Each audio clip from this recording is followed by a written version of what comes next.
Morning, gamers. Happy, oh, that's the wrong one. On this button. How are we doing? It's Thursday. Is today the day? We're seven wins away from Masters to start the day. Assuredly today's the day. The Twitch notification was wrong. I do that occasionally. I updated the titles everywhere, and I forgot to update the Twitch Go Live notification because for some reason the Twitch Go Live notification is different than the stream title.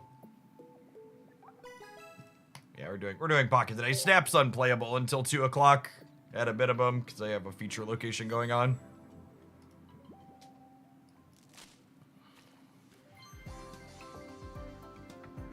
Hey, Grikachu, thanks for the support.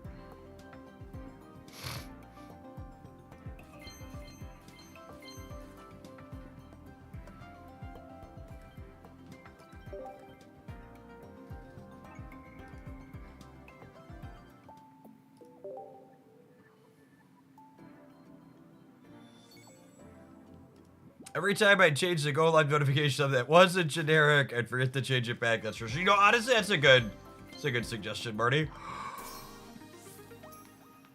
It's the one I wanted, chat! I was opening these packs to spend pack points on this one. We have matching Danny Garchomps now.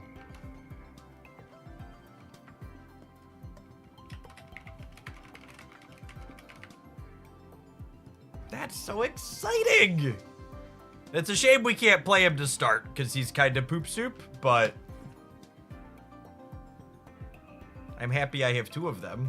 We're gonna play some bad decks after we make it to Masters. And immediately go back down. By the way, speaking of going back down, the Japan Twitter, let's actually pull that up and talk about it here. So this was shared on the, I'm gonna skip going to the Nazi site. I'm gonna show you the picture on my Blue Sky. So the official Japan Pokemon Pocket account shared that you're gonna drop 2 ranks essentially at the end of the season. So Masters is gonna go down to Ultra 3. And then Ultra 4 will go down to 2, 3 to 1, Ultra 1 down to Great Ball 3. It's not bad. Well, it is and it isn't. One, I really wish that they would either give us rank floors or they would make it so your drop and prizes are based on your highest achieved throughout the course of the season. So the thing is, this type of chart is deceptive because of the mobile game economy style ladder system that we have, right? So what do I mean by this? Well, let's look at some numbers. Pocket ranks. All right, so let's go to here to demonstrate what I mean with some numbers. So going back 2 ranks no matter where you are is not equal. So for example, if you're Ultra Ball 1 and you go back to Great Ball 3, you need to climb 220 points to get back to where they dropped you from. If you're Master Ball and they drop you back to Ultra 3, you need to climb 440 points. It's actually exactly double to get back to where you were. And to start at Ultra 4, you need 1675 points. You need 1675 points, which is a ton. And like actually, so I updated my spreadsheet here to reflect the Master Ball points that they have here. So in order to get to Master Ball 1675 with a 55% win rate, you're gonna need 225 games on top of what you've already played. Which is a lot of games. And this number of games, so what? I guess this is the relevant one season to season. So it's 92, or sorry, it's 96 and 92 games that you'll basically have to replay. That you'll have to replay each season. So that's it's almost 200 games. So let's add a I wanna add a thing here at the bottom. Ultra 3 back to Masters. Let's move this over. So this'll be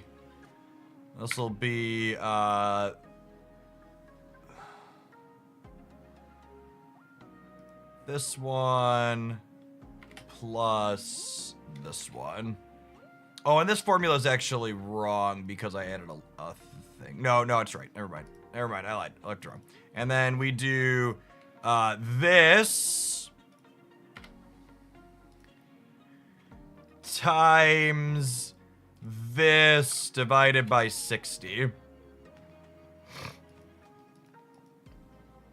I guess seeing that number makes me feel less bad about it.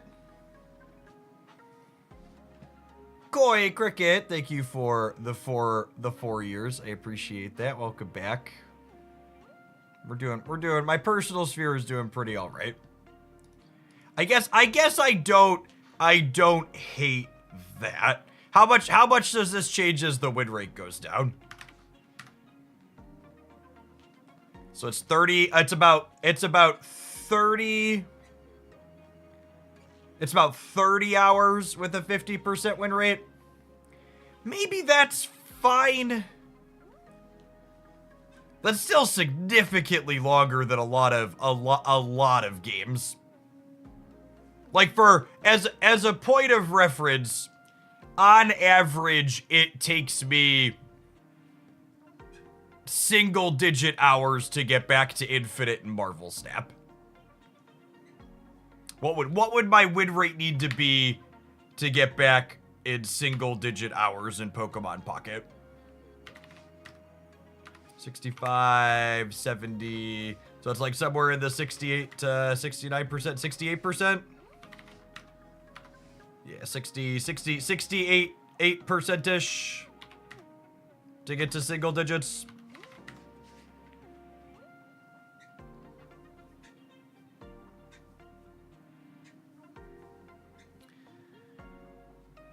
Yeah.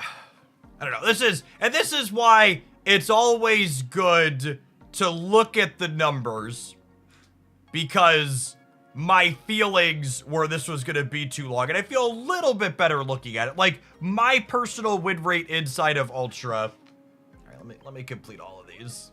And I'd like to think I'm slightly smarter than the average bear, and maybe a little bit above average at card games at least. I wish my stats showed me just Ultra.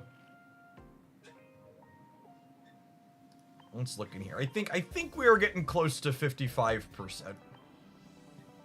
We're 54.6%. And I was much higher than this coming into Ultra. So I would bet my Ultra win rate's probably in the 53% range with how we've been playing on stream. So probably about 21 hours.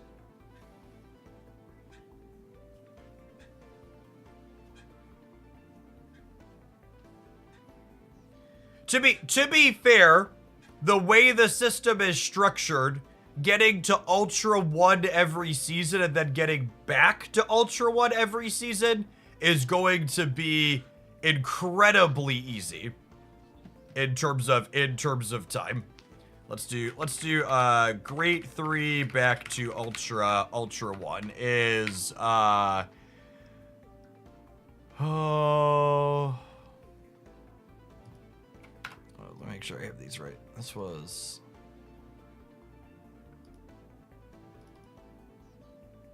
Oh, I actually calculated these differently, but that's fine. They get you to the same spot. So this is this plus this.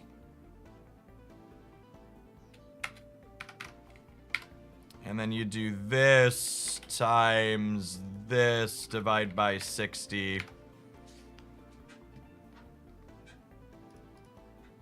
So assuming, let's say you're an average gamer, and you play 6 minutes might honestly be a little bit on the fast side. Let's say you're an average 50% gamer, and you play 8-minute games on average. You can expect it to take you about 12 hours to get back to Ultra 1 every season. I think that number is completely fine. This number is a little more concerning. Like, I don't know that this is a number that's realistic for most people. Like, I don't think this is. So if you're a 50% gamer playing 8-minute games, it's gonna take you 40 hours in a month to get from Ultra 3 back to Masters,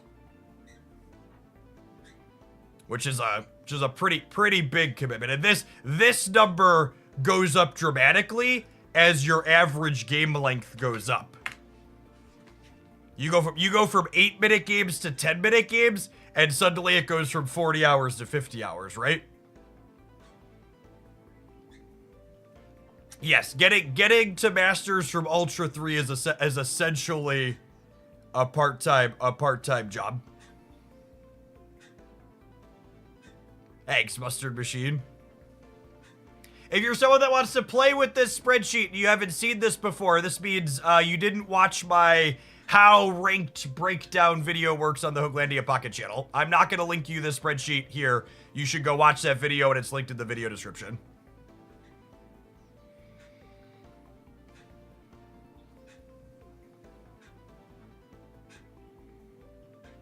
You can make a copy of this for yourself, and you can fill in whatever win rates, other game lengths, and stuff you want. That's just updated in real time, so you have these extra bits here at the bottom that I just added. Hours total. Hours per day is a good idea, too.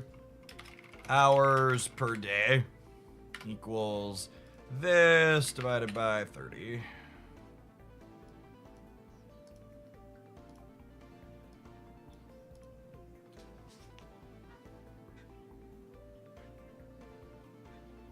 But I think this is probably a super realistic number for most people. I think 10 minutes per game, especially if we're in a metagame where people are playing stuff like Darkrai Control, is probably, unless you're only playing 18 Trader Articuno or you're only playing Mankey Cheese, this number is probably very realistic. And 50% win rate's probably close for a lot of people. And again, if you're just joining us, what we're talking about here is they shared from an official Pocket source how far everybody's gonna drop after each season. It's gonna be 2 ranks, but again, dropping 2 ranks is not uniform because the higher you get, the more points it is to climb back through rank. And they're also, I was actually kind of surprised to see this. They're gonna drop some people who are higher in Masters back to Ultra 4 automatically. But this is not a small amount of points. I have a calc for that in here too. If you're at a 54% win rate, it's gonna take you almost 300 games to go from Masters 1450 to Masters 1675.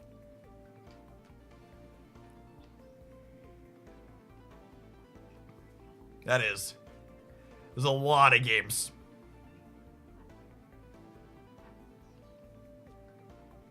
A lot of games.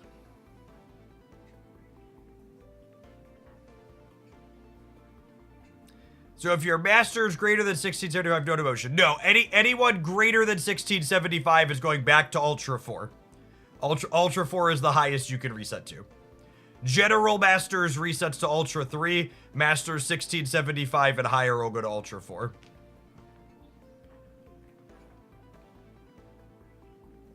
What's the total to go from the start to Master? So I give breakdowns for a lot of that in a lot of my the videos with different timings if you can play with the spreadsheet, but it's loosely, I guess that's a good point. It's about 556 games at a 54% win rate to go from the start to Masters.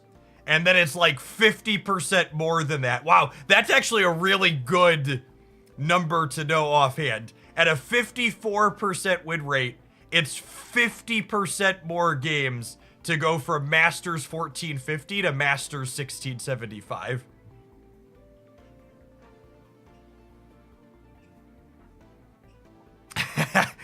glad you appreciate it, AMW.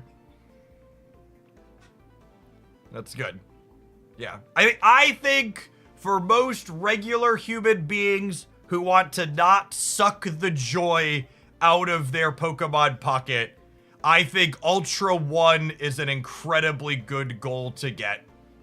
And the difference between Ultra 1 and Master Ball is 20 pack hourglasses and a cosmetic. It's literally $1.50 USD in currency.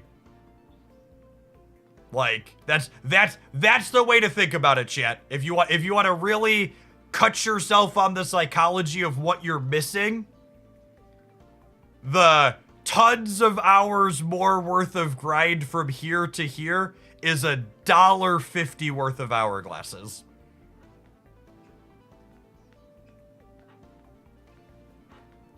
So if you're having fun with the grind and you're enjoying it, keep at it and try and hit where you can hit. But really, don't stress about it. You're not missing a ton. All right, let's play one game, and then we were talking about that for a while, but I do need to run ads on Twitch here in a minute. But I think we have time to play a game. We're starting 7 games off from Master Ball myself here. We're gonna start with Mankey Fossils and see where we go.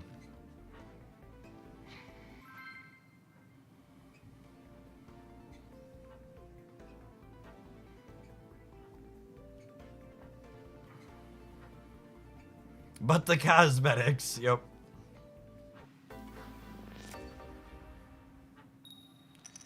Oh, no first energy advantage to start the day.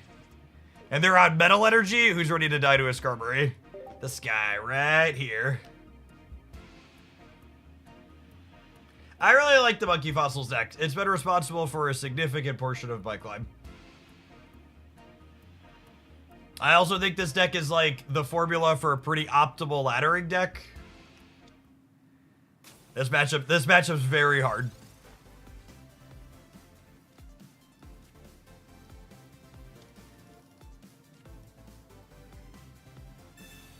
Urkso, thank you for the prime, appreciate it.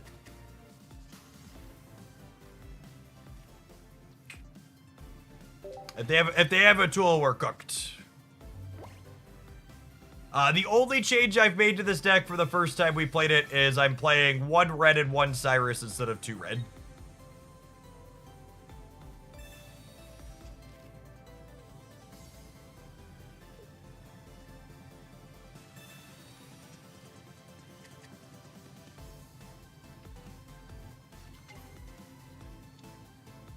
I think most decks in Pokemon Pocket feel bad without first energy advantage that aren't Giratina. And I don't think this deck is any exception to that rule or not. I will say I win plenty even without first energy advantage. It's just Carnivine and Skarmory are uniquely very good against you. But also neither of those decks are particularly popular.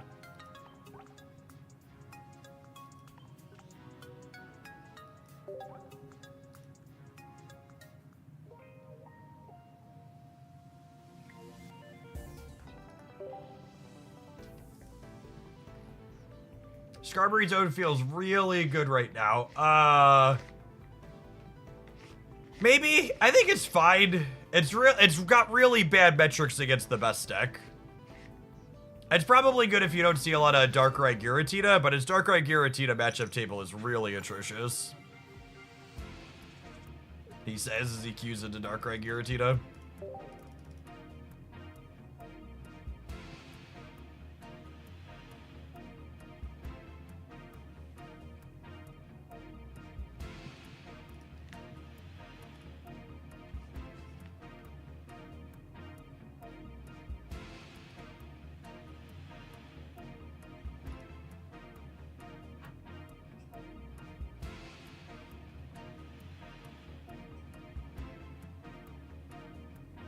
Yes, Loopy. The Skarmory's matchup table into the everything else portion is very reasonable. Agree with that. If you could dodge the Tina matchup, it's very fine. We're having Fossil Friday on a Thursday, something like that. TT Matt, thank you for the brand new Prime. Appreciate you help us push us up towards the sub goal. I know there's a ton of great people you can send that to every month on Twitch. We're really looking to dodge Rocky Helmet here. Gives us a hard time in this matchup.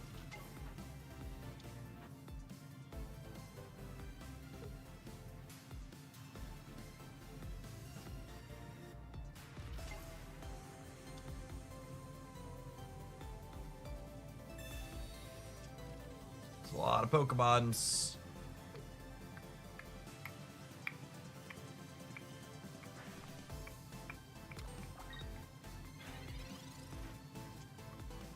I think when we brick on Skull Fossil, we Iono here, looking for the Primeape. Red plus Primeape's obviously like the Nutter Butters. All right, we found a Skull Fossil, and we found a research to dig for more, which is not bad. Yeah, I really don't enjoy the Darkrai Giratina deck personally. I also don't love mirror matches in card games in general, as a reason I've stayed away from it.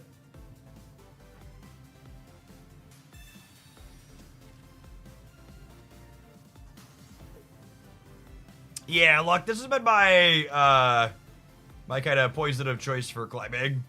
Plays fast games, it has interesting decisions, relatively reasonable into a lot of the things. Hey, deck suggestions for laddering. A brand new decks tier list went up on the Hoaglandia Pocket channel today. So if you're looking for different suggestions for ranked, be sure to check that out.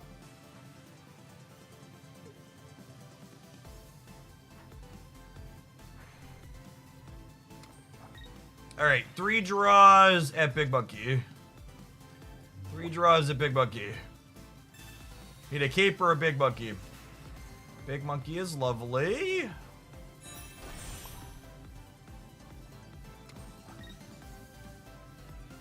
I think I'm chilling on the Skull Fossil for now because if I hit another Iono, I want the maximum chance to find Cranidos next turn. JPK, thank you for the brand new primer. Appreciate you taking a couple of buckaroos from Jeffrey Bezos and sending them my way. I have not played with Bismagius yet this set. It's on my list of things to spew with a little once we hit Masters.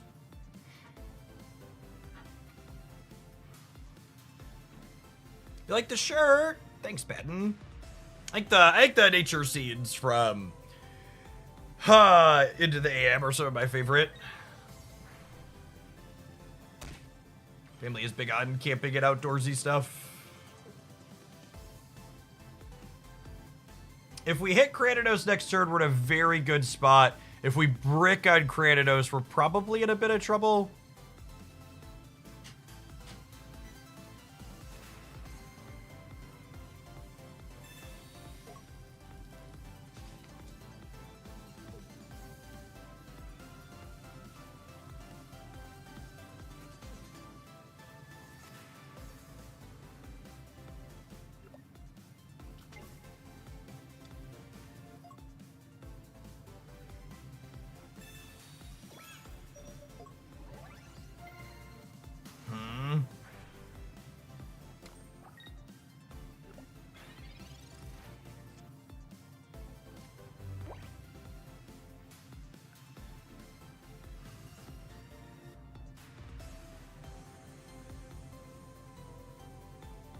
gosh, that's a tough choice.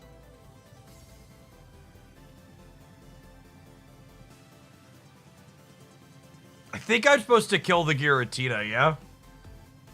I think it's like kill Giratina, play second, Skull Fossil. We have to research. Do I? I don't think I do.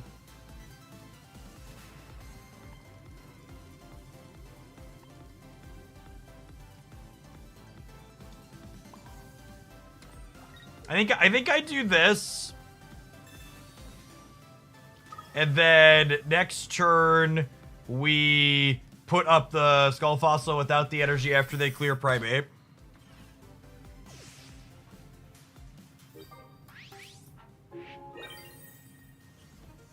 And then I've got 2 turns to build Rampardos. In a really perfect world, we'll hit double Cranidos next turn, but that's pretty unlikely. Cedris, thank you for the 59 months. Were you actually a math professor? Yeah, I have a graduate degree and undergraduate degree in mathematics, and I spent time teaching at both the high school and college level before I became a full-time clown here on the internet.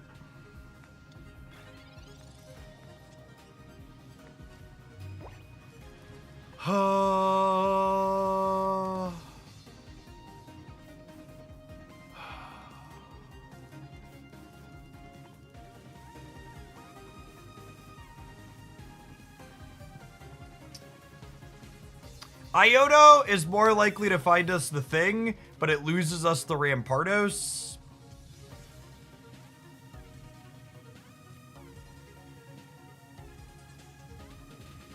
And then, unfortunately, I think we're cooked when we brick. I guess I could find Aerodactyl next turn and have a shot.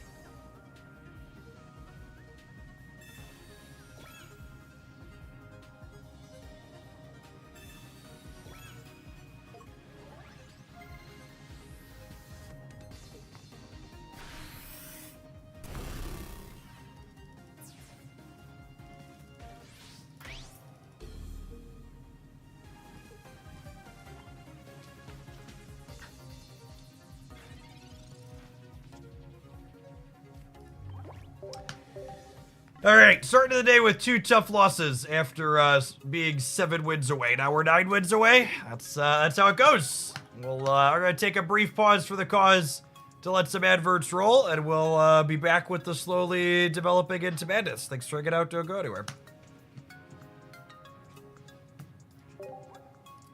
I think I've got like 14 more points for making before we switch it up.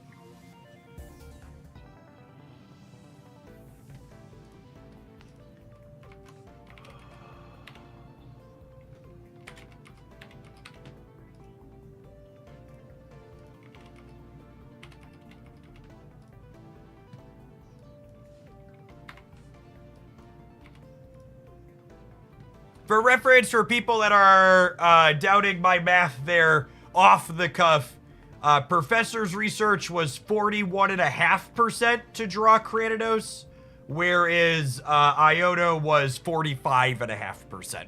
So it was close. Iodo wasn't the favorite by a lot, but she was 4 percentage points, 4 percentage points higher, 41.5 versus 45.5.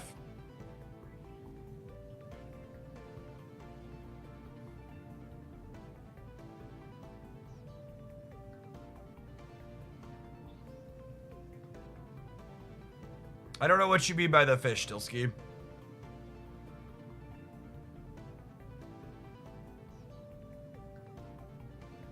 No, I don't think it's close there, Hedge, because I had to evolve that turn to have a chance to win the game.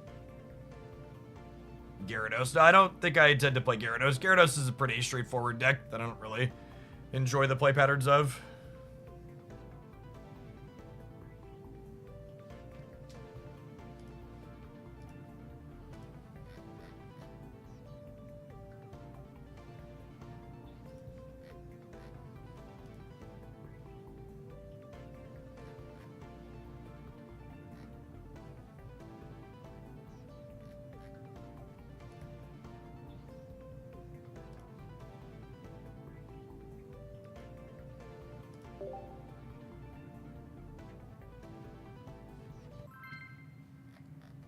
Much time till the end of the season? Somewhere around the end of the month. If you look in client, you can see. I think it's like the 29th.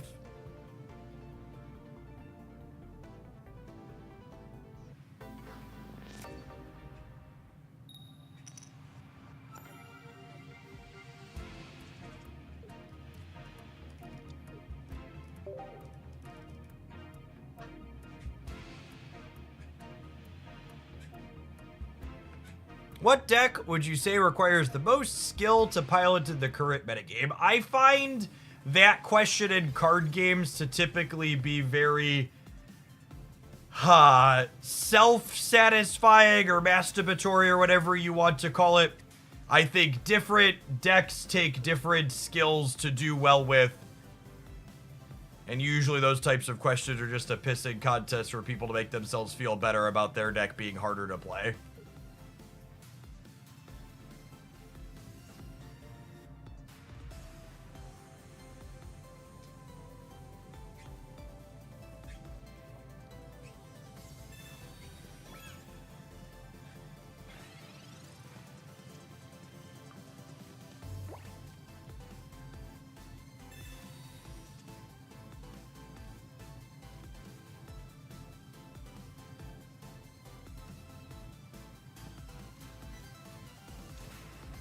What do we think of hitting them with this, and then next turn, if we brick on Big Monkey, I can retreat and finish with Cranidos?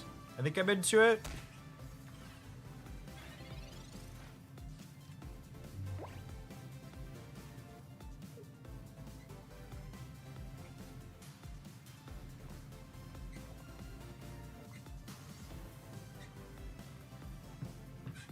Yeah, and if they don't have another basic evolving the Aerodactyl, trap the Ralts or the Curlia from evolving in the active spot, which will be solid.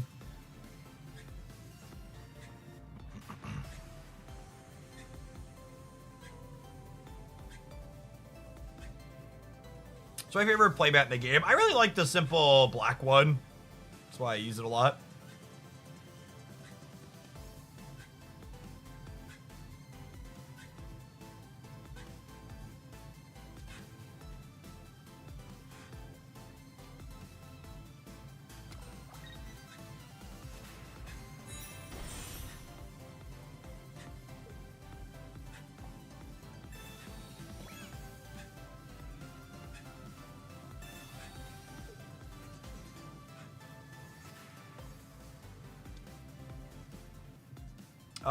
Thanks, I think.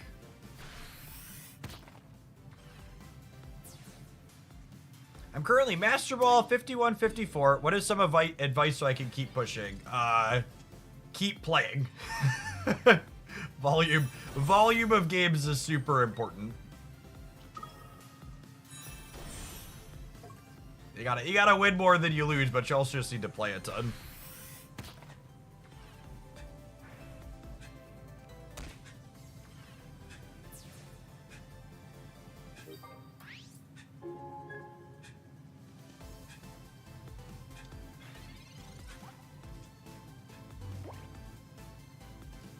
And these decks don't usually play X speed, so even if they can retreat into Gallade here, they're going to be down in energy to do it.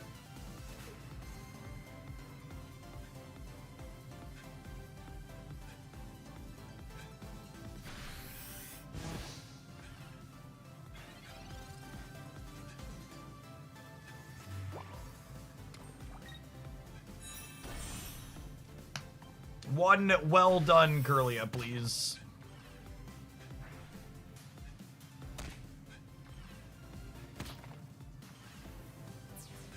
I'm averaging about 4 to 5 hours a day. Is that good enough, you think?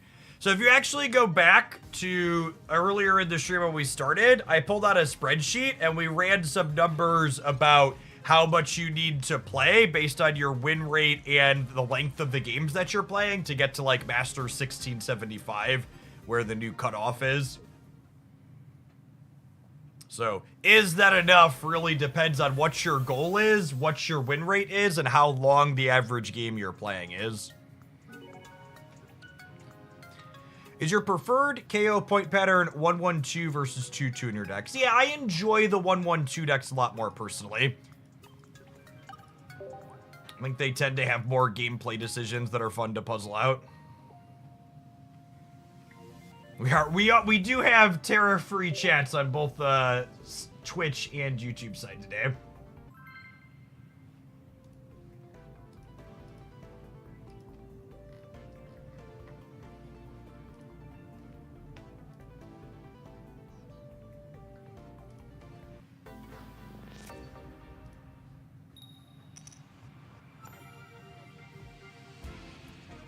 Basically, with all of the economic turmoil being created by our idiot-in-chief here in the United States, I think there are probably people who have supported for a bit that are gonna have to reconsider because of their personal situation. I want to make sure folks can still chat that are being put into a bad financial position.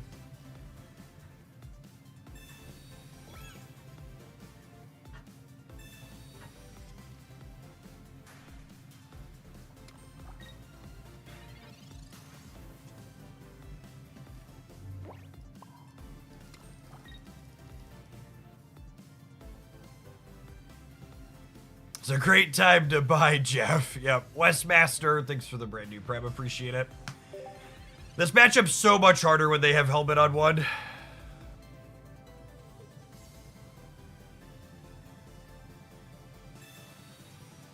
What's the Masters 1675 you just mentioned? So, people who get to Masters 1675 will reset to Ultra 4 instead of Ultra 3.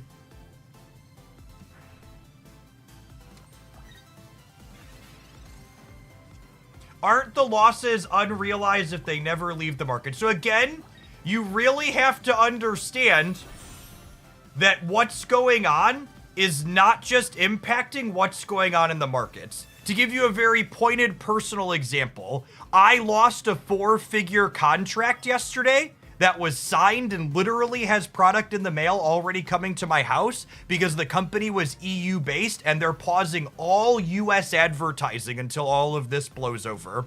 My manager, who manages a dozen content creators, lost 5 figures in contracts yesterday that were already signed or close to being signed. We paused tariffs for 90 days with the asterisk that there's still 125% tariff on China. We're moving ahead with 25% tariffs on Mexico and Canada, and we're moving ahead with 50% tariffs on pharmaceuticals from India, along with a blanket 10% across everything else. So I really want you to understand that this is not remotely over from an economical perspective, and this isn't just screwing with people's retirements in the market, affecting unrealized gains. It's taking money out of real people's hands and affecting their livelihoods.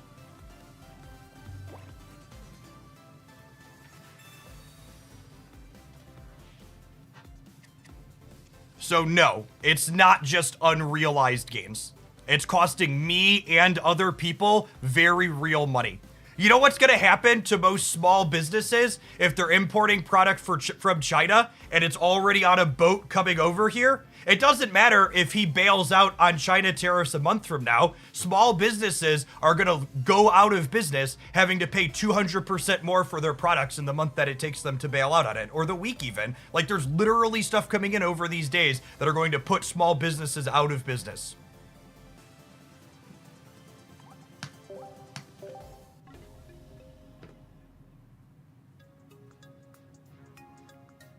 You enjoy board games? Especially Kickstarter board games, all of those are about to really struggle. They all, like the manufacturing shops to produce those types of things don't exist in the United States. And I'm in a very fortunate and privileged position. I can watch my 401k bounce and I could lose a 4-figure contract here, and I'm gonna be okay for a little bit. Eventually, I'm gonna get to a point where it's not okay, I'm sure, because we all only have so much. But like, I could lose that, and it's like, you know, my family's still going to exist and I'm still going to have a job. But like, that's most people aren't going to be able to eat. To the average person, if suddenly their income was disrupted by 4 figures, or a small business was disrupted by 4 figures or 5 figures, like, they're screwed.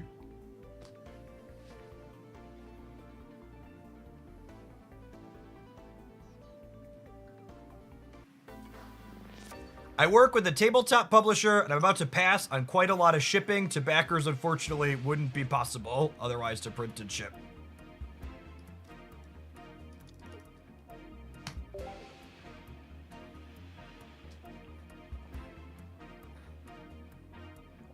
Yep.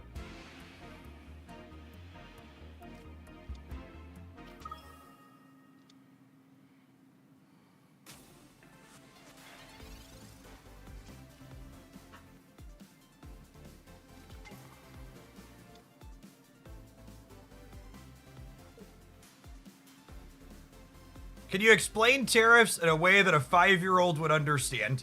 Let's say I mail you a package. Let's say I mail you a package that you bought for $20, but because I mailed it from China, in order for you to get that package, you have to pay another $20 when you pick it up, and that $20 goes to the federal government as a tax. That's a tariff in its simplest form. It is a tax when you pick your product up from another country because it came from that other country. Donald Trump's tariffs are the largest tax raise in the history of the United States on the American people. Just factually the reality. Largest tax raise in the history of the United States.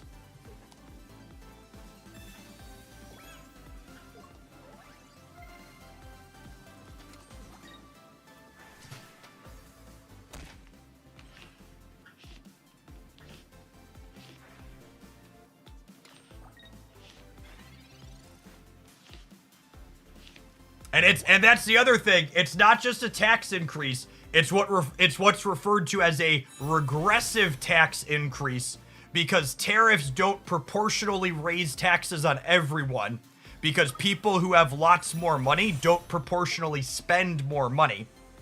Tariffs disproportionately raise costs on working normal people. It is a regressive tax increase.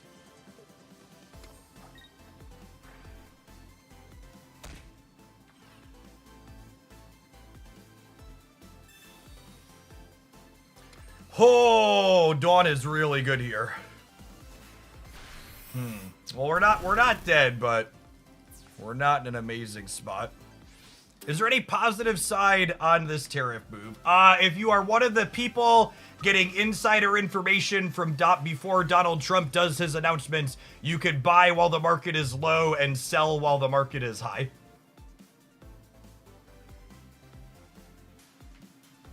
Allowing you to make lots of money on the turmoil up and down that he's creating in short terms.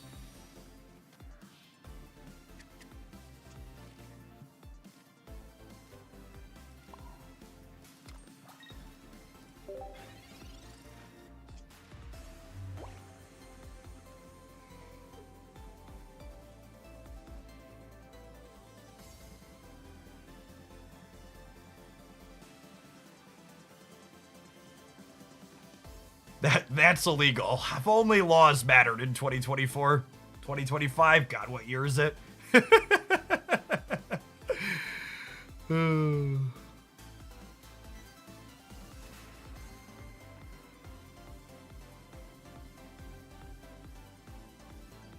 1929. Oh, that was the year, right. Messiah, thank you for the almost 2 years. I appreciate it. Welcome back. Wow, they retreated? Oh, and they're dawning their energy back up. Interesting. I guess I dyed a red?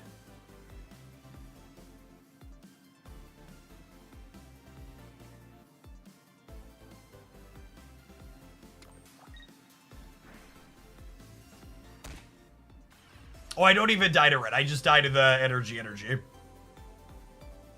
Yeah, I think we're cooked. I could technically buy a turn with Cyrus, but I don't know that we're buying a turn to get anywhere useful.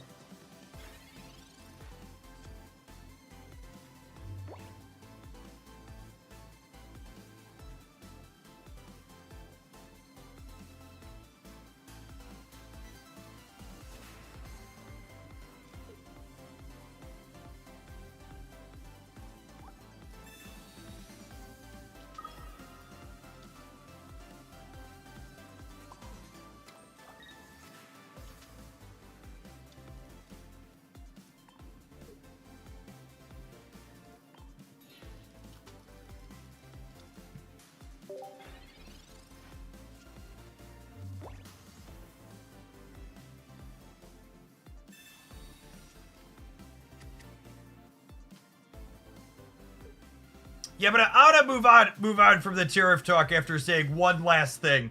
And that's for a lot of people who don't have very direct ties to marketing like myself.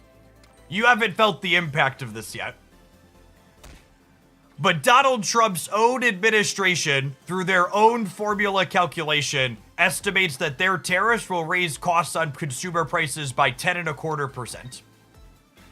So you should ask yourself, how good are your family and people you know going to be if everything you depend on suddenly costs 10.25% more?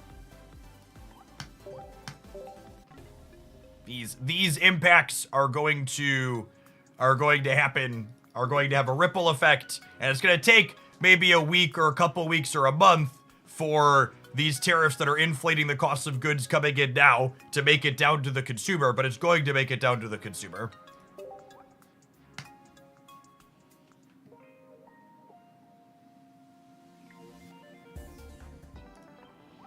All right. The monkey was not kind to us. Am I gonna play some Heatran? I'll lose a couple with Heatran, and then maybe we'll try something else. I've already had to lay off 2 people this week.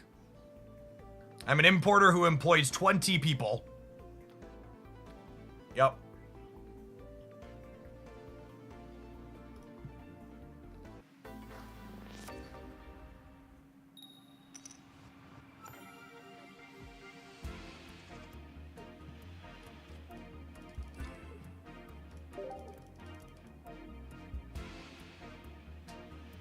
Morning, hackies. Welcome to chat.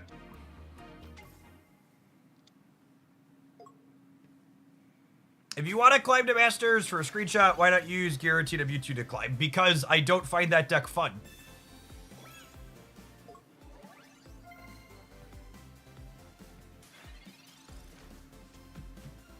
I think most people heavily underestimate how much them enjoying the deck that they're playing is going to have an impact on the games that they play.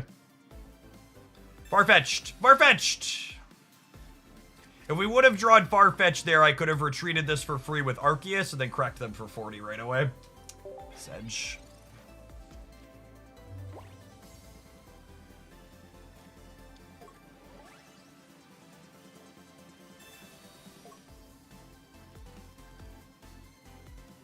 Wait, are you about to hit me with a Cardivine? Or are you just putting this up as a wall? I gotta imagine you're just putting this up as a wall, yeah?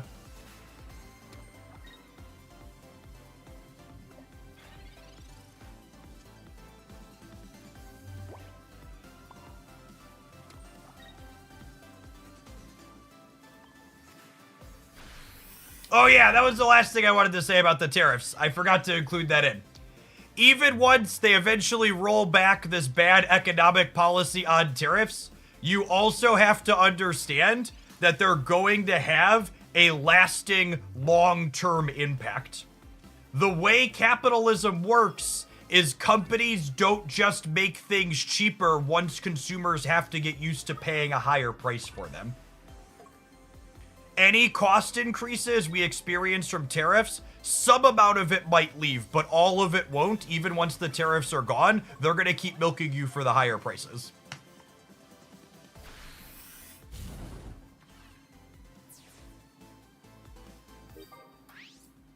Many companies posted record profits after COVID because once their costs came back down from COVID, the prices stayed up, so they started making record profits.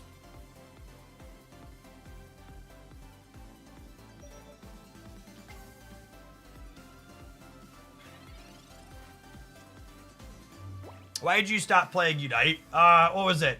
The last time I played Pokemon Unite, my wife and I... What am I doing here? I think I'm actually putting Arceus up to take this hit, and then I'm gonna Dawn up to it and hit them back. My wife and I played Pokemon Unite. We ground to Masters, and then our very first game inside of Masters, our very first game inside of Masters, our one of our teammates auto-locked Absol, called center, and then inted onto the opponent's point at every possible point throughout the course of the game. and we looked at each other and we were like, we're never playing this again, yeah? And we haven't played since.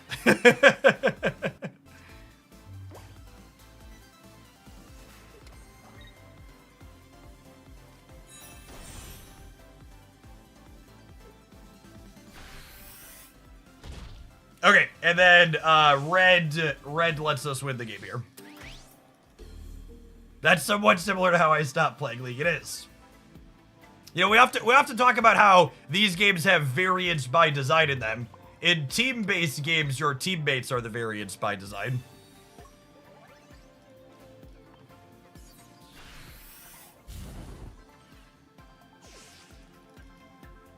Yeah, most of my off-stream games these days are just various RPGs. I've been playing DC Dark Legion on mobile, and I've been playing Genshin on my PS5, are my off-stream games lately.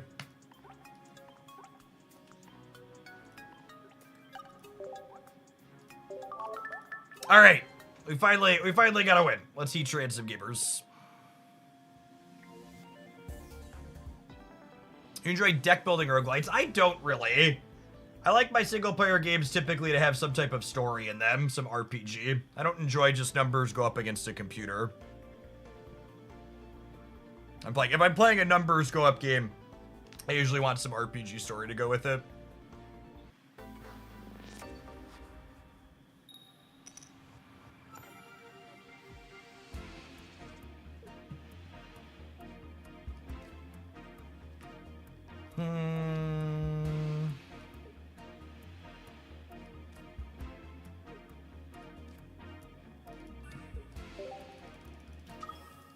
Part of me wants to lead Rotom and just let it take hits.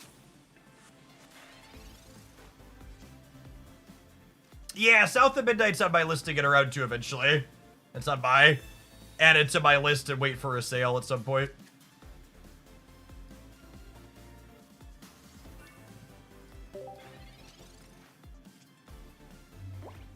Games like Red Dead or Nier Automata. I really enjoyed Nier Automata. Yeah, third person action RPGs. It's one of the reasons why I enjoy Genshin. It's the type of game it is.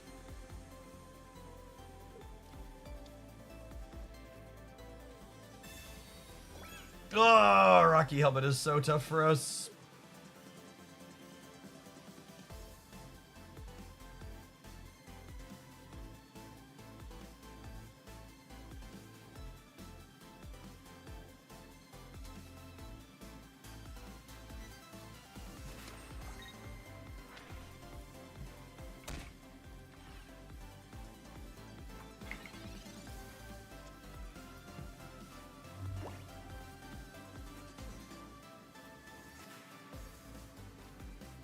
Is it just build Arceus to one-shot this thing with red? I think so, is the plan.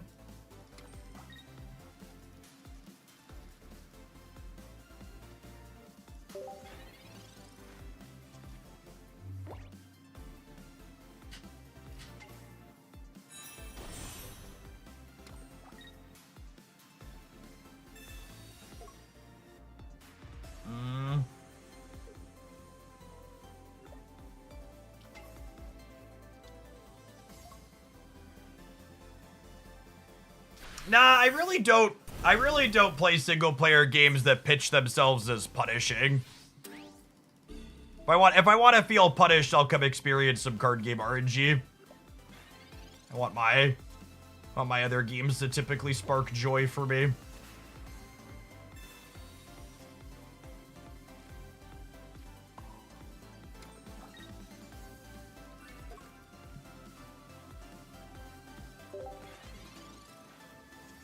If I want to feel punished, I'll read the news, mood.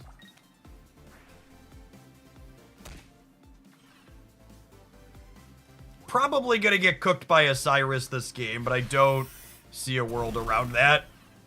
Our lack of first energy advantage was tough here.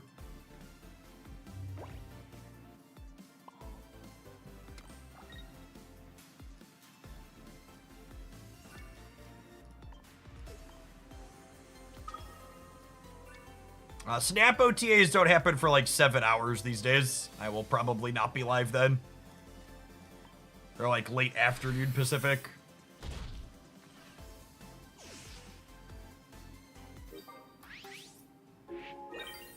Any brews for the new promo cards? I'd be pretty surprised if the new promo cards are playable, so... Nah, I haven't really worked on them.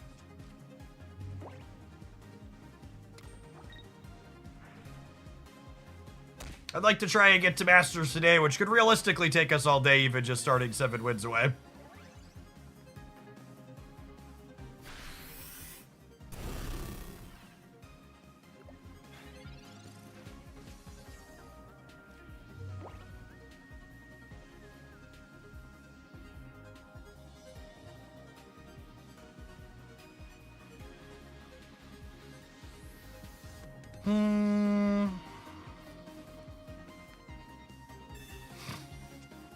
GG. We're definitely dead to a copy of...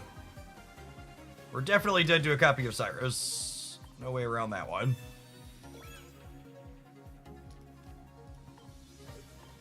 Just as a general chat vibe, saying GG in chat is kind of obnoxious when we're trying to sit here and figure out if we could win. So don't do it.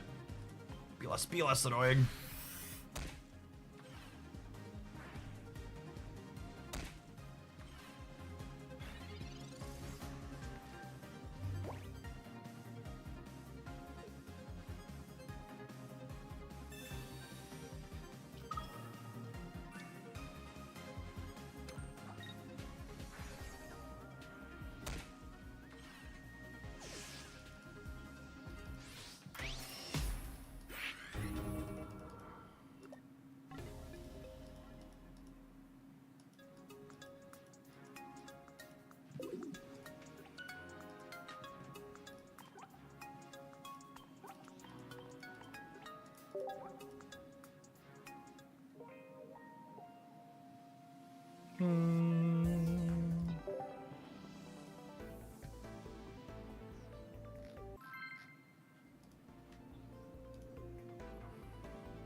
The Crobat Heatran deck is more powerful than this one. It's also less consistent, though. It does have the nice upside of enjoying being on the play occasionally with Golbat, though.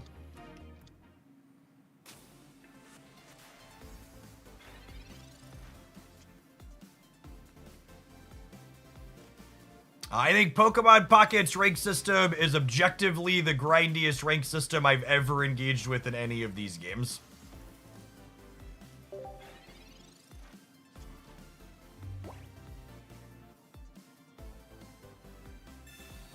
I think I'm really surprised at how grindy they elected to make this game's rank system.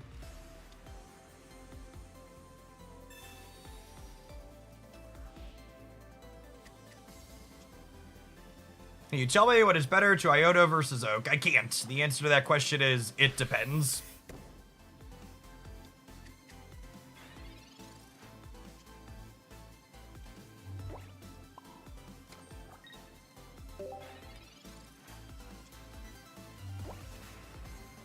The rank refresh for next season doesn't look too bad, at least. And that's because you don't understand the way these systems manipulate your progress up the sequence. It only looks not bad because you're not equating for the fact that the higher you are, the more points it is to climb. If you go back to the start of the stream today, we talked about how long exactly it takes you to climb back based on different win rates and stuff, but for the average person with like a 50 to 54% win rate inside of Ultra, it's going to take you between 20 and 50 hours to get back to Masters every season. It's a lot of time.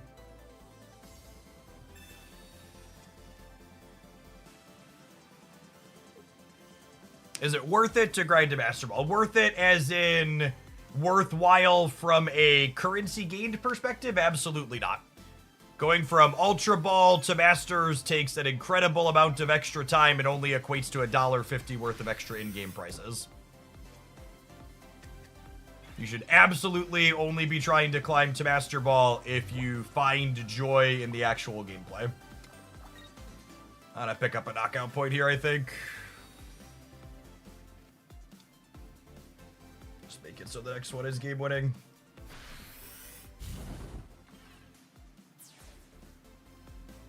Hey, match you played so far at your curve. I don't remember how many total games we've played, but our win rate was right around 54%.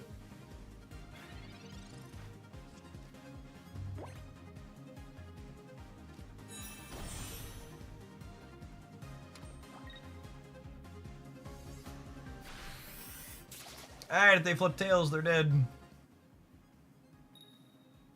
Don't make him angry, chat. You won't like him when he's angry.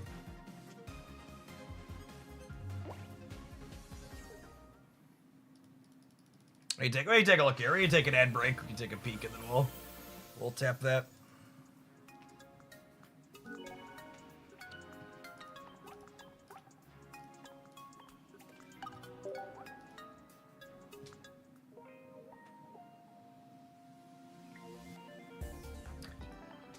We're at about 450 games with a just over 50% win rate. So it's been okay. We're gonna play some more games with us when we get back. That is not how we show the deck list. If you're new here, I always take a pause from gameplay when I run ads on Twitch and YouTube, though, because I think it's super rude when ads block out the game. So I'll hang out and chat here for just a bit in our nice Tariff free chats. Don't go anywhere. Thanks for hanging out.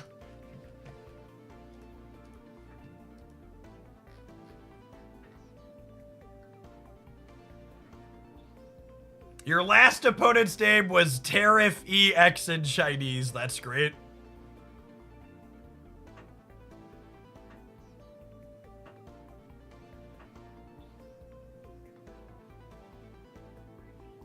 That's a really good one.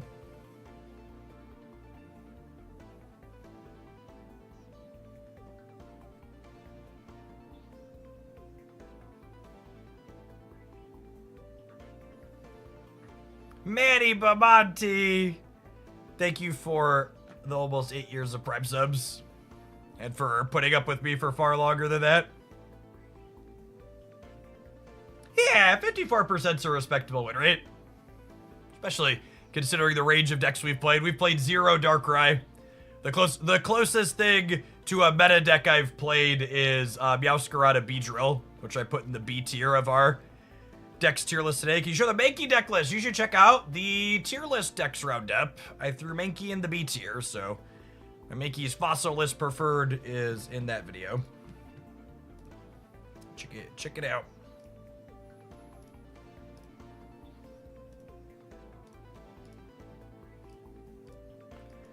Do do do do do do do do do do do do do do.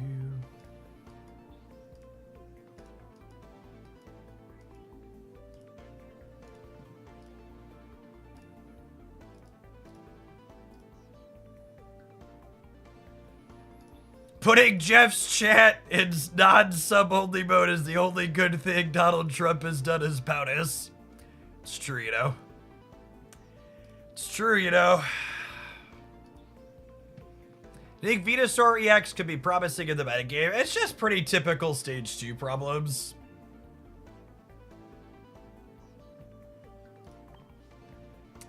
Is the issue.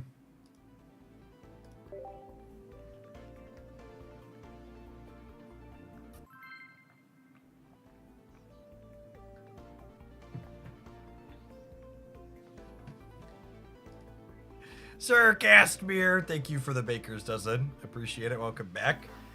How about Snorlax with new Charizard? I think Snorlax is explicitly pretty bad with new Charizard because new Charizard isn't a card you want to stall and build up in the back. It's a card that you want to have in your active spot to stoke the flames with, right? Tiki Woman, thank you for dropping off your primer here for an entire year. Welcome back. All right, we have first energy advantage and a duck. Our opener is absolutely quacked.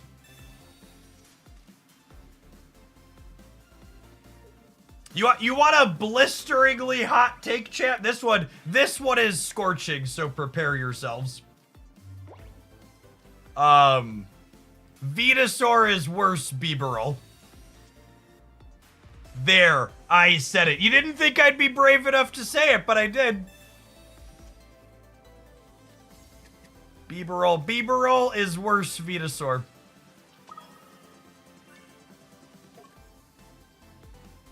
Or Venusaur's worse Bibarel. That's all I'm saying. The Beebs is here. They both have 4 energy, deal 100, gain 30.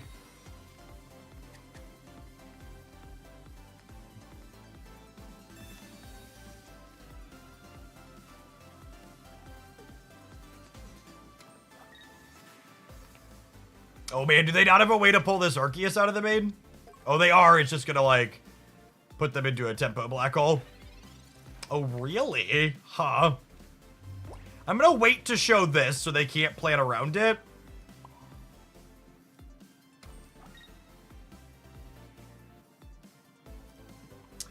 I'm going to Rocky Helmet the duck, so that way if Cardivine hits it, Heatran clears the Cardivine in 1. Because it'll go to 60, and this does 40 plus weakness.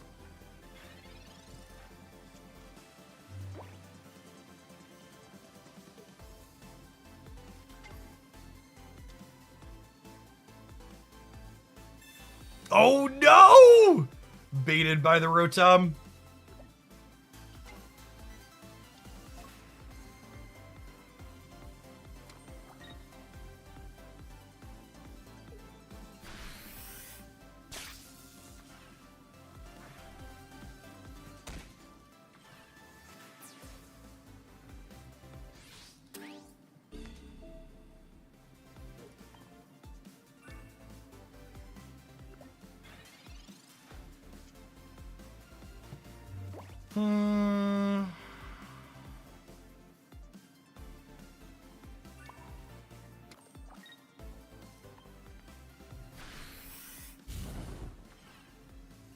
I can't remember the last time I played against this card.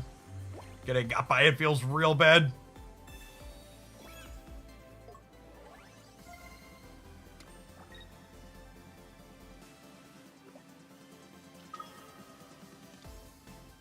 Oh my goodness, so we're about to get dawned and die? For Christ's sake.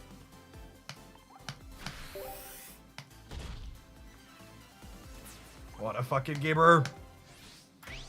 You know, it's funny, I used to think that Pokemon Pocket was a less frustrating game than Marvel Snap, and that's why I swore less while I played it.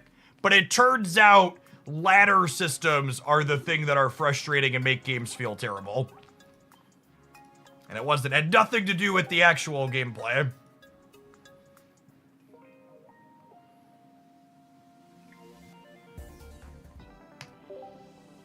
Just as much, if not more frustrating, when you're watching your imaginary internet points go up and down afterwards.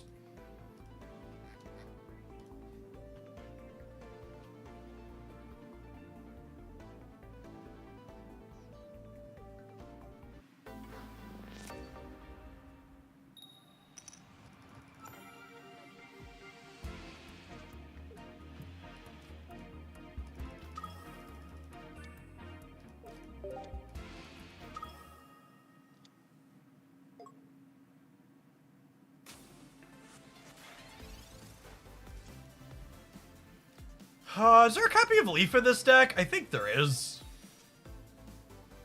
Second Arceus is not what I wanted for Christmas.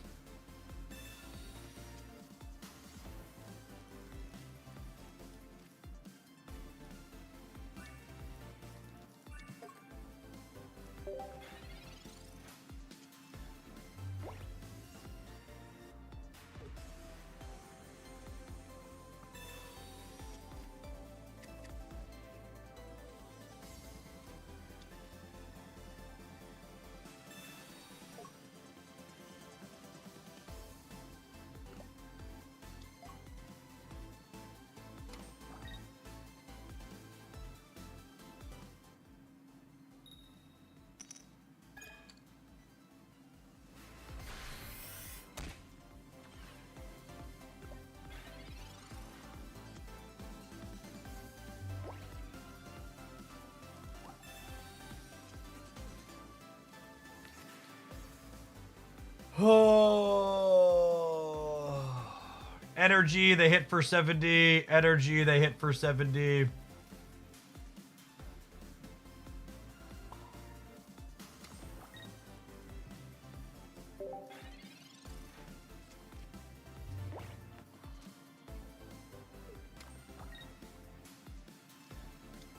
Oh, they don't have it. That's good for me.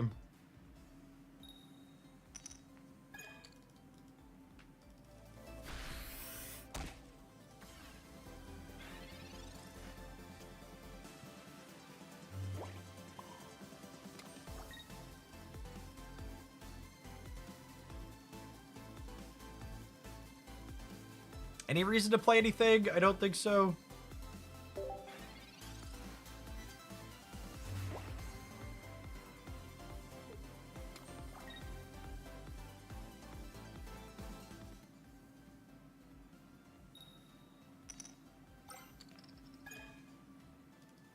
Well, if they continue to brick, we can be okay. Our draw's worse than ours. I want a giant cape here because, what's what I'm searching for? I want a giant cape here so that way double heads on Celebi with red doesn't clean me out.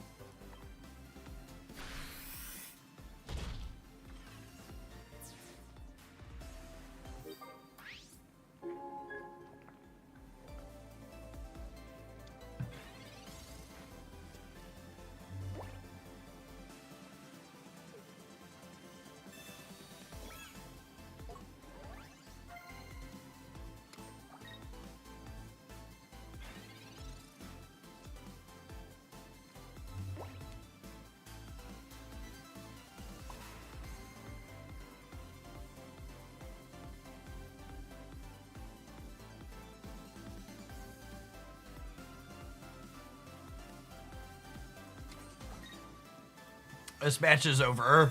I mean, they could definitely hit heads on their Celebi, yeah.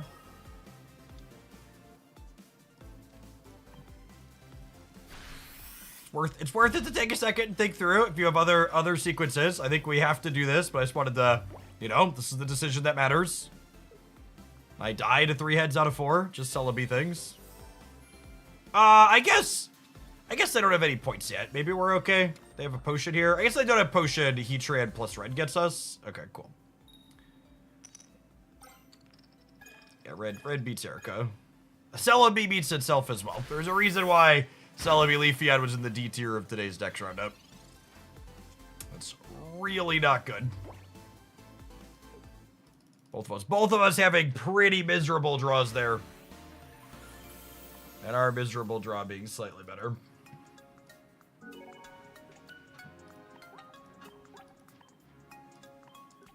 All right, we've been streaming for an hour and 20 minutes. And when we started the stream, we were 7 wins away from Masters. And now, let's check our points.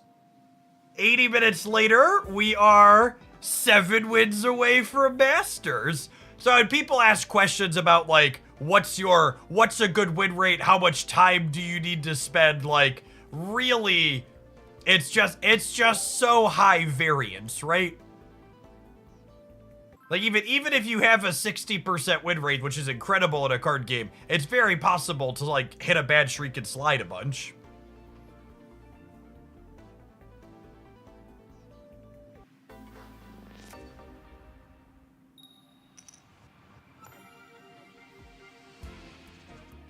So for people who missed it, they announced today how far people are going to slide at the end of the season in terms of how much you will lose.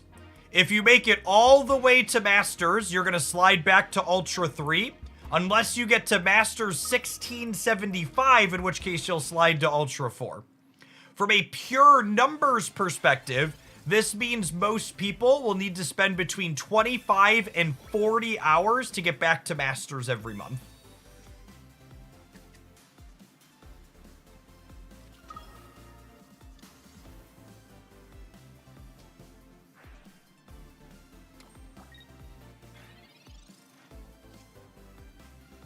As an easy comparison, if you are simply getting to Ultra, it's only going to take you about 10 hours of gameplay on average to get back to Ultra every season.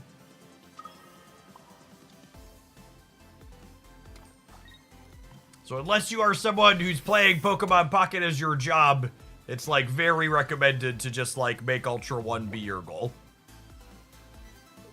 And for those who aren't in the know, the difference in pricing between Ultra 1 and Masters is 20 pack hourglasses.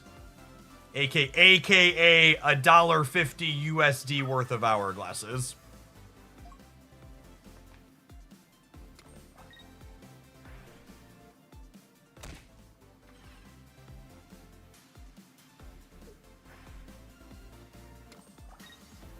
I feel like the setbacks are fairly kind. Absolutely disagree. For reference,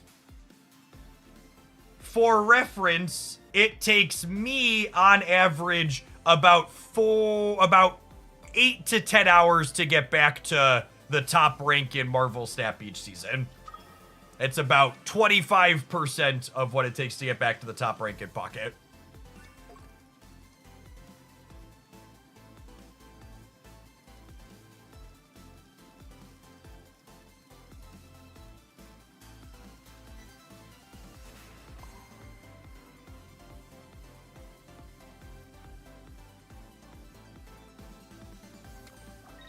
I think I'm caping here and then cracking this. Would it be reasonable if you only dropped one rank? No, I think Pocket's ranking system in its entirety has some core issues. One, you absolutely should not be able to fall out of Masters and Ultra. And two, the total number of points required in the system to begin with should absolutely be less than it is now.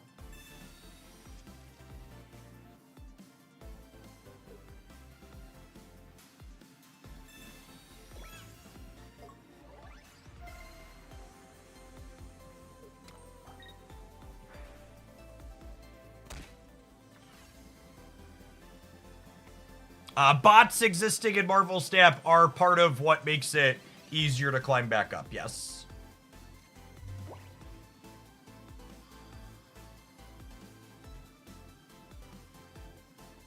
Feeling cooked, gamers?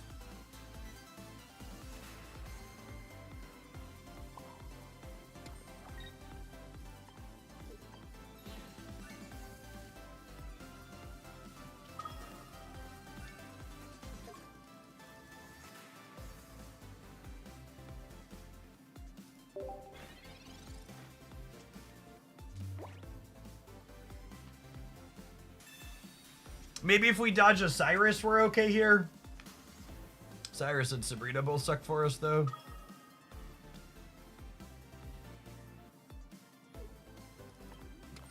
If I die...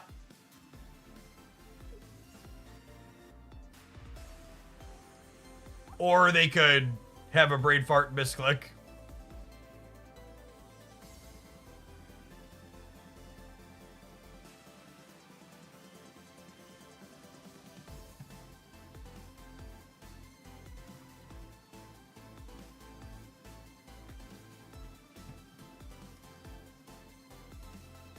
This is the long pause of my energy is on the wrong thing.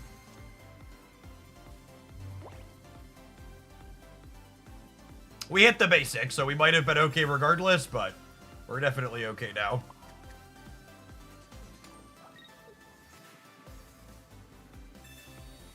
They did also end their turn without using Giratina because they were tilted. Poor Kevin, we've all been there.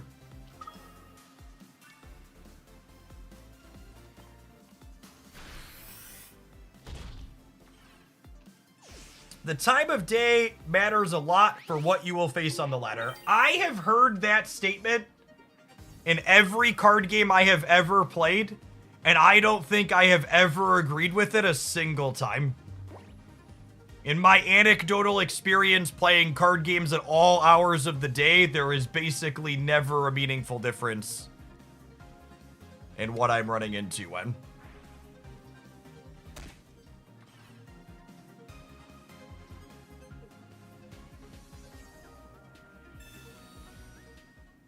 This could bail them out. And it will not. A very small niche game. Yeah, maybe if you're playing against, like, your matchmaking pool is really tiny. But even in Marvel Snap, my matchmaking pool is pretty small. And like when I play on the weekends or evenings off stream during my daytime, it's really about the same.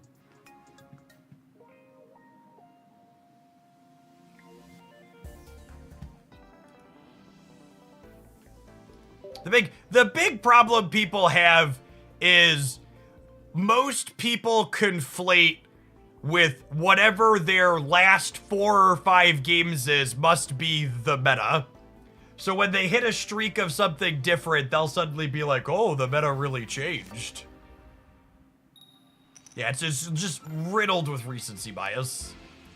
Ooh, a Darkrai opponent. Daring today, I see.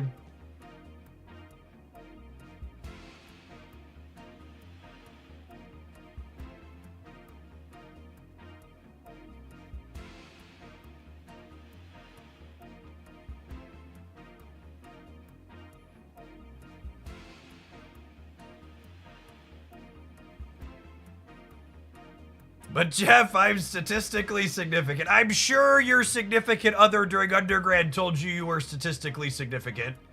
Unfortunately, they were just trying to spare your feelings because size does matter.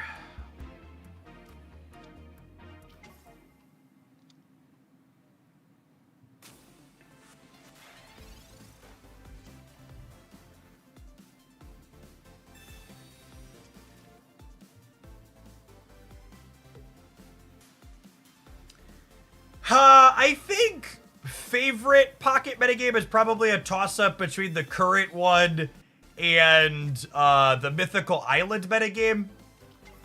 I think our current pocket metagame is more stagnant than it would otherwise be because ranked systems make card games stagnant. Like I feel like it's hard for me to overstate how much the ladder existing taps down deck diversity in games like this.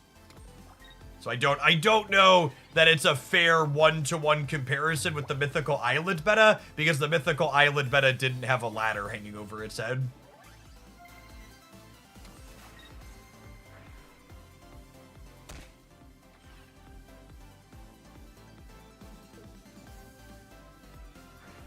All right, so red here means we beat 1 copy of Potion, but I also need a way to beat Giratina after we beat the Darkrai.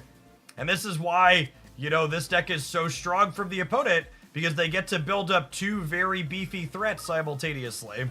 It's like, well, I can get through the first one, but will I have enough juice to get through the second? And I'm gonna red proactively here. It lets them know that I have it to beat their Potion, but it also means that if I draw Research next turn, I can still research. I think the non-ranked ladder meta is reflective of the ladder. In my experience playing other games, the non-ranked ladder tends to be pretty similar to the ladder, but I haven't played non-ranked in Pocket since ranked dropped, so I don't have a good baseline here. They have double Potion. Oh, wow. Oh, man.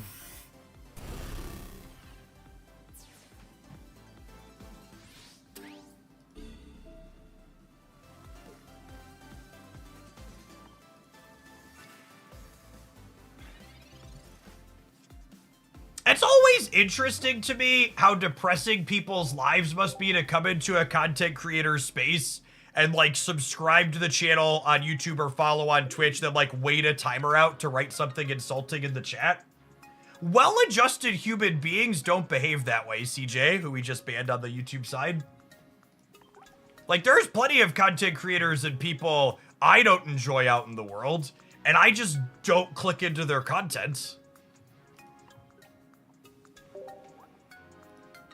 I hope whatever is so miserable in your life that you're behaving that way improves for you. Therapy's great. I know it's not accessible to a lot of people because it's expensive, but if you can afford it, maybe consider some.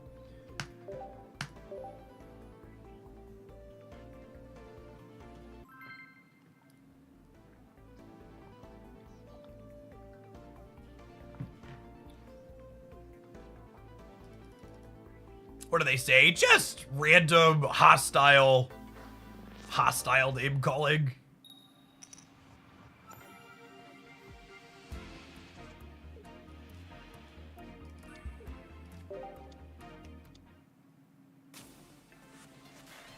Have you tried the Meow Wiggly variation? I haven't, actually.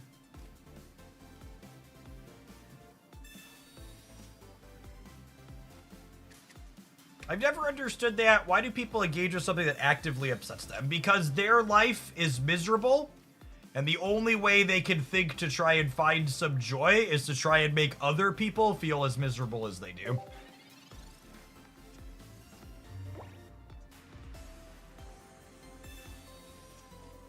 Eggs, thank you for the 27 months. Welcome back.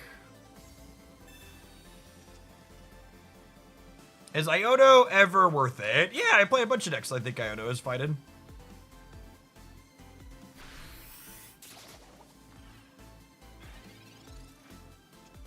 YouTube does not have an unban request, so when people get banned on YouTube, they're gone forever. The only time people ever get unbanned on YouTube is when they reach out to me on another social media platform and I unban them, but YouTube also doesn't tell people when they get banned. Anytime you're banned on YouTube, it shadow bans you and lets you keep posting comments and chatting, and they're just ignored.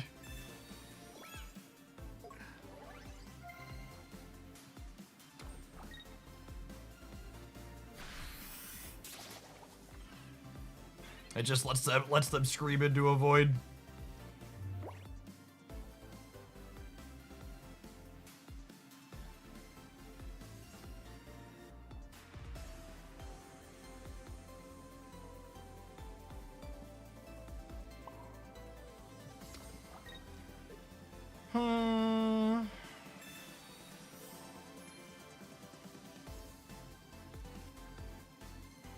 I think I'm retreating here. I think I'm retreating here.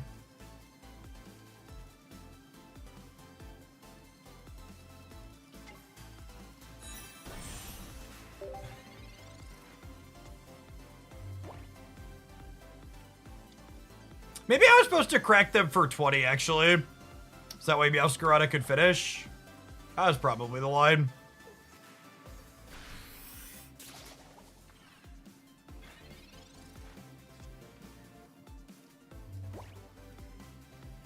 I think it's better off to play meta decks like yours, off meta decks like yours, or meta decks to ranked. I mean, if your goal is to climb, playing meta decks is absolutely going to let you climb more consistently.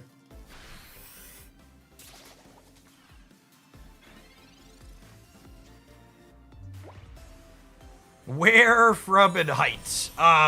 Is that like the 2025 version of ASL? You come into someone's Twitch chat, you type exclamation point from, exclamation point where, and exclamation point height. If you know what ASL is, this is your reminder to stand up. Maybe take a drink of water, stretch your legs.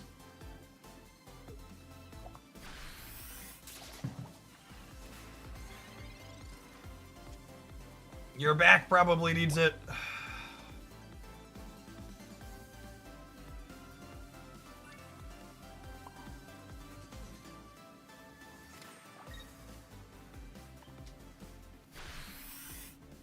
I think that Egg Celebi can be good this meta. Absolutely not.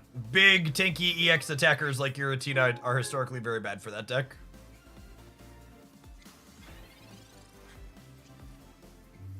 If you think ASL stands for American Sign Language, you're either a Zoomer or a Boomer. One of the two. Definitely not a Gen X or a Millennial. Greg, thank you for the 21 months. I appreciate that. Welcome back.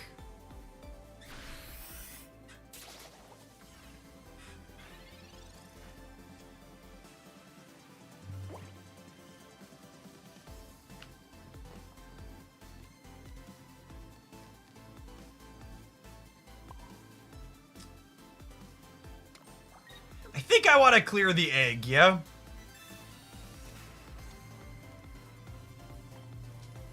AFKmer, thank you for the 2/3 of a year. Welcome back. Greg, coming in hot with the 21 months. Appreciate those bits of direct support, folks.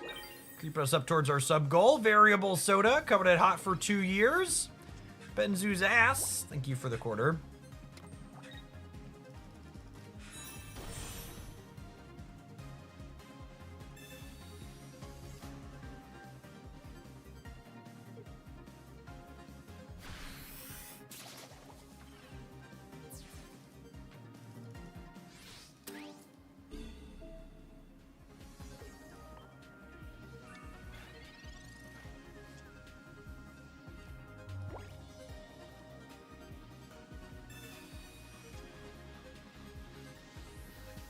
Kokura Matata.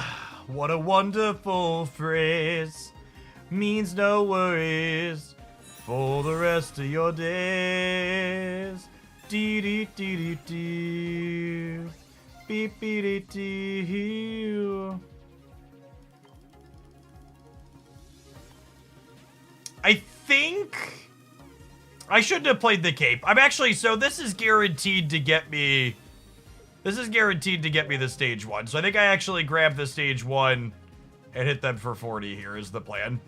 And then my deck is now our stage 2 and an Erica, and either one of them lets me survive a hit next turn. I put motivational quotes in my AIM profile years old.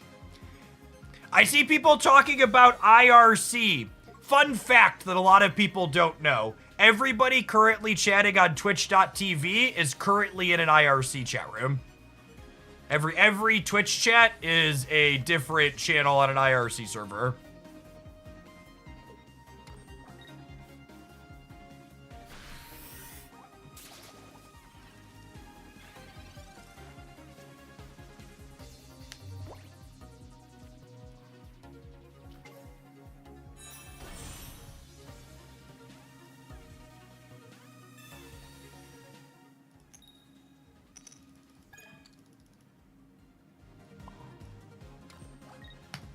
We're gonna chill on evolving the bee drill because it takes 130 from a Sabrina if we evolve it.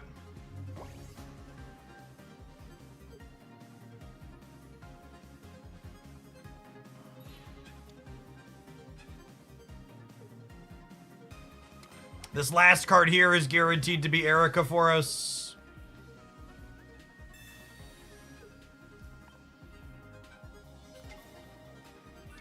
Are they on 2 Sabrinas?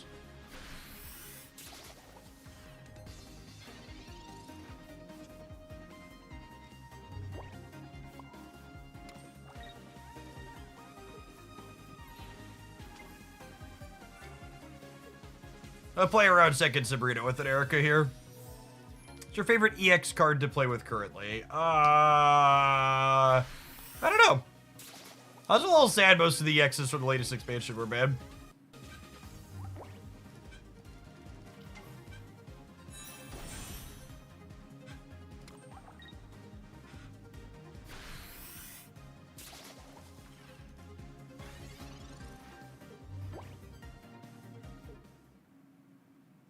They conceded? Are they not playing second Erica? They'd only played 1 Erica, right? Did they have 2 in there and I missed it?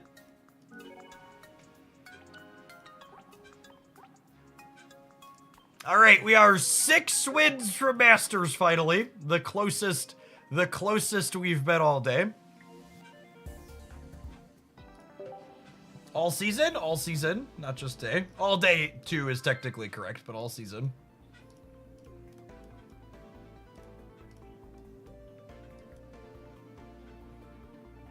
Maybe we'll blunt our slow descent into madness.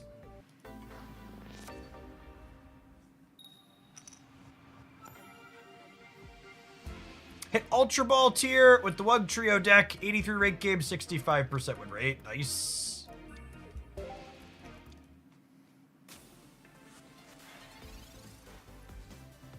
Man, if I had a nickel for every time we played against Caterpie today, I'd have 2 nickels.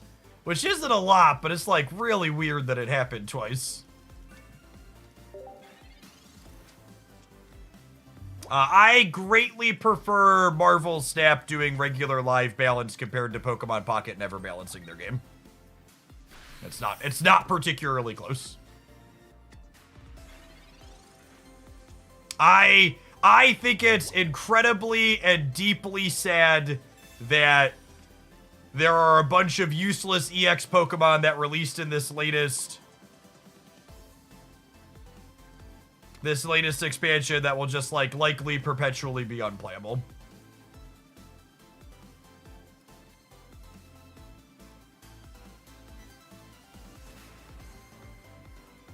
I might want to cry for help next turn.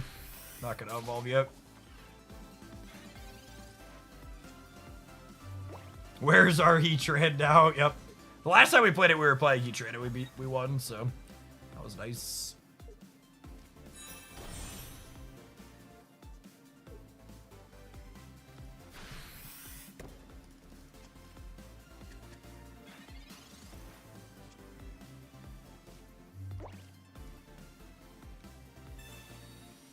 It also feels really bad for people who are fans of particular Pokemon. Absolutely.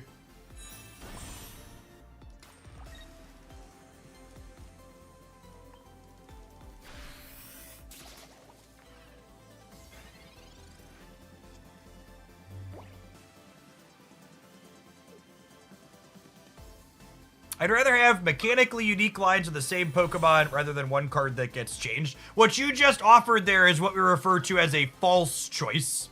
You've presented me choices like they're the only two options, and that's not remotely the case.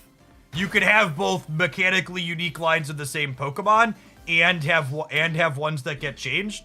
But like, take for example Rhydon, right? Rhydon is a card that there are multiple versions of it in this game at this point, and they're all might as well not exist, right? Like, why do any of the Rhydons exist? They're all useless.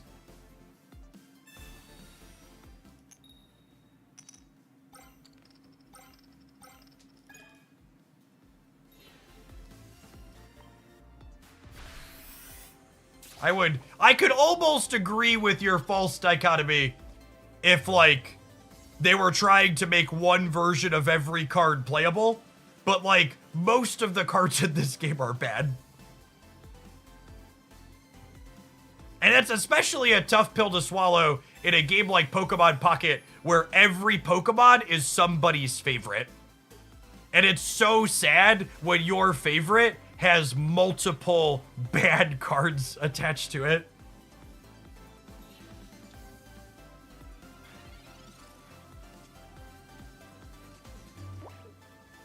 Come here. Come here. Cries in Gengar. Poor Houndoom. Yep. There's so many examples of that, yeah? Clodsire, my beloved. I think Clodsire is slightly better than his play rate implies. 5 wins from Masters, chat. 5 wins away. 5 wins away. All right. Gonna throw this deck list up on screen. We're finally winning some games. We'll be back in 120 seconds with some more gameplay. We're gonna hang out and talk with our Tariff free chats in the meantime. Thanks everybody for hanging out. Don't go anywhere.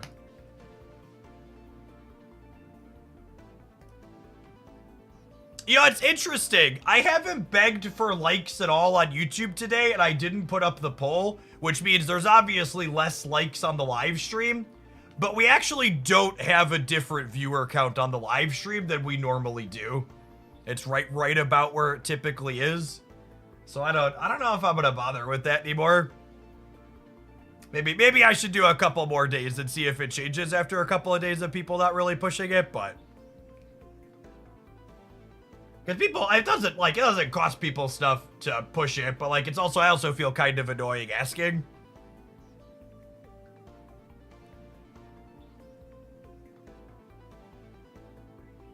Is there any argument for Iono over communication? I think communication is much better than Iono inside of decks where you have less Pokemon. The less Pokemon that are left in your deck, the more accurate communication is. So I prefer Iono in stage 2 decks that have 10 and 12 Pokemon in them. I prefer communication in these stage 2 decks that have like 6 to 9 Pokemon in them. And this one, your Pokemon count is like virtually smaller because your baby kitty draws extra Pokemon out of your deck, making communication even more accurate.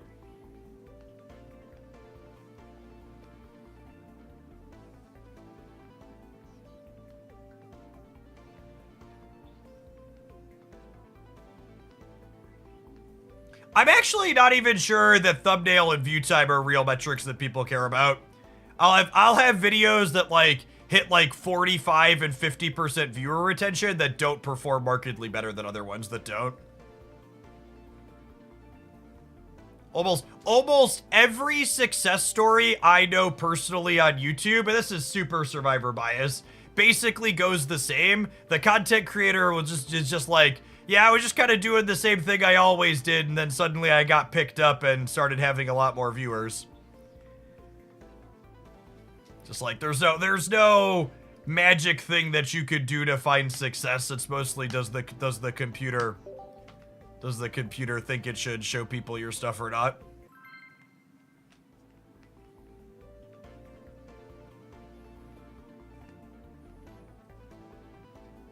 My favorite are when YouTube's metrics will tell on themselves a little bit about how little they'll be promoting something. It'll tell me like, one of my videos has a much higher than average click-through rate, but the view count is still average, which means that it's simply not showing it to many people.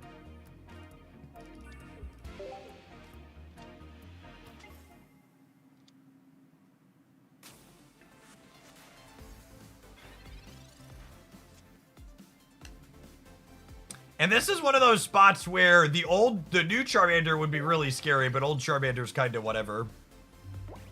They want to discard an energy to deal 50 to me. Good luck, Godspeed.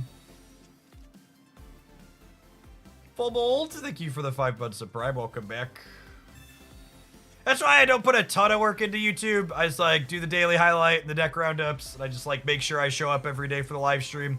Because live streaming is like a thing that rewards you for putting in the work, whereas the other one's just like largely outside your control.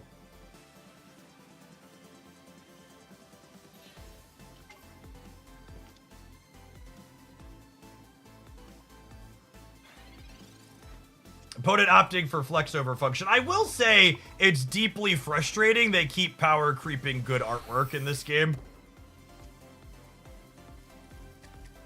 It's deeply, deeply, deeply sad that they keep, like, making the sweet art functionally worse to play. Do live streams make up a majority of your income? Yeah, my YouTube ad revenue for non-live streams is, like, probably between 15 and 20% of my total income in a given month. And half of that income on the Pocket channel gets paid to the editor to make that channel possible. My editor gets 50% of the revenue that the channel generates with a guaranteed minimum of $50 per video. Because I believe people who do the work to generate the money should share in a fair portion of that money.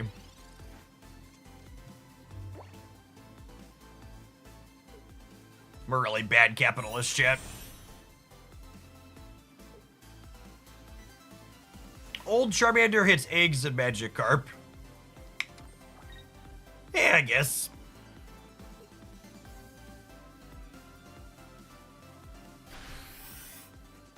Alright, I need one or less heads here, or no Charizard. Uh-oh. Uh-oh.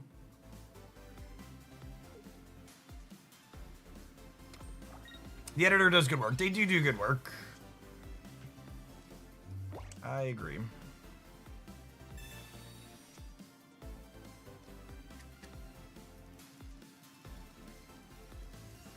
So obviously I'm evolving and clearing the Moltres. The next question is, what other Pokemon am I setting up next? Am I communicating to dig with Kakuna, or am I trying to set up for Beedrill? I think I'm supposed to try and set up for Beedrill. It's close, though. Maybe they just won't have Charizard. We'll be in a good spot.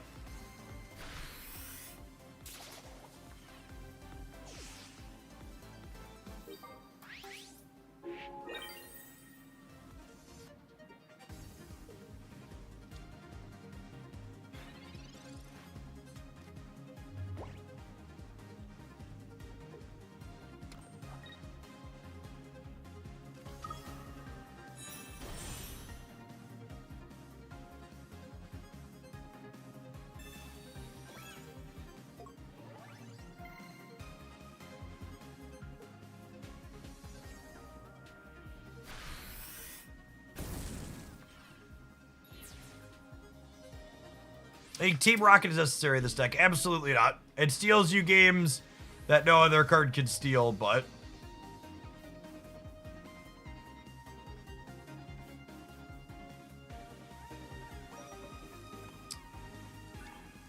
These Charizard decks usually play...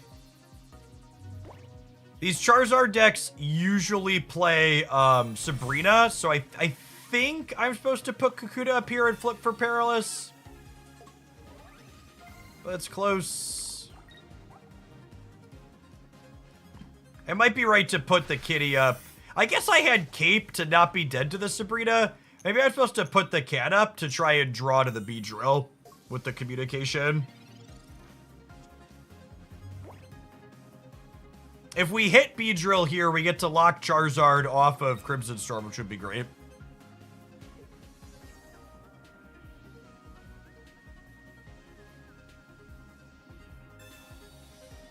Excuse me?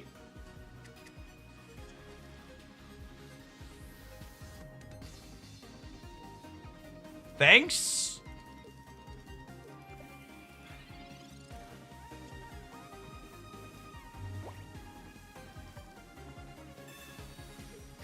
Oh, I forgot that was empty. That's fine. They're probably not IO-knowing us again.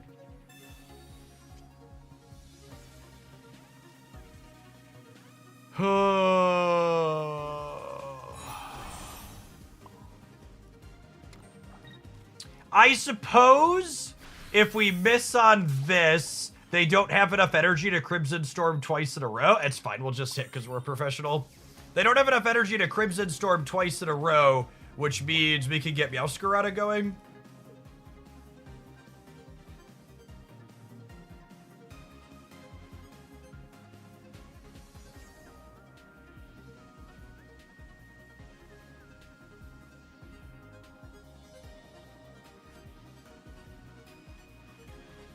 Eight more heads, here we go. We only need a couple more heads, givers.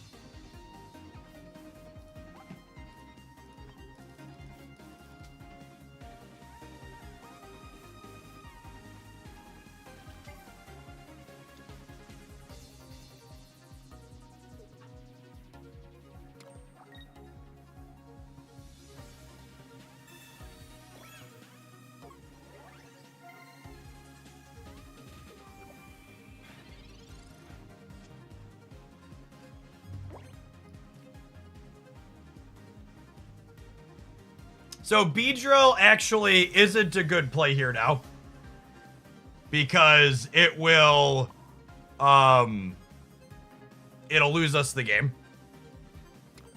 So I need to hit one more heads, and then Meowscarada plus red next turn wins the game. I guess if they don't have healing, we can kill them even with the tails, yeah, as long as they don't have a potion. I think these decks usually play a potion on top of their capes.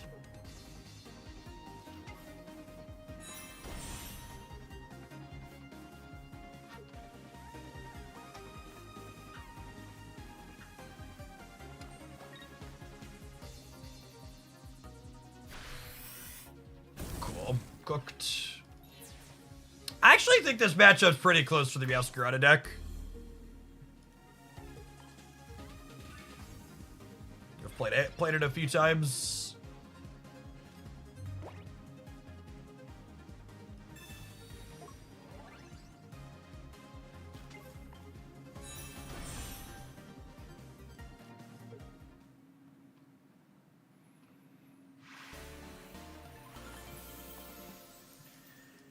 All right, 4 wins from Masters.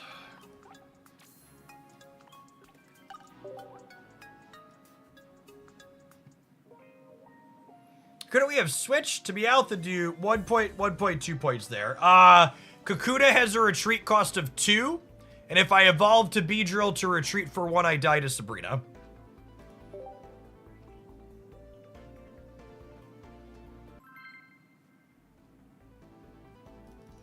So retreating meant the Beedrill couldn't attack, or I died to Sabrina.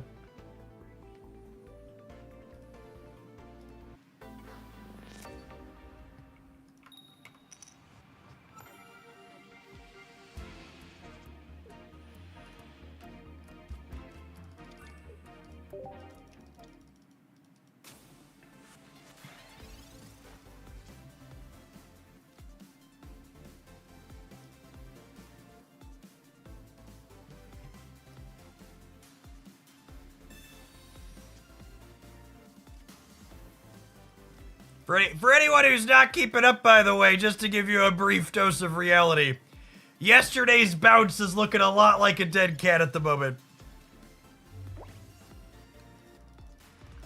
It's looking a lot like a dead cat.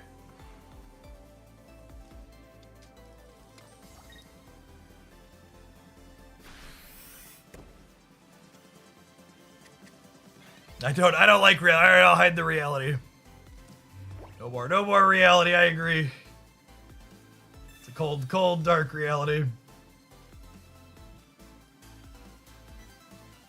Which, for reference, for people who aren't familiar with trading language, the dead cat bounce refers to the fact that even a dead cat will bounce when thrown from a great height. And yes, yesterday's bounce back on the market was one of the highest single-day recoveries the markets have ever had. And if you're not familiar, if we compare it to other times, the other highest single-day bounces in history, they previously occurred in 1929, 2008, and 2020. Which I can't quite put my finger on it, but I feel like there might have been something noteworthy going on in the markets during those years.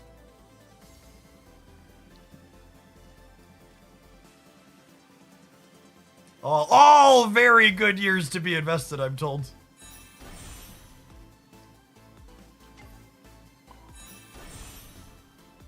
Like, nothing comes to mind, really.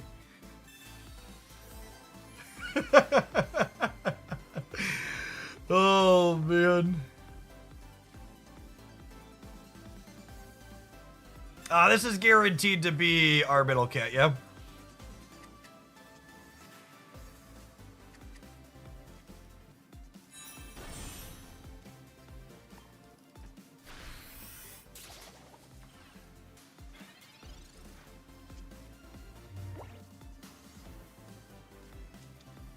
Yeah, one thing I've become incredibly convinced of this expansion is that the thing Stage 2 decks need in Pokemon Pocket is not more consistency tools.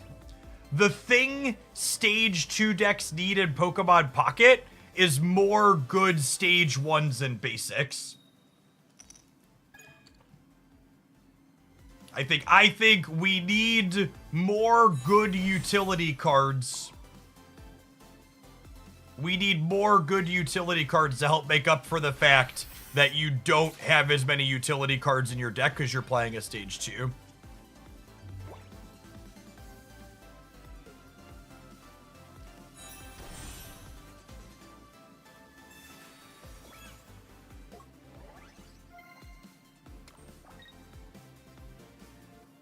Why not evolve Beedrill? Because I want the flexibility to be able to paralyze my opponent. And an evolved Beedrill takes 130 from a Masquerada. Whereas a Kakuna Matata only takes 60.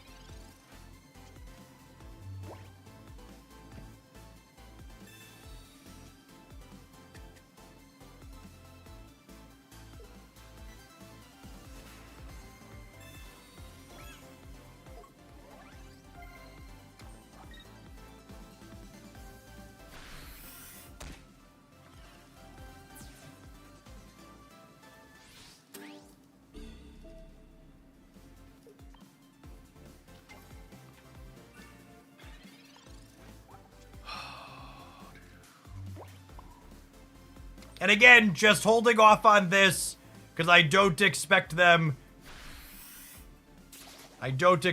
to be able to clear it in one, and I might want the option to paralyze to try and win the game at some point.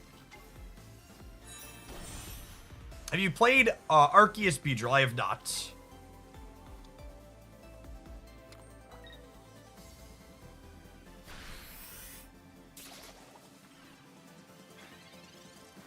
I don't mean this in a negative way. I'm just truly curious. Don't we feel weird being giddy about the markets going up and down? Who said I'm giddy? Who said watching $30, $40, $50,000 that I worked very hard to put away evaporate because the decisions of one narcissistic sociopath decided to start a trade war is something I'm happy about?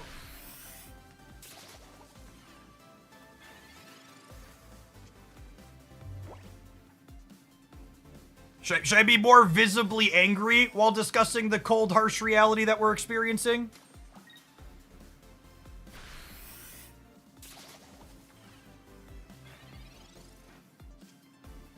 Would that make you happy? Should I be more visibly upset?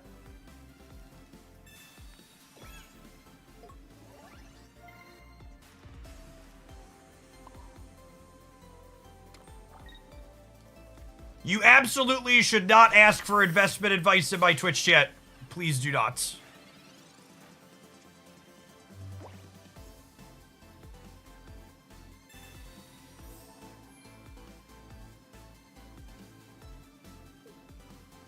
There's one Erica left in my deck. That's a duck. Are we dead?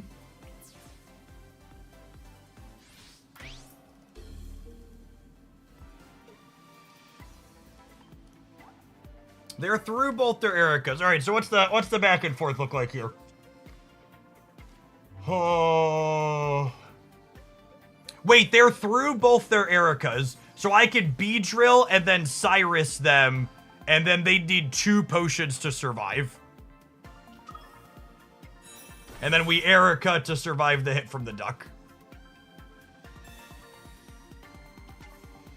I want to make something very clear. Because I banned a right-winger for being intellectually dishonest, which is shocking, I know, that a right-winger would be intellectually dishonest. But they made the accusation to me that, Jeff, were you this giddy or critical of every market swing that happened under Joe Biden? The answer to that question is no, obviously I was not. But I also wasn't this giddy or critical under the market swing that happened under Donald Trump when COVID happened. There is a very fundamental difference between a giant swing in the market happening because of an explicit action the president is taking and because of greater global things like a war in Ukraine starting or COVID happening that take the markets and pitch them off a cliff. What was the market swing under Biden? The markets had a bad year when the war in Ukraine started. 2022 was not a good year for the markets. And Joe Biden was president then. And that's the key difference, right? And like, obviously, if you're someone that's capable of understanding context and nuance, you're probably just not a conservative in 2025, but it's important to point out that distinction. How this is fundamentally different than the other things that have happened in my lifetime. And somewhat recent memory, even.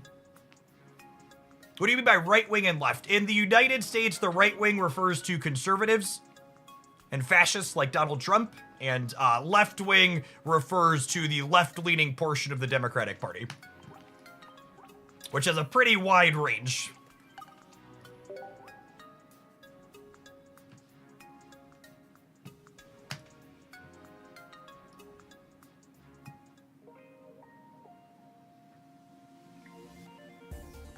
Can someone fact check me? I believe Labor is the equivalent of Democrats for UK people, and Tories is the equivalent of conservatives. Is that right? My international politics are a little muddy because it's tough to keep up with things outside of the United States. We're 3 away. We're 3 away. We're win streaking and we're 3 away. Slow and steady.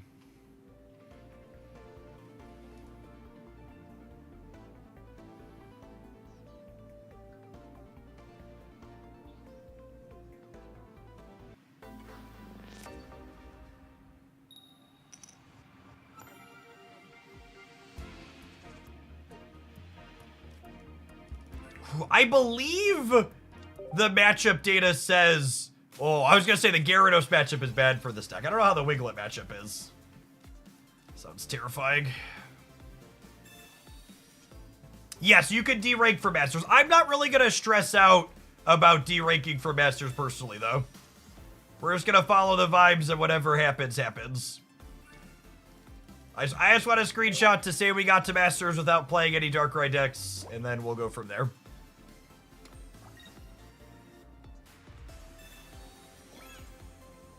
Yes, it's easier to derank in Masters because you lose 10 points per game.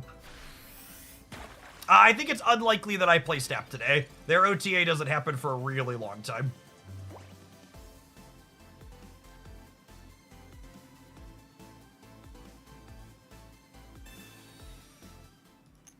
The Weedle is the DL20 Weedle.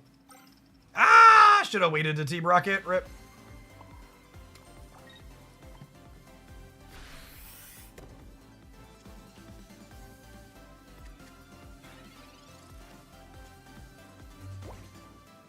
Yeah, it's plus 10 minus 10.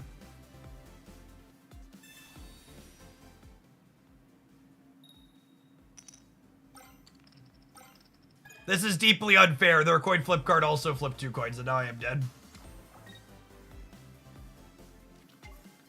All right, 4 wins for Masters. Got it.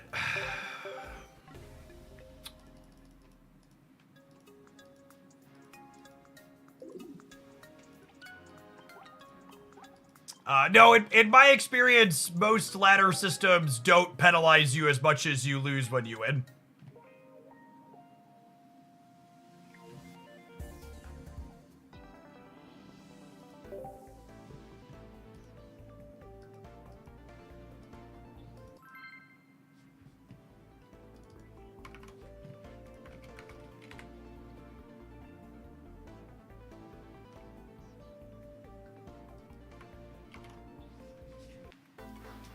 Yeah, that's true, Jimmy. I actually think it might actually be a disservice in terms of the framing of what's happened in the United States to call the existing Republican Party a conservative party.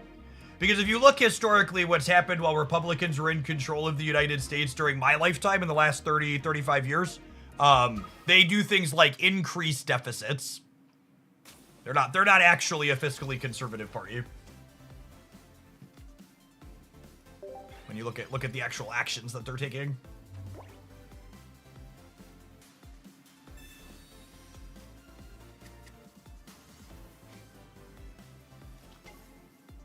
More proactive capitalist party. That's probably a more accurate way to describe it. In some ways, I don't know what Trump's doing to the markets outside of the insider trading potential isn't really good for capitalism either.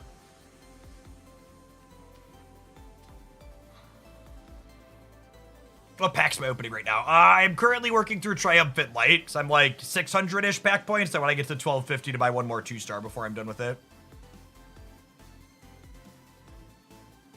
Why does Jeff not want to play Darkrai? Because I'm a hipster, chat, and I want to tell all the nerds that I got to Masters without playing the best card in the game right now. And they'll think I'm so much cooler that I didn't do it like everybody else.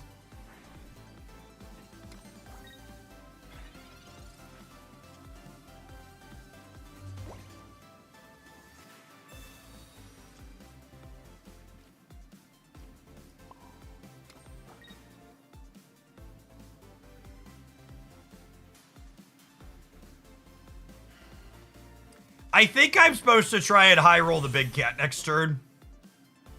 Oh, I guess because they have the cape, that actually doesn't matter. Maybe I'm supposed to cry for help there.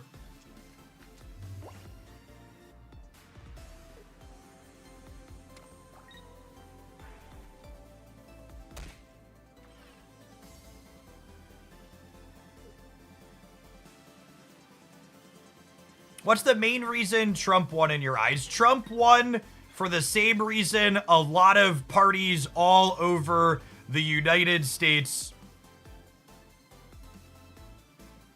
all over the, not the United States, all over the world, is there was a lot of economic unrest and uncertainty that caused the controlling party to flip in many countries.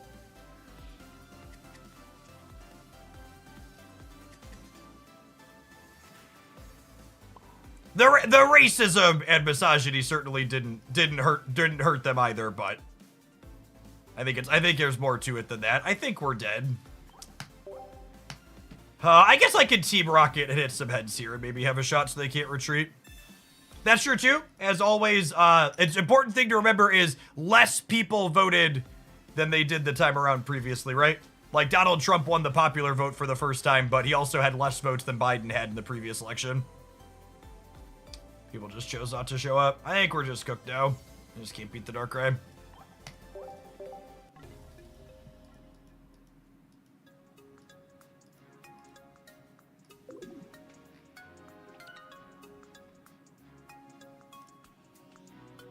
If you want to, it actually, someone said, how did Donald Trump win?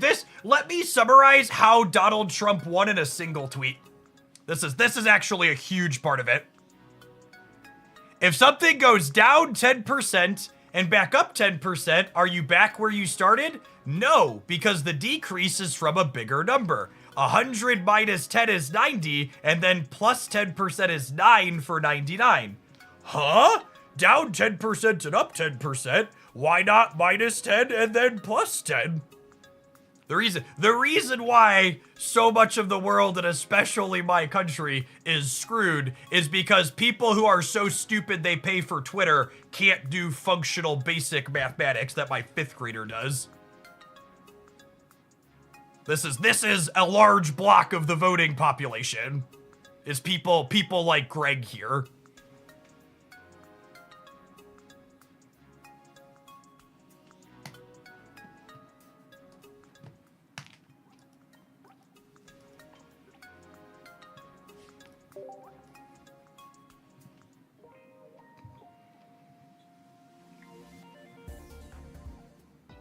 This is people like Greg is exactly why Donald Trump is doing his best to defund and destroy the Department of Education. Is exactly correct.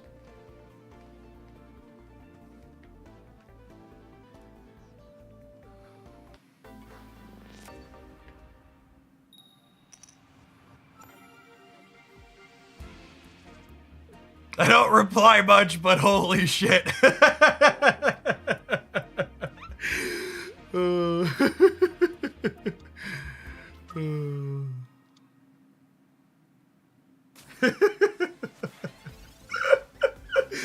we're so cooked. Well done, even. Don't look at the other replies to that Yang tweet. It gets worse than that one. Oh, no.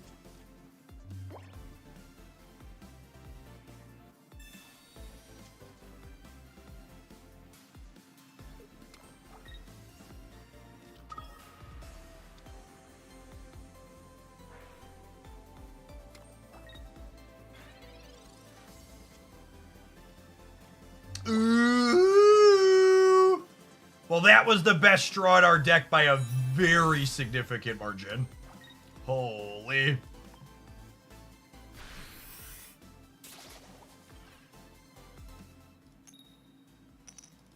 Yowza, and we hit the heads here too? How long until ranked is over? End of April. 29th, I believe, like 19 days.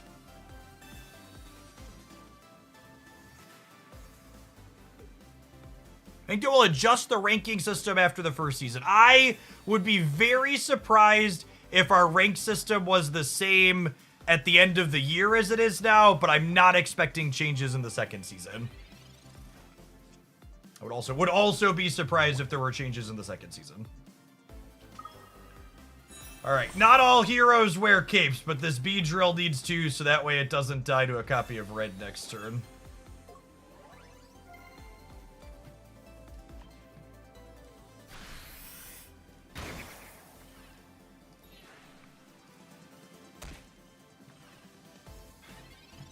They can't swap plus red. Oh, I think you're right.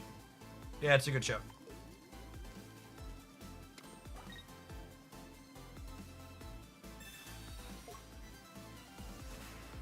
All right, we're gonna need rocket grunts to do some heavy lifting this game. People always ask about the grunts, and while I think they're replaceable in a lot of spots, they allow you to win games that no other card can.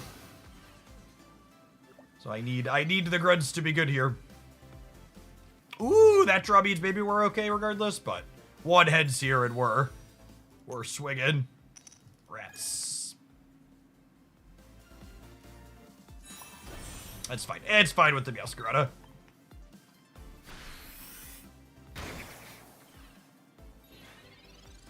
See, I actually think I disagree with that, Light. I am also really enjoy how Pritzker has governed in Illinois.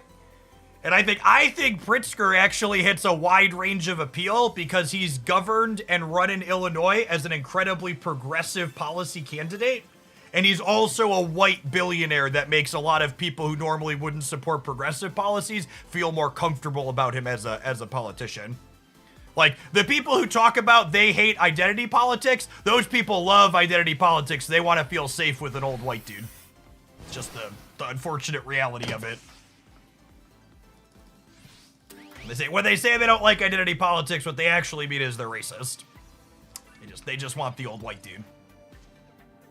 And JB's not even that old in comparison to a lot of people. He's younger than, how old is he? He's younger than most. He's not young, but he's younger than most. I think late 50s, early 60s.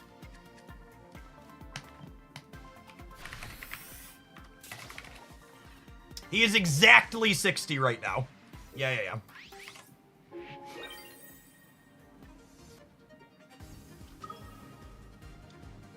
What a young buck. Basically a child. Ooh, if they hit 2 heads here, they could get us.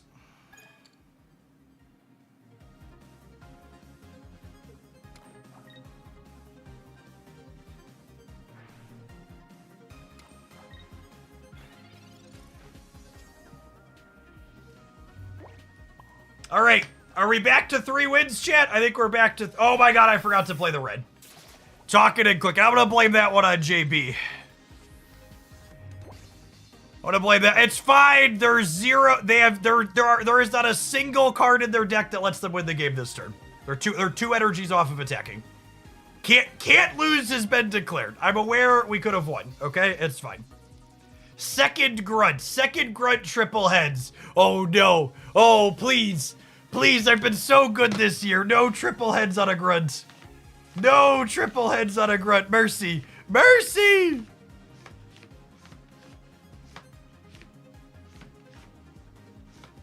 4 heads it is. Oh no. Oh no.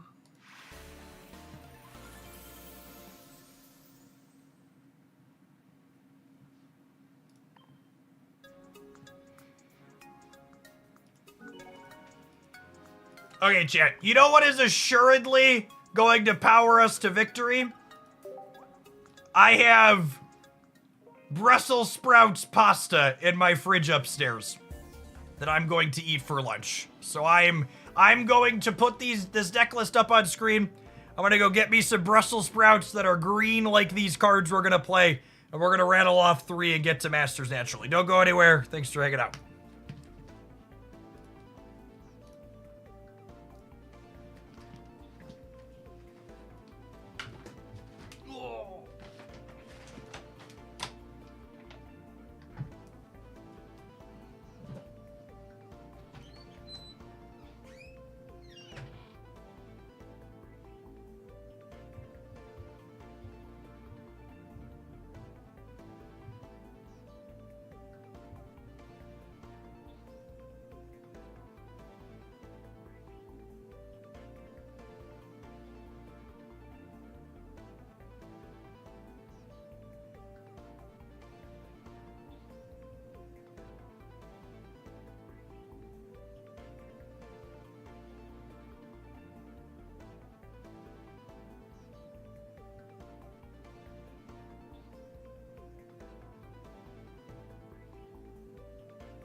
All right.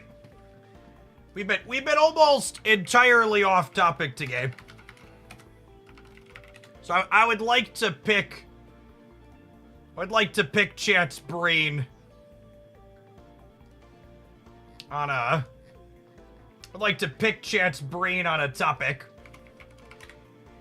My wife and I are in the market for a golf cart. Does anybody in chat know anything about golf carts? Because I know very little, and I haven't started Googling yet. They're not particularly cheap. Yeah, golf carts. So to give context, my wife and I, the last 2 years were some of my best years ever doing content, and the one thing my wife and I splurged on was we bought a site at a private campground that has a park model trailer on it. Was our one big purchase. My grandfather had owned it before me, and he was too old to take care of it, so we got it from him. So we spend weekends out here in the summer. And most people don't drive their cars around the campground. There's like a frisbee golf course and a bunch of parks and stuff like that at it. So people drive golf carts around. And the golf cart he had was incredibly old. So we want to get a new one this summer. Hopefully before they all go up in price. But yeah, it's great. We like touching grass.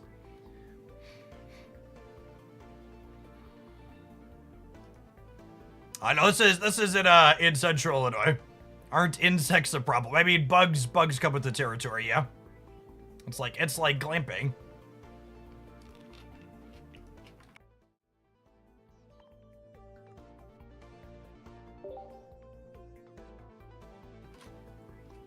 It's almost entirely gravel roads, not maggot.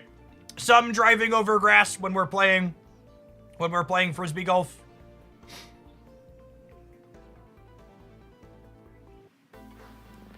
Jeff touches grass and his glasses aren't prescription. What a fake nerd. That's true. Very true. Very fake nerd here.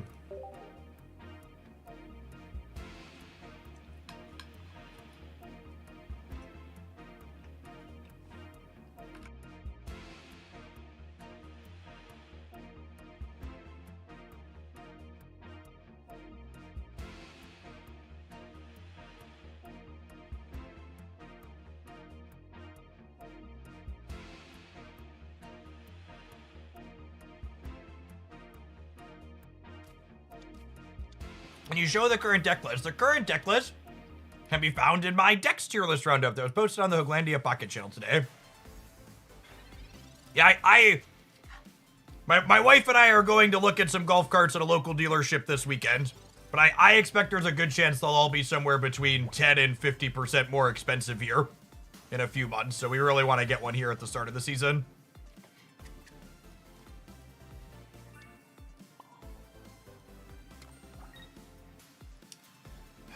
I could greed on this and Team Rocket later to try and hit 2, but I think I just want to spend my supporter this turn. Yeah, definitely battery powered. I don't want to deal with gas. The existing one we have is battery powered. It works well.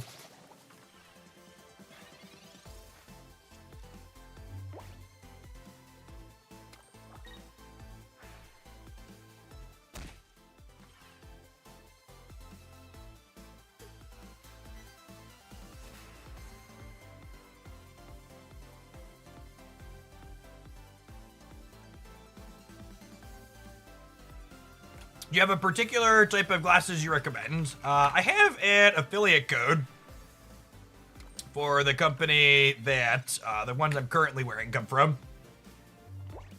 but I won't profess to be an expert about them. I think we chill. Am I buying new or used? I think we're gonna get a used one.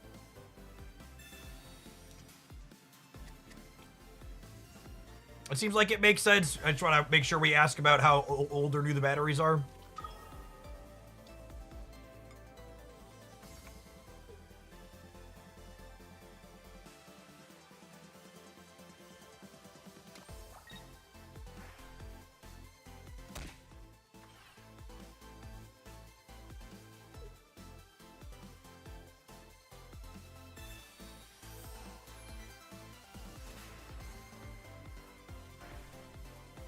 Potion here is the punish for not throwing my Weedle under a bus. I am lace ahead. We're probably still okay with the Kakuta draw, but top deck red would have been nice. Is Machamp EX playable? Oh, absolutely not.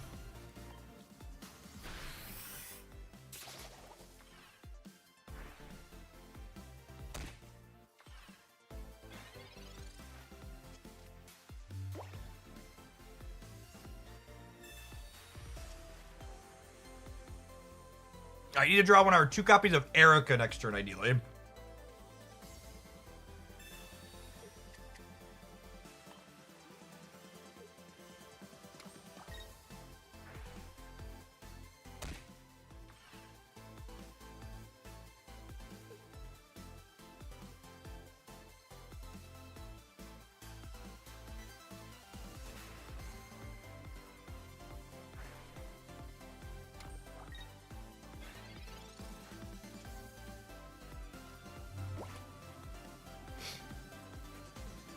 What do we think of finishing with Kakuta to force them to have the copy of,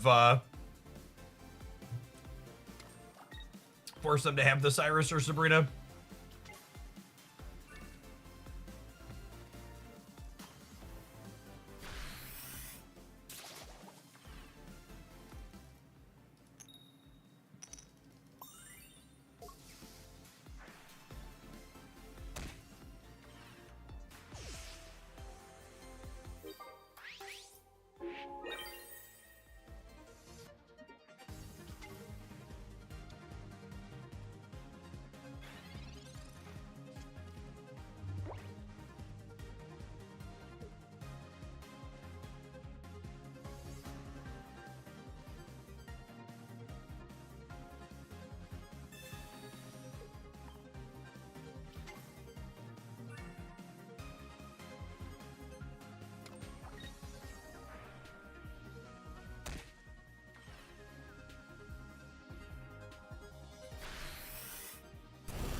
You're late, girl.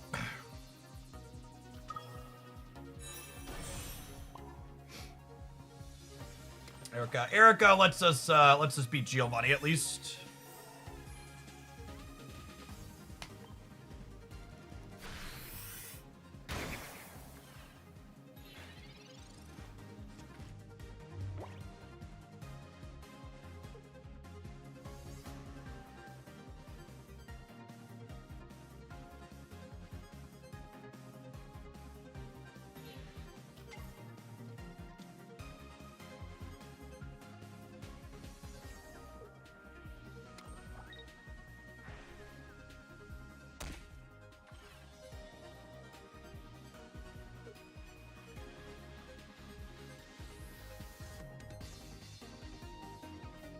Yeah, I have a Cyrus to win on the spot.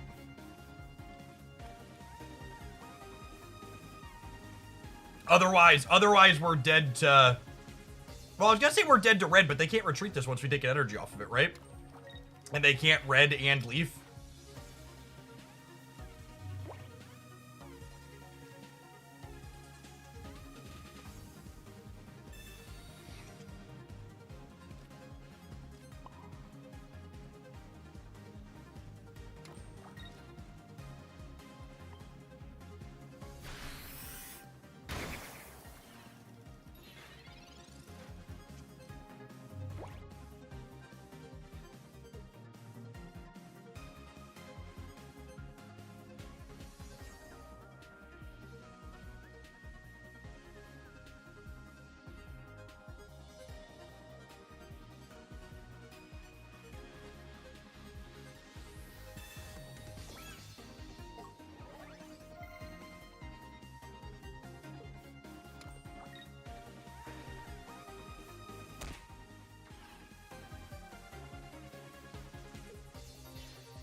Crushing Spear is such a relevant, has such a relevant ability. It's so solid.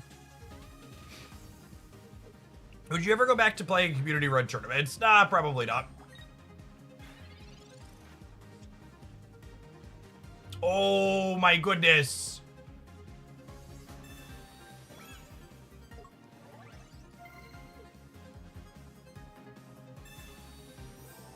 Does Erica Cape just win here? It depends on how much more healing they have. So this survives Darkrai plus red. And then red cleans them back. And then if they do have healing, Osiris is still lethal at any point. They've already burned a potion and a Pokemon Center Lady. And there's another one. Unfortunate. No, they need another potion here still too, right? Because they do 20 to themselves. Oh, and they don't get 20 from this turn. Yeah, they need their second potion here also. Cooked. Yeah, I've had people ask me if I want to try the non-Beedrill builds of this deck, but like, there's so many games like this one where Beedrill just hard carries. I'd be surprised if they're better.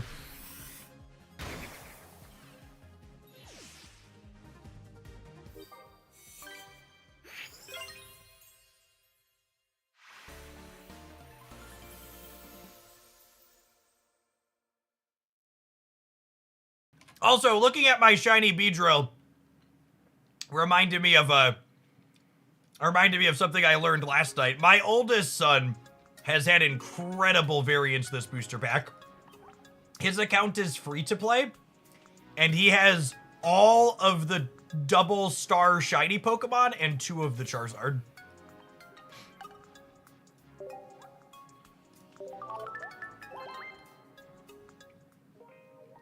All right, 2 more. 2 more.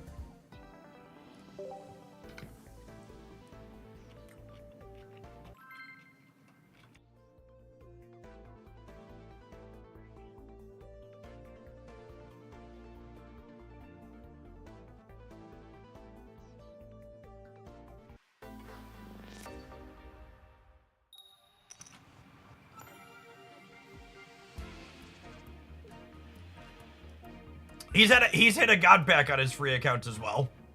It's running pretty good.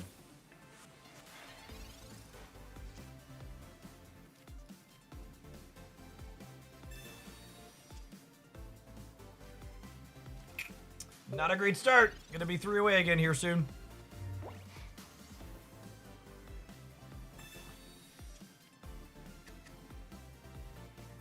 I think the one thing Pokemon Pocket's economy has really made me appreciate about Marvel Snap is simply the fact that Marvel Snap has a very real floor on how unlucky you can get with their economy. All the people in chat pipe it up about how they're just completely bricked on this pack despite spending money compared to my 11-year-old. Like, the low rolls in Pocket are like you get actual nothing. You can, like, literally spend $100 on this game and get nothing of value other than the 1 EX you get from pack points.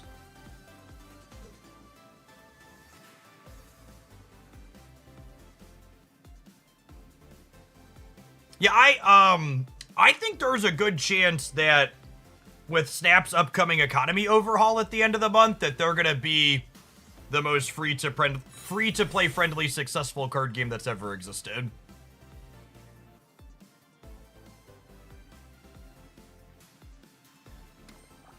And for those that like loosely follow Snap stuff, they confirmed yesterday that their economy overhaul is going to happen at the end of April.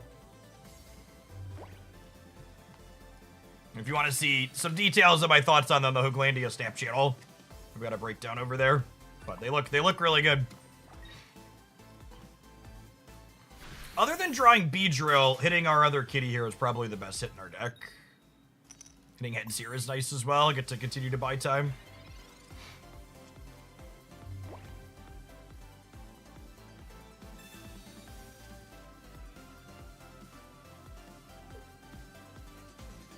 Yeah, there was a lot of hype around the pocket economy when this game first dropped, but a lot of the people that were excited by it were just kind of being masked by the fact that, like, they gave you so many free resources with the first pack, because that's how these games work. They give you extra resources at the start.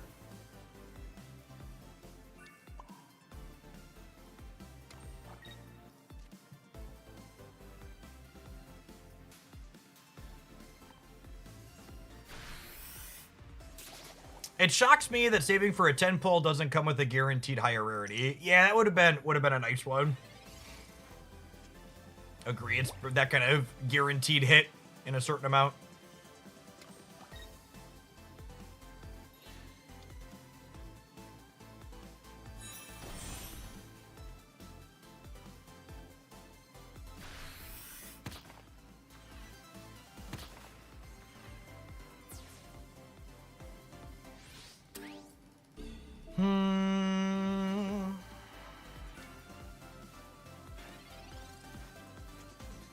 Yeah, not increasing the level cap in this game is also very puzzling.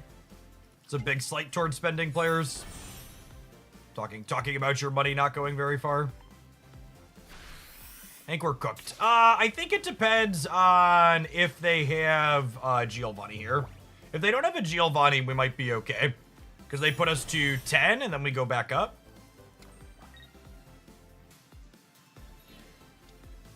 They're retreating. Interesting.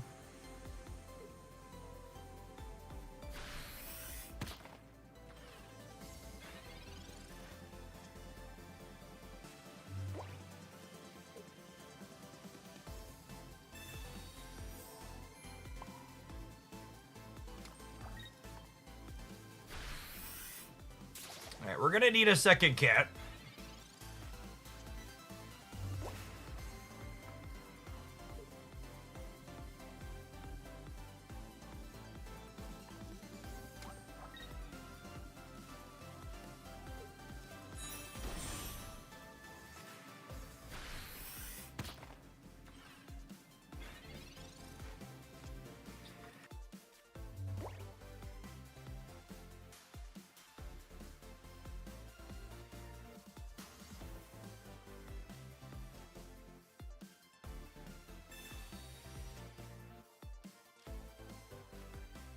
Perfect. And then this communication turns the Beedrill into a guaranteed second cat.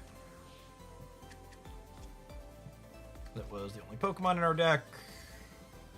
We'll put the extra energy on here just in case they have a Team Rocket.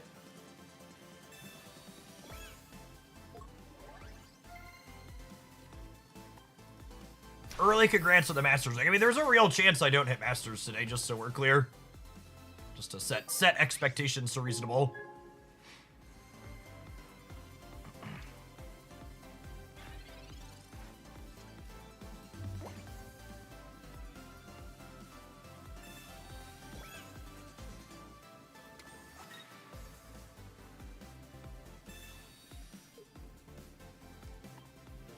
Yeah, I think we're cooked.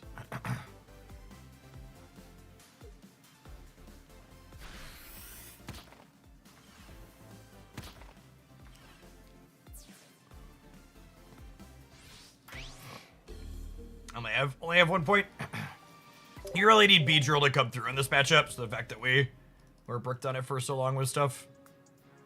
Then we were missing cats too, so we had to put the Kakuna up.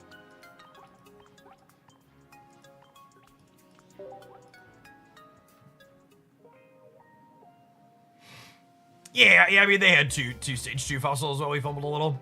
It happens. On to the next one. 3 away. We started 7 away today, so hopefully we finish better than that.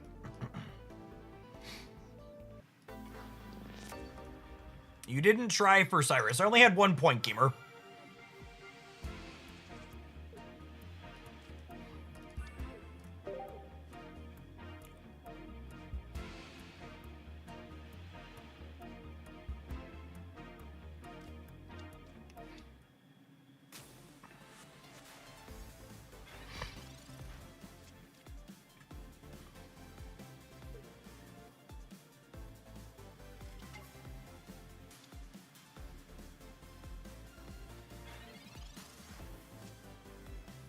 Alright.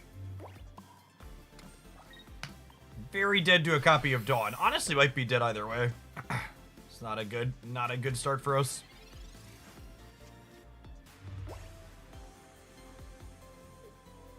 I guess stage...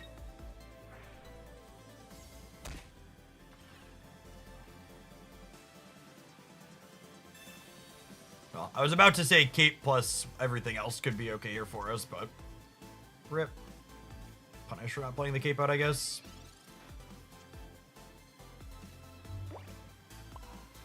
Cool. 4 wins away.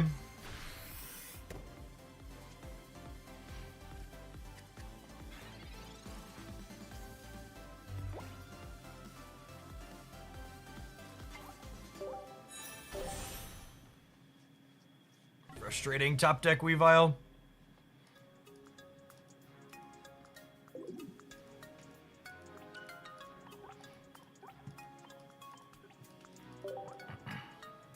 I think Meowscarada decks will remain relevant in the future metas. I genuinely don't know. It feels like they obsolete cards at a record pace in this game. They're very good at making a lot of the things that were previously competitive not be. And some small amount of things hold on, like Gyarados, but a lot of things that were previously very good that are just might as well not exist anymore. It's actually a really interesting dynamic to me that anytime I talk about I wish Pokemon Pocket would do live balance in their game, people always talk about how they don't want their cards to be nerfed so they become unplayable. But like, this game makes cards unplayable at a much higher rate than Marvel Snap does, and it's not close. If anything, Marvel Snap's live balance does a better job of keeping things relevant than this does.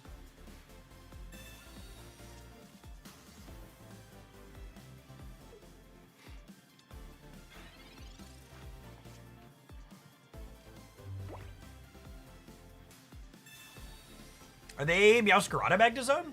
Some people have been playing that.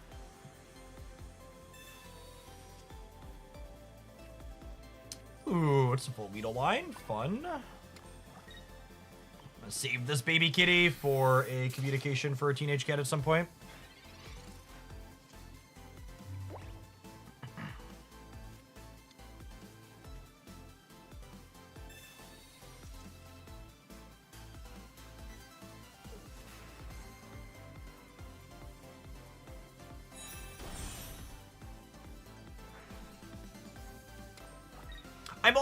I gotta admit, I'm also not sure.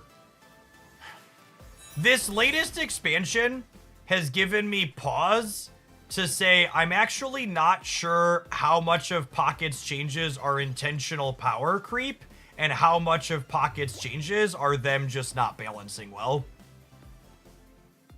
Which is very different than the earlier games, but like I feel like if your goal is to just obsolete old things, you wouldn't have so many unplayable things in your latest expansion, I think is my key takeaway.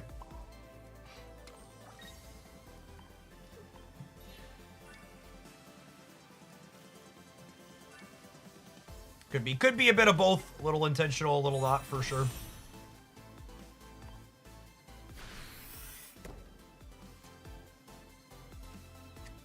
Oh, you know, I probably should have put the energy on Kakuna to just be ready to Beedrill. I didn't really need to draw anything here. This doesn't help me because this is gonna die.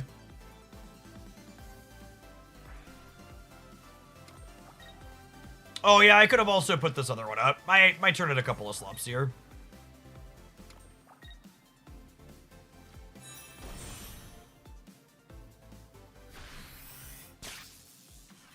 Yeah, I think we're just dead again.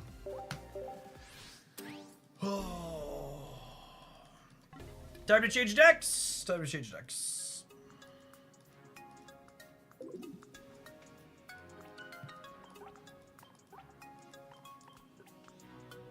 From 2 wins away to 5 wins away.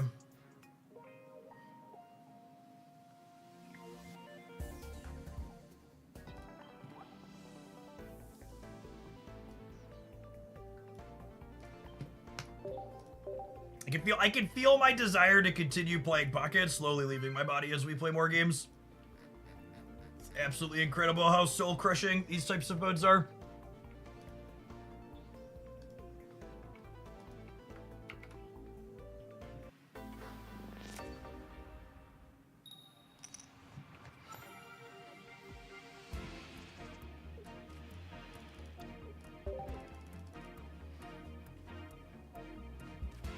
Queued up with Mankey, immediately hit Skarmory. Yep. Feels freaking great.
I might as well hit them. They're a Sabrina deck as well, so they might Sabrina my Skull Fossil.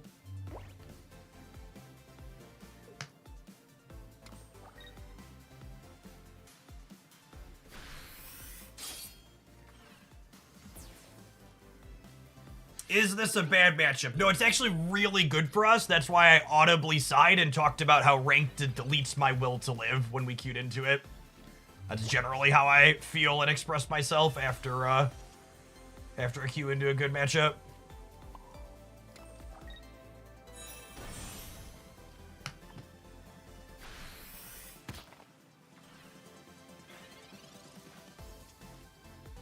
They don't even need to go second to one-shot Mankey. Like, going first is still tough for us.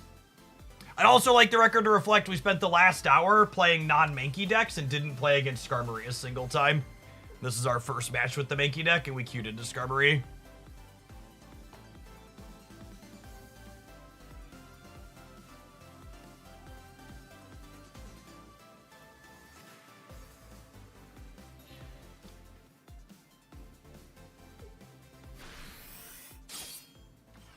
They are explicitly trying to stop me personally, I agree.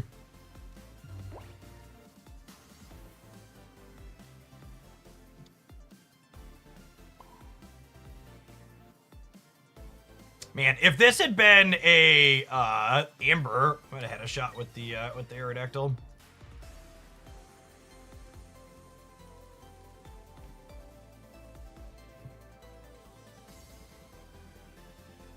I should not play this out needlessly because it'd be useful with Iono.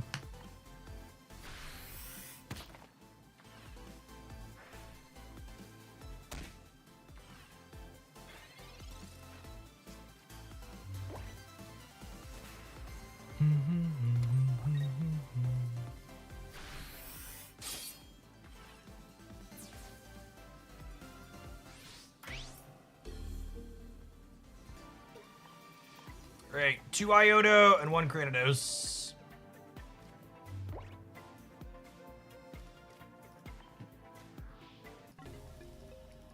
Oh, the good news is the way the points line up, we're still only 5 wins away.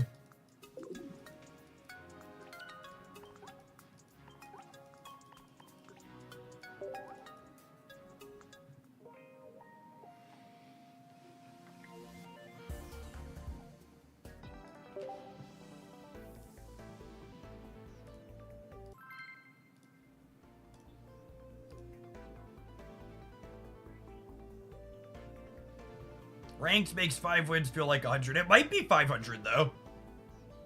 It might be another 50 games before we make it to Masters, unironically.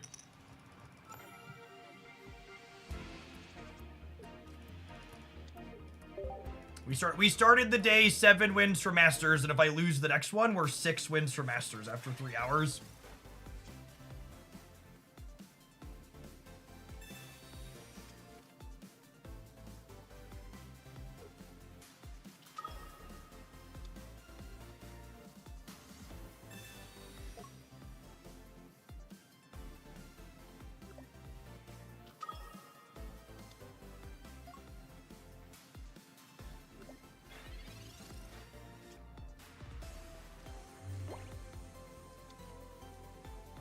The sub goal doesn't want you to reach Masters before it reaches 2200. Given the turbulence in the economy, I wouldn't be surprised if we don't hit the sub goal consistently anymore.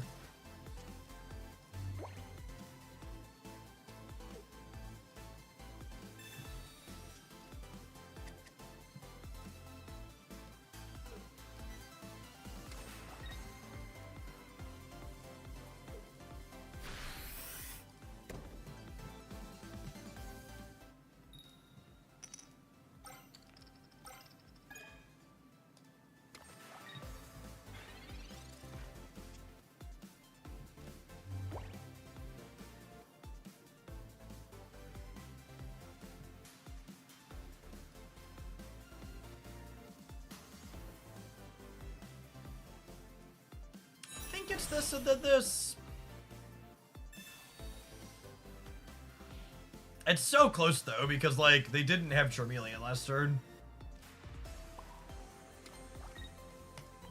Potentially wrong to Iono them with 5 cards. Yeah, and for the record, I don't blame people if there's gonna be less support than we previously had. It's part of the reason why I opened chat. We're not gonna know what the full repercussions are of Donald Trump's decision to rail the economy for a really long time. If you show the deck after this game, you can find this deck list in my best decks tier list rundown that was posted on the Hoaglandia Pocket channel this morning.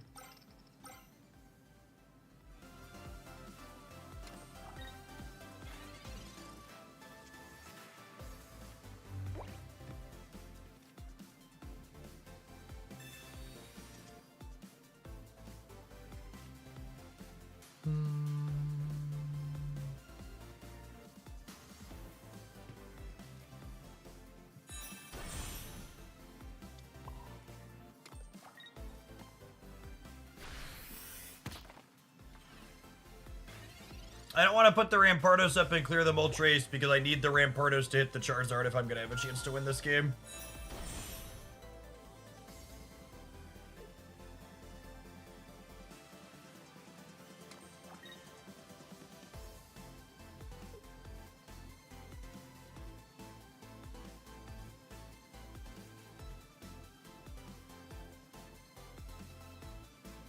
Yeah, Red or Primeape both let us knock out Moltres next turn, which is nice.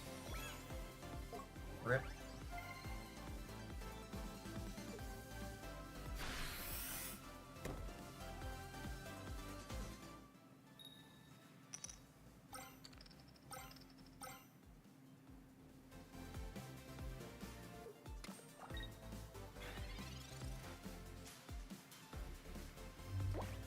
Monkey!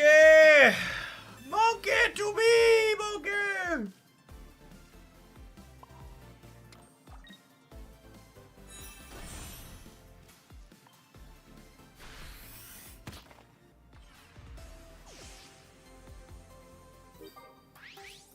For the regulars, you can know we finally hit Masters when you come in and see me playing sweet decks and not the stock decks we've been playing for the last week and a half.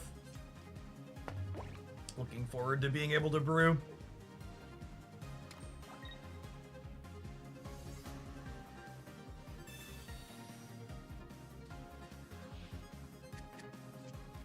Could have caped the monkey. Gamers, the Charizard has 7 energy on it. It really doesn't matter if they need to deal 60 or deal not. You absolutely drop out of Masters.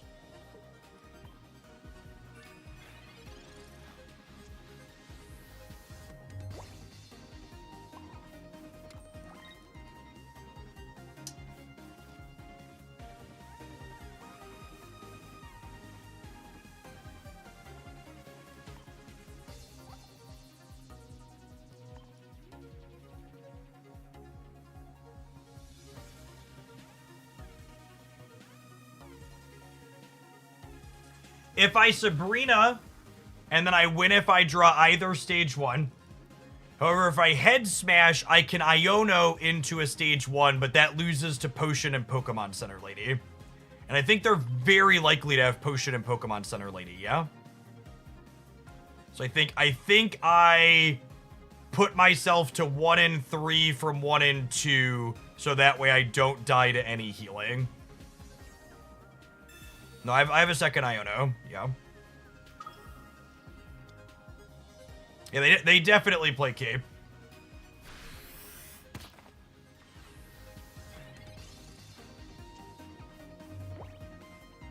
So Sabrina here means we have 1 in 3 to win the game still. Which is not bad considering how awkward our draw was to start. Took us forever to find Primate.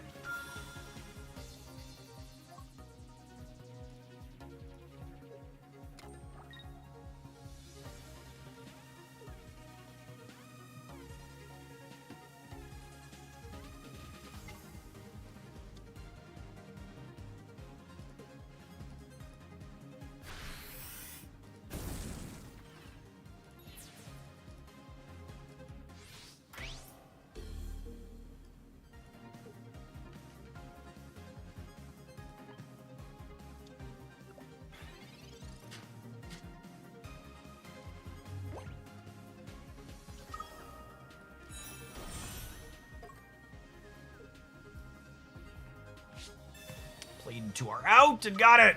4 wins away yet again.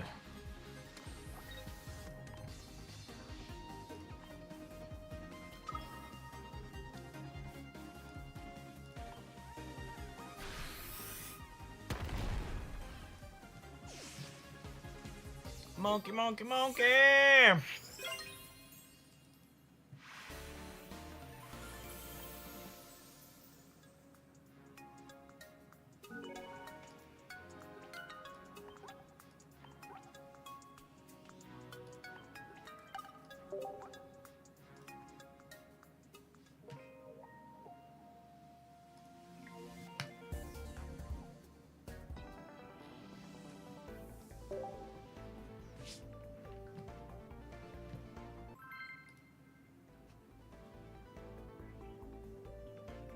I fired my coordinated assaults in Dark Legion 8, man.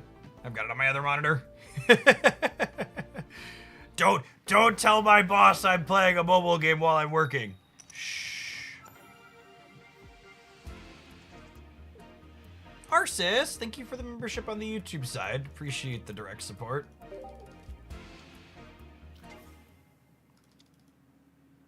All right, dodge a Rocky helmet. We can dodge a ball. We have first energy advantage. If they don't have Rocky helmet, we're in a solid spot.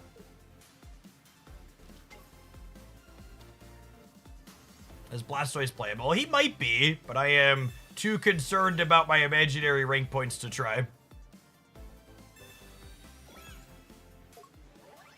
I've got a growing list of things I want to experiment with once we check Main Masters off the list. It's really, truly difficult to overstate how much the existence of a ladder stifles people's desire to play interesting things.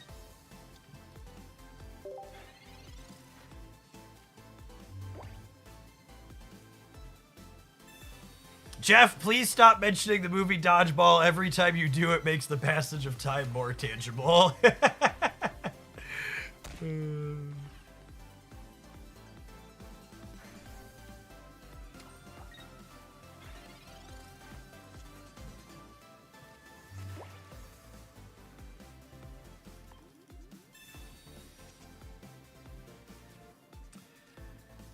Oh, none of those are my big monkey. I am sad.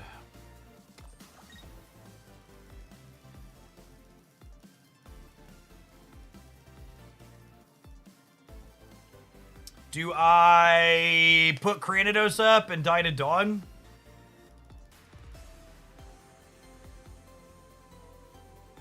I think so. I think so.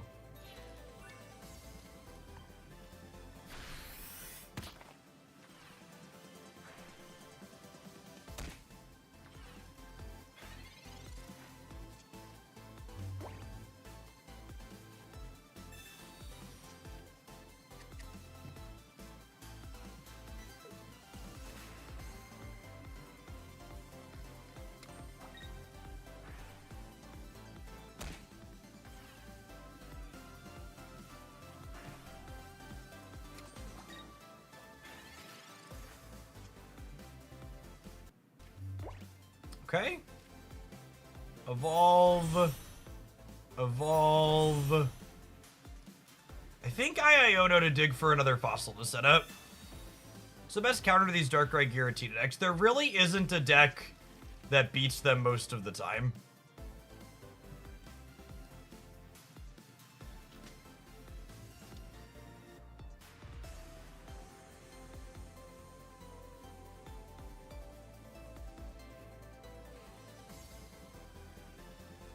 Even Meowscarada is pretty far from a sure thing.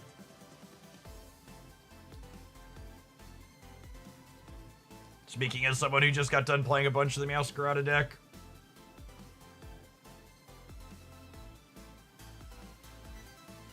I think I clear this, and then the hope is they don't have red or another Darkrai, and then this clears this, and then this, and then I build up this. Well, I guess if the plan is hope they don't have another Darkrai, I could actually energy the Primeape. Gyarados is a pretty good counter, I guess. But still, like, when I talk about a counter, usually I mean you're better than...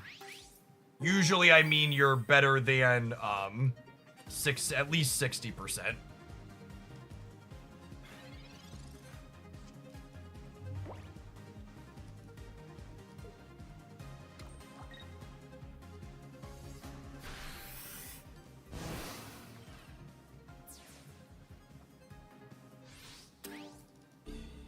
Gallade is good against it. It's not by the numbers. Gallade was good against Darkrai Giratina the first week when they were playing Druddigon, but part of the reason why you've seen this deck evolve into not playing Druddigon is because its matchup is better against Gallade.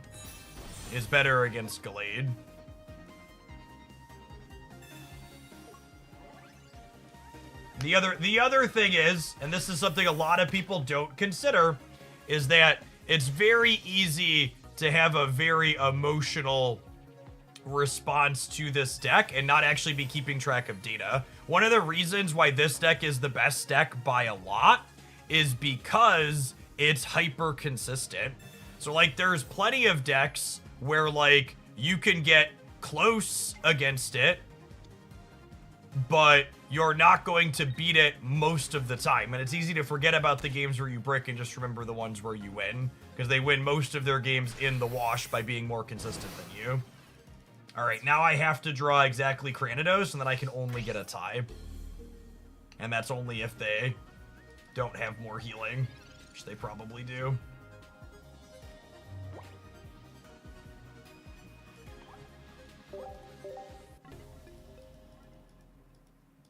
Yeah, it's very consistent, and it likes going first. I agree with that take too. I think a lot of the decks that even have slightly above average matchups into the Darkrai deck only have that above average matchup. Only have that above average matchup because of the play draw variance, go first versus go second, and the Giratina deck really doesn't mind going first versus going second. Someone made the claim that the Gyarados deck is 65% against Darkrai Giratina. Now you're gonna make me go get my data.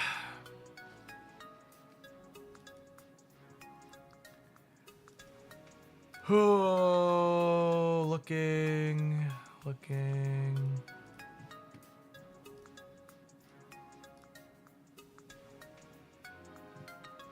In the last big tournament that we had, who's ready for a timeout over there? In the last big tournament that we had, Gyarados, Manaphy had a 54% win rate, almost 55% win rate against Giratina, or Giratina Darkrai. So again, believe it or not, the guy who mucks around in this stuff as his job has a pretty good memory for numbers. More correct than you off the cuff. I mean, it's okay to point out when I'm wrong. I'm wrong pretty occasionally. But, like, if you're gonna tell me I'm wrong, you better bring the freaking receipts. Because I have receipts. You'll also hear me say things like, I think, or if I recall. Because when I'm not looking at the actual numbers, I leave myself room and make sure that my words are clear, that I'm not speaking with 100% certainty. But if you're going to come in and tell me I'm wrong with 100% certainty, you better be right. And that type of interaction is the ones that a lot of the people who are my detractors try and paint me as unreasonable for having. They'll be like, Jeff thinks he's always right. It's like, no, I just think if you're going to tell me I'm wrong, you better bring receipts. And if you just say, Jeff, you're wrong, trust me, no, I'm not going to believe you. That's the last big tournament. If you take all the tournaments into result, it's actually 61%. Yes.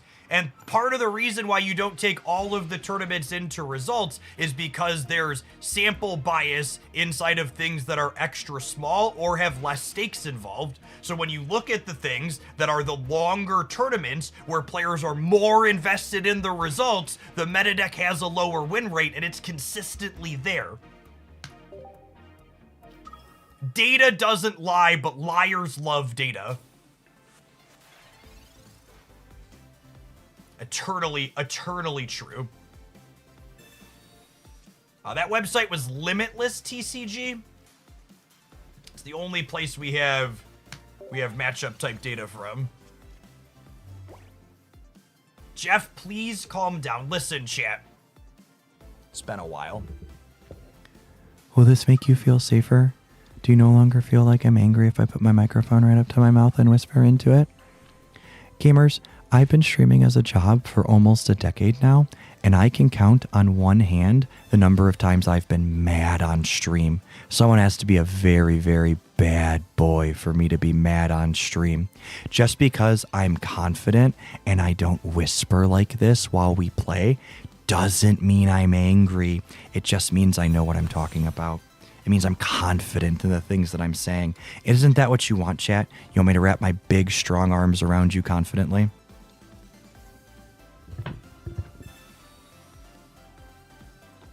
Listen, gamers. I get it. Most content creators, their microphone is it's right there. It's right there and they're whispering, so you never feel it remotely like they could be heated. Not remotely mad, I promise you.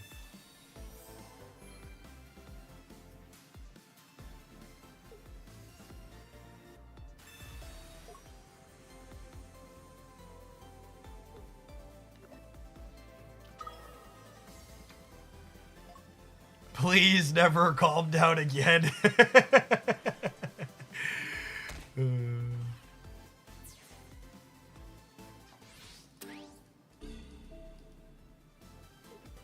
How much money for you to do an entire stream like that? If you have to ask, you can't afford it.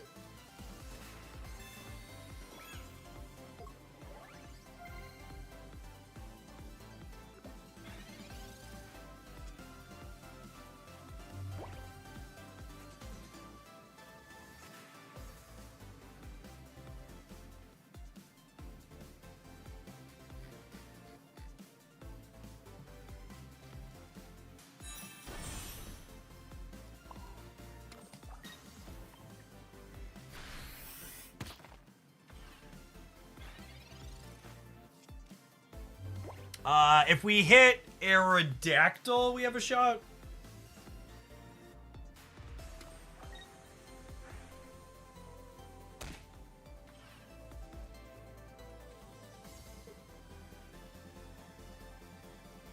That was such a teacher move.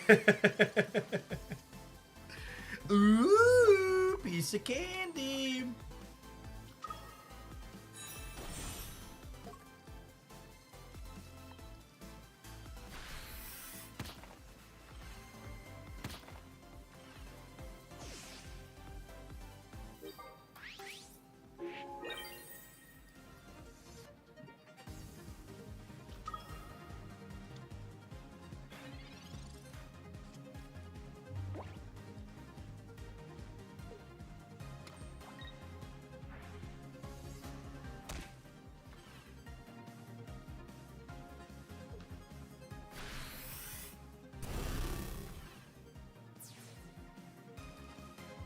Okay, so if they have more sustain, which is incredibly likely, we're probably cooked. However, if they simply have more copies of Red Card and Mars, we might be fine.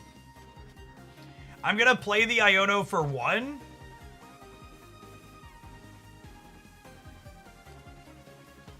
Where does PokemonMeta.com get those stats from? PokemonMeta.com curates all the tournaments from... It literally just pulls the tournament data out that I was referencing. Which, again, if you're looking at all of it together and not just looking at the bigger, most competitive ones, they're biased for that reason. 1 in 10 to win the game, says local man, dead to potion 100% of the time.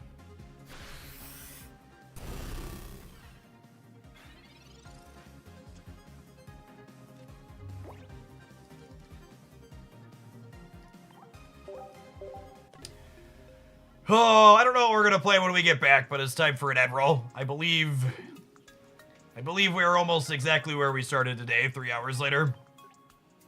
We're 7 wins, now we're 6 wins. BRB.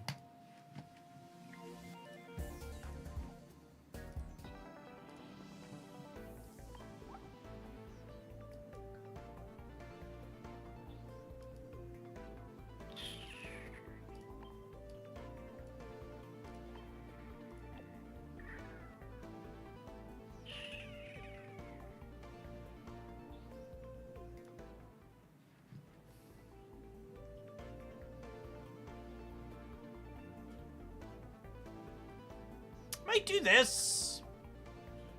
Might do this.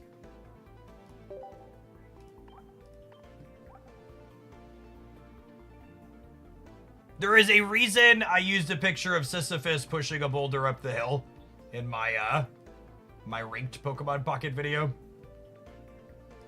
As the thumbnail.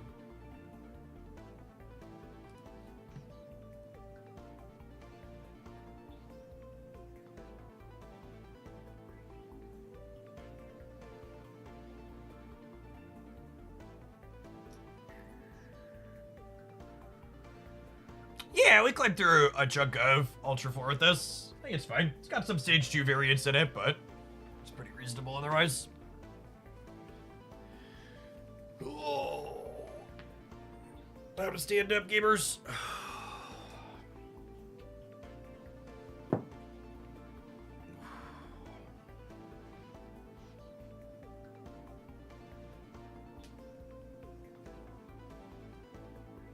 Does Rank Pocket get some meets expectations from me? No, it's much worse than I was expecting. If you go back and listen to me talk about Pocket Ranked, I talked about how I was expecting it to, at worst, be as grindy as Pokemon TCG Live, and it's much grindier than that. Pokemon Pocket's rank system is unironically the grindiest rank system I've ever experienced in a digital card game. And that was really surprising to me because everything else, the way this game was structured coming into Ranked, was way more casual and relaxed. I knew there would be some amount of grinding, but being literally the grindiest was not the expectation I had.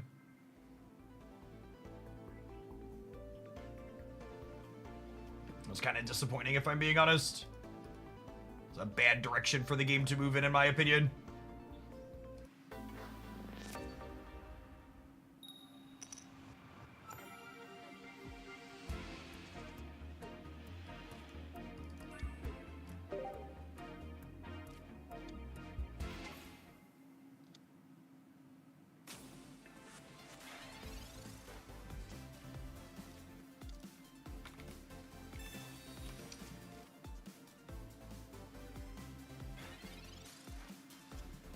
I think using a single big tournament for your data is dangerous.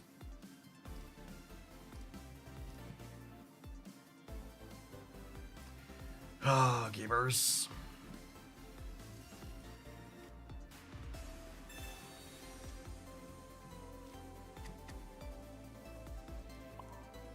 I'm not playing this out because I don't want to get Sabrina into it. Slap, slap, boom. Thank you for the 17 buds.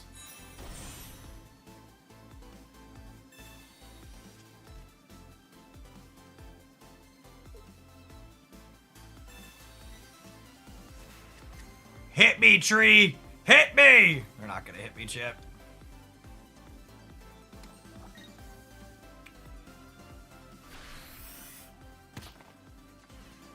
This is, I have a Rampardo slap, and then I'm probably cooked.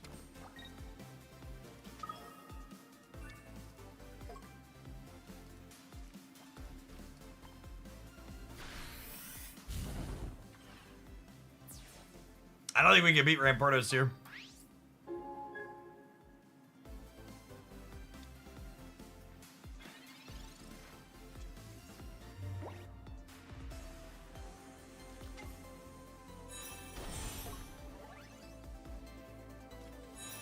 Opponent has assembled their stage 2 fossil and their stage 1 while I can't draw my basic. It's my typical experience playing.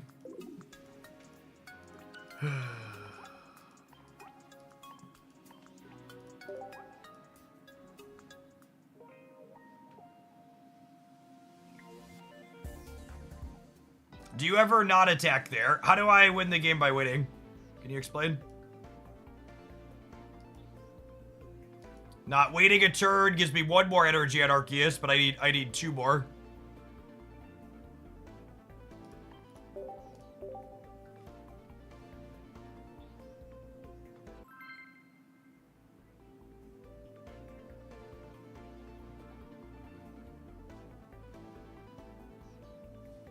That's funny. This reminded me. I watch a lot of Pokemon Pocket content too, and I tuned into Godly's stream the other day, and he was trying to play the promo cards, and like as I pulled him up, he was saying like, "This really wasn't fun. I'm gonna sign off early," and I was just like, "Yep, the ranked experience really does it to us all."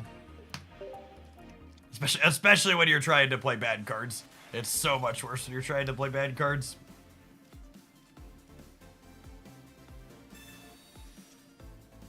Harkano, thank you for the 22 months. I appreciate it. Welcome back.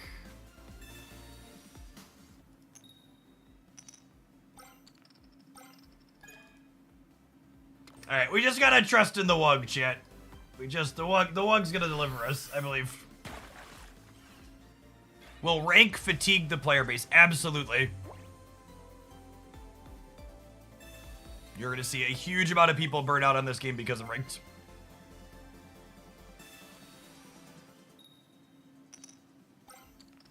Wow, can you believe how lucky our opponent is, chat? Hitting 2 heads on a variance luck card?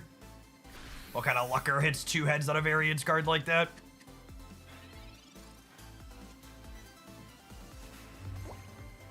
Imagine the audacity.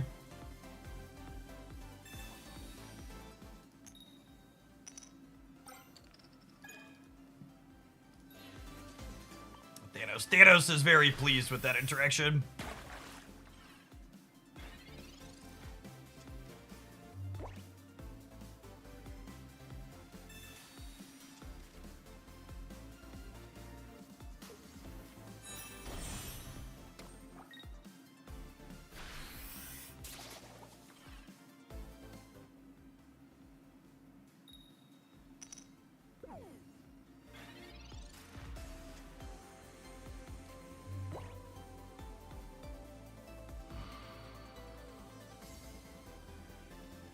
I mean, I can't win if they have Beedrill, right? Because it just, like, keeps all the energy off me forever.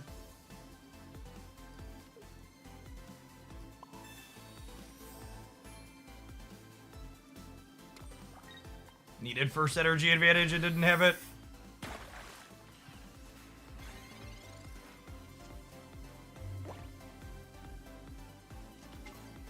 I guess I could have played the second Wiglet to play the second Misty, but I don't think we're winning most games where they have Beedrill.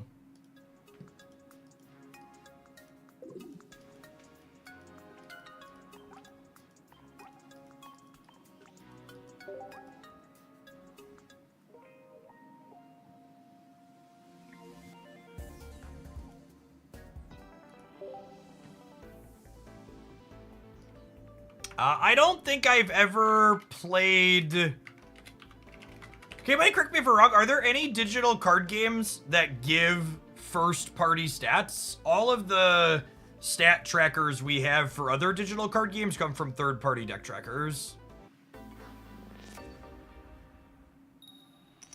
right?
I guess this technically isn't even good, right? Because if we hit the lead one, we die.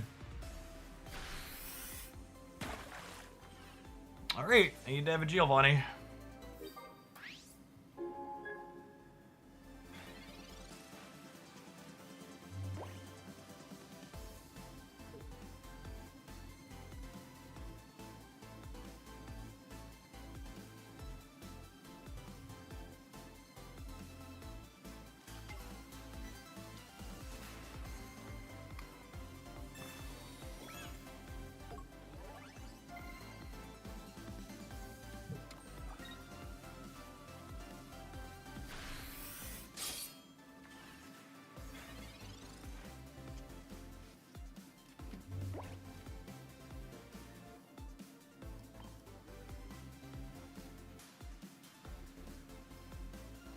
We could win here with perfect RNG, yeah.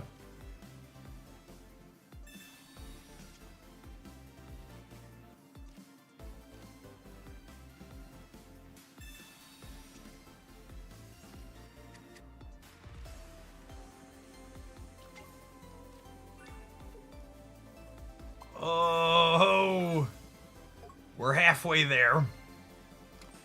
Lug trio on a chair.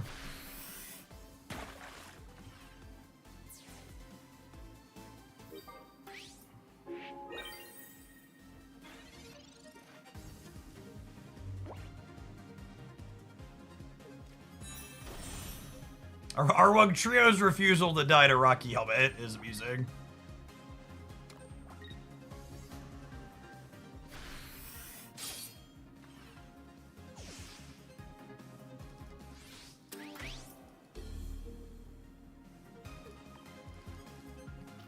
Hey, 50% to win the game.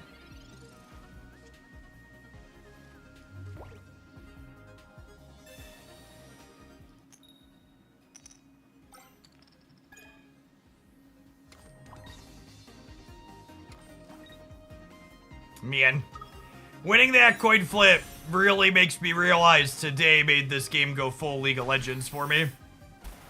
Which, for people who aren't familiar, saying the game is full League of Legends is another way to say when I lose, I feel angry. When I win, I feel nothing. It's just like, well, there's supposed to be joy here, but it's actually just kind of numb.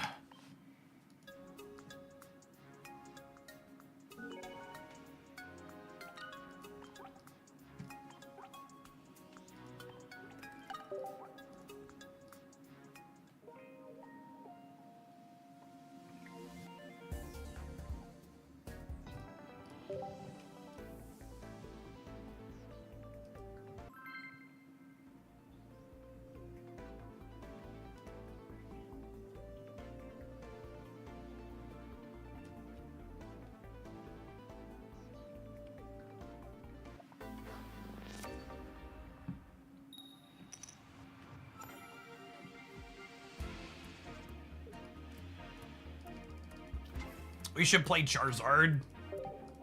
I can maybe be persuaded to that once we lose enough with Wugtrio. Buy that for $1.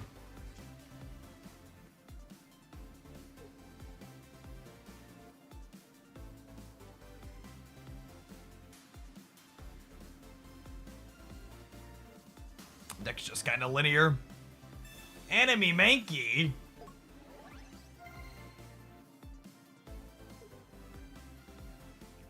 Lyric Genius, thank you for the prime, appreciate it.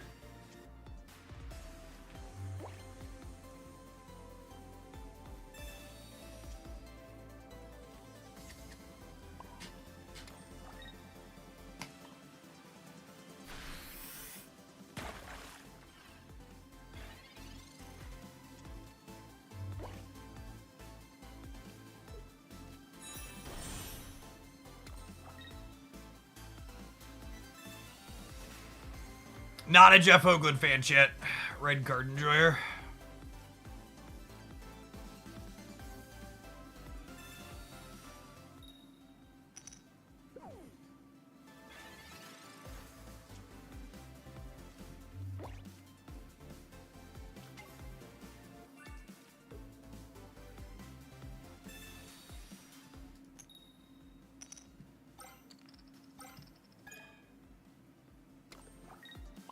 And I actually want to put my second energy on here, so this way, if they Sabrina me, I'm guaranteed to have a Wiglet with 2 energy next turn.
Seven wins for Masters, 3.5 hours later. Oh my goodness. I was so miserable through all of this, I forgot to fire more reads in this other game.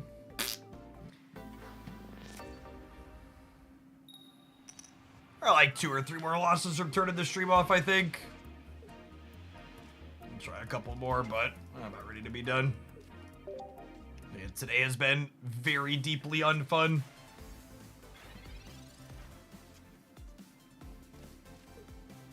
Easily the worst day of playing Pokemon Pocket since I started. And coinciding with ranked is not remotely a coincidence.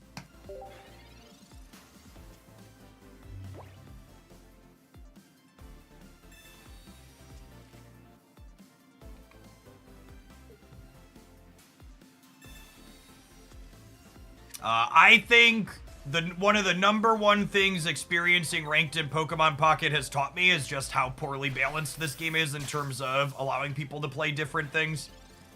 Or maybe it reinforces how well Marvel Snap is balanced. Marvel Snap is easily significantly more brew friendly than this game, and it's not remotely close.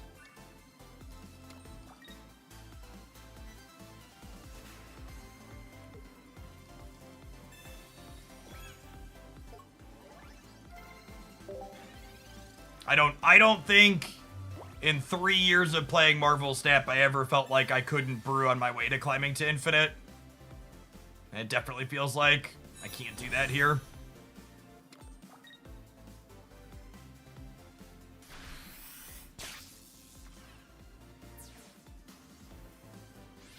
Yeah, historically speaking, I believe Pokemon tends to not be well balanced, is accurate.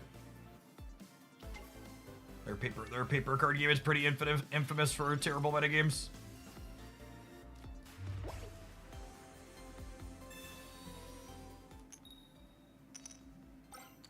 Yes, the lack of floors in tandem with the lack of balance doesn't help either.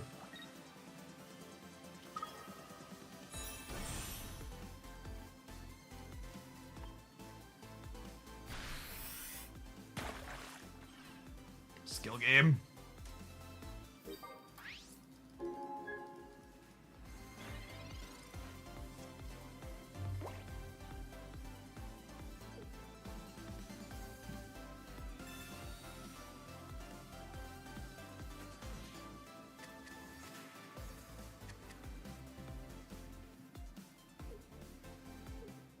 Cool.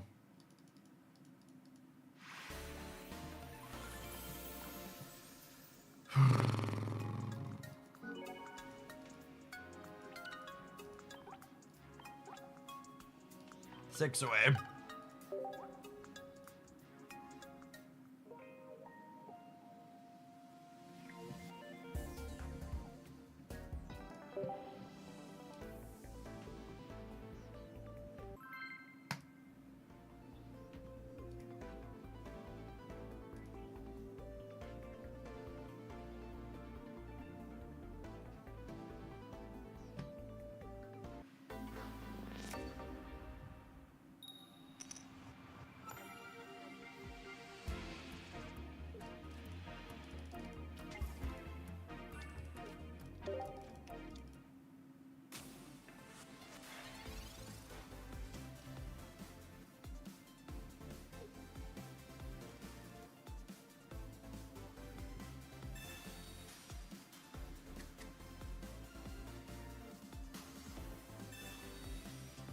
There's no streak bonus anymore, right? The only streaking going on is my 401k straight into the ground. Where are we at? Where are we at on that today? Down 3.65. Got it.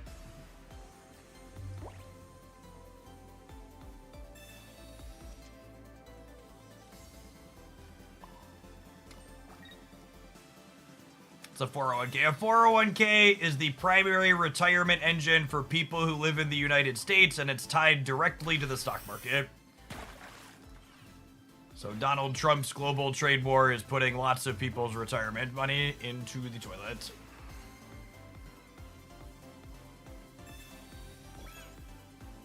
My accounts are actually doing better than most, I wager. I think I'm only down like 8% overall. I had explicitly moved into more conservative things before all this happened.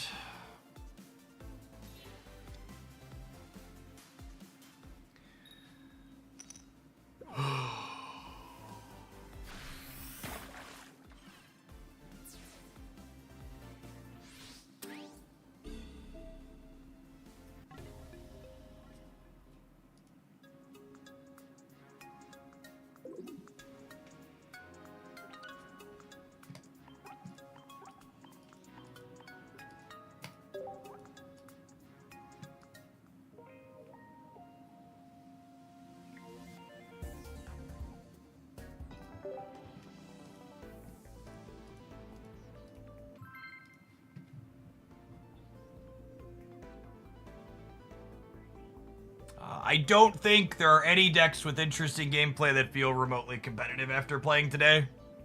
Every single deck I've played that I find remotely interesting, we have just been shoved into a trash can with repeatedly. That's why we are here trying to play Wug Trio and also getting shoved into a trash can with it.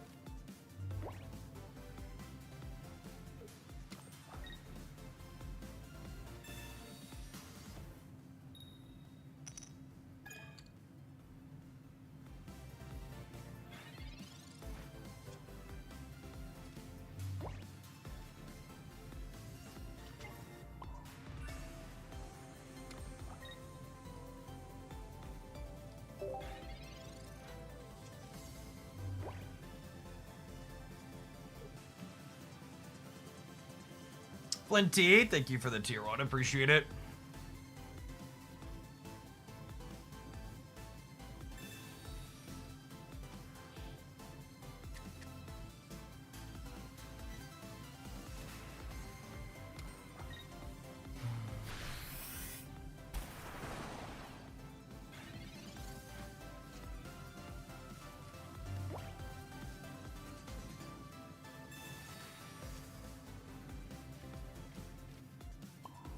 Because I bricked up my evolution, we're dead to Sabrina now.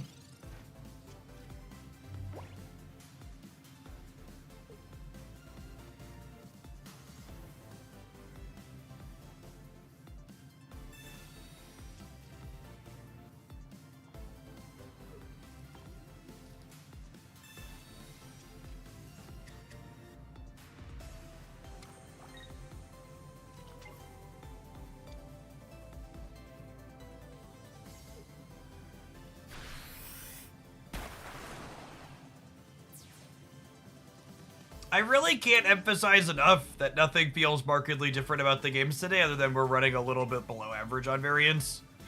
My opponents are all pretty much exactly the same. There's not a meaningful difference in the types of decks that they're playing.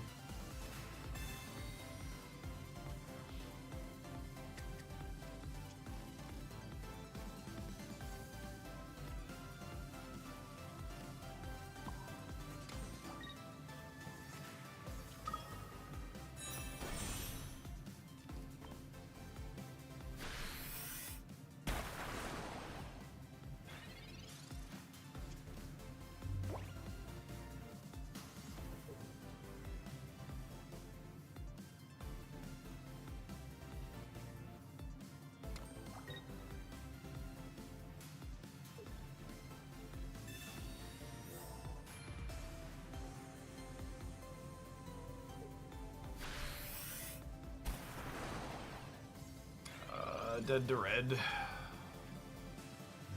Does that save us? That saves us to red. Attach your extra energies just in case there's a... What's it called lurking? Team Rocket grunts.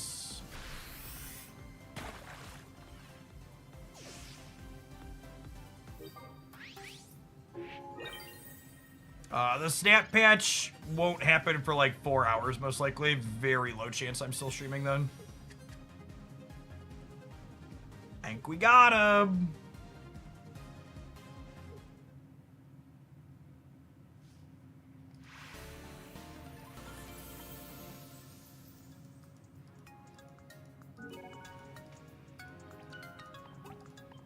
Outplayed, really.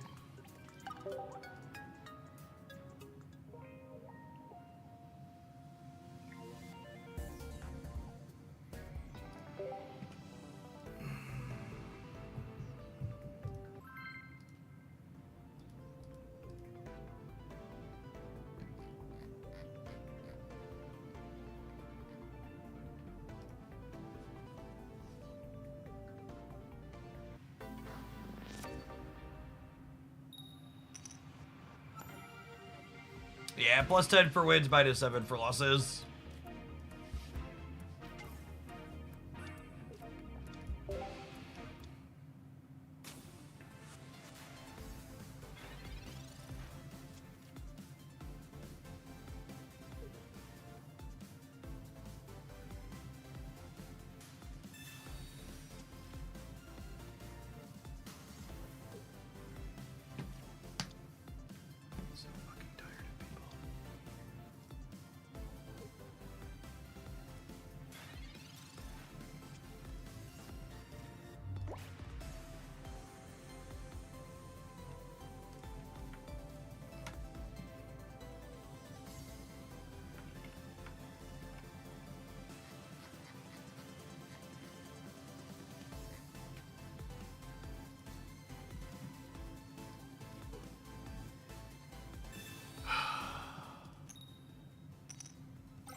You know what? Great.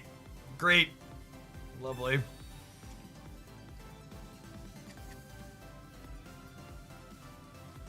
Giratina Darkrai has a 38% win rate against Gyarados in the most recent 800-ish player tournament. Well, unless your 800-ish player tournament was not on Limitless, which I doubt, you're fucking wrong.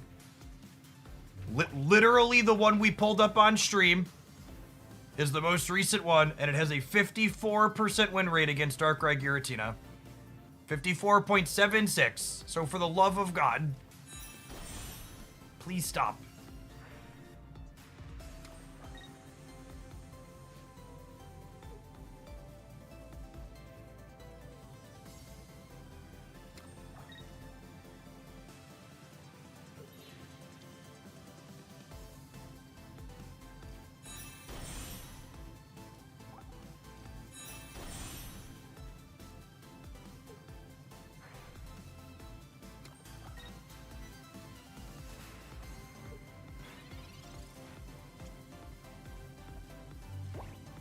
Fifty 54%. It is! The Gyarados deck is favored against it.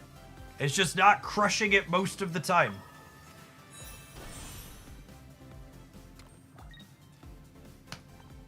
Was that like no, it was some other random person coming back to triple down without looking at the actual numbers or mixing up what the numbers were. I think there were some older tournaments where it was slightly better, but as things have gotten optimized, the Darkrai Giratina decks have evolved a good bit, and they've made a lot of their bad matchups better. It's like people were talking about, well, the Gallade deck has a good matchup against the Darkrai Giratina deck. Yeah, it did the first week or two of the format, and then after the first week or two of the format, it changed. In fact, I'm just gonna pull that up and talk about it because it's a wonderful thing to showcase how metagames evolve and things adapt. I think it's fun. So where's the first one? So this was is it 2021? Is this one metagame? Dialga Arceus. No. Oh, we've only had 2 weeks of tournaments for this metagame so far, yeah? So Gallade Hitmonlee. No, it actually wasn't even in the first one. Was it the couple of tournaments before it? I vaguely remember. I vaguely remember tournament data that showed Gallade Hitmonlee having a good Darkrai Tina matchup. But it does not look like that is remotely the case since they optimized. This is the latest. It's right around 50. And this was the first one. It was right under 50.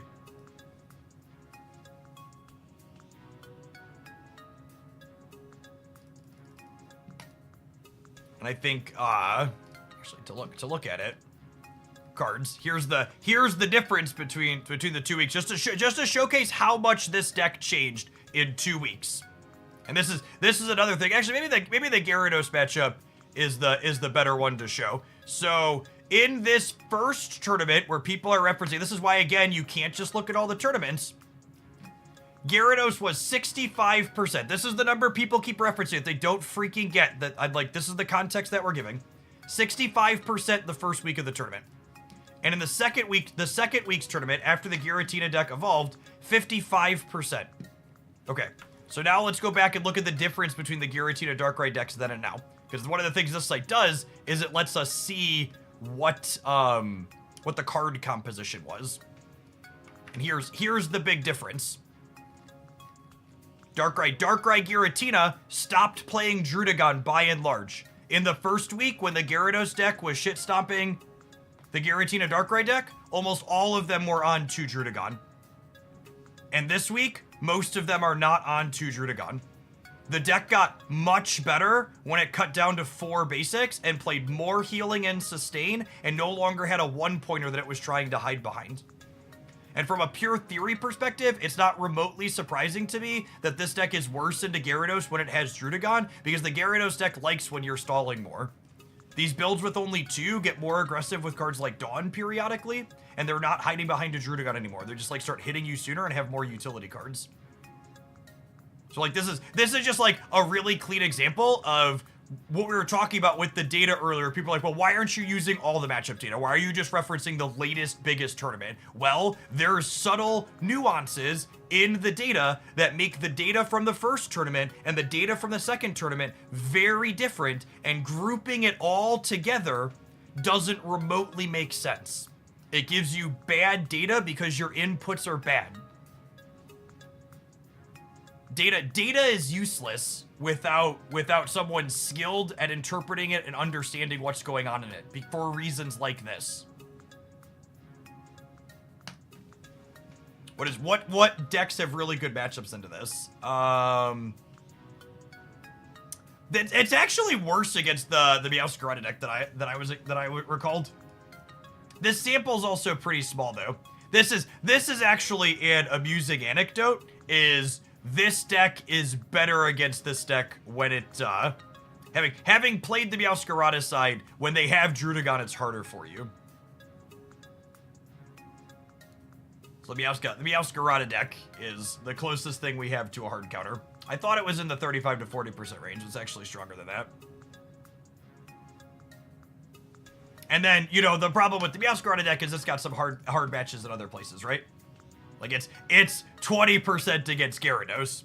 So even if you're 70% into this thing, you're 20% into the other popular thing, which means still from a theory perspective, you expect to equal parts of these, you're still behind in the tournament overall.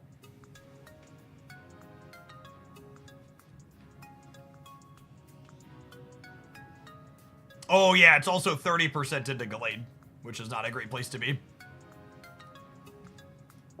And that's when it comes to metagaming. You're talking about like, well, can you just play the deck to beat the Darkrai Giratina deck? It's like, yeah, well, that one kind of beats the Darkrai Giratina deck, but like also at the same time, like you're gonna have a bad time into a lot of other stuff. Oh, I don't know. Have some adverts. We're gonna continue slamming our head to the wall when we return. Thanks for hanging out. Don't go anywhere.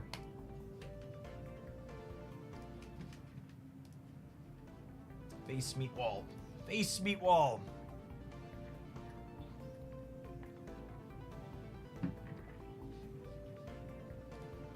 If you ever want to do commentary over tournaments, I think doing tournament commentary is fun. It's just really hard to make time for. Like it wasn't economically feasible for me to keep running my own tournaments just because of the time investment, and it's hard for me to make time on the weekends. It's gonna get even harder for me to make time on the weekends as we get into the summer, because my family spends a lot of time outdoors and weekends is family time typically. Yeah, doing commentary loses money. Is exactly the case. It's fun. I've enjoyed traveling. I've really memorable trip of attending Pokemon Worlds to do commentary in London in 22. Wouldn't trade those memories for the money, but it was definitely a cash negative trip for me personally.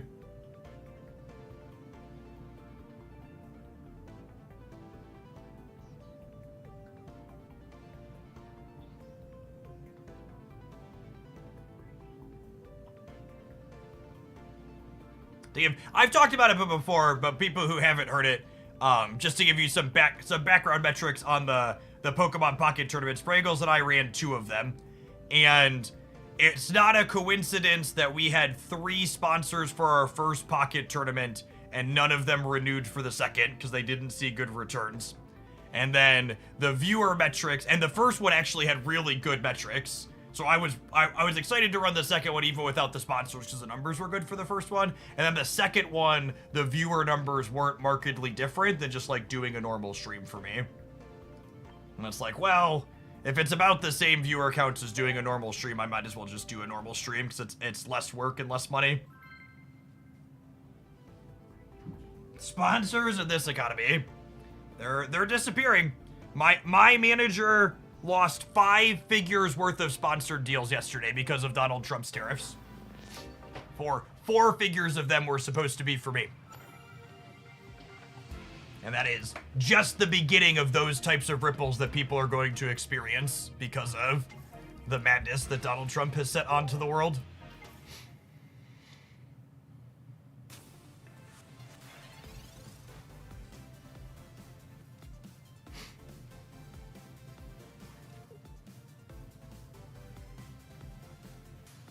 Ad budgets are among the first and easiest to cut, absolutely.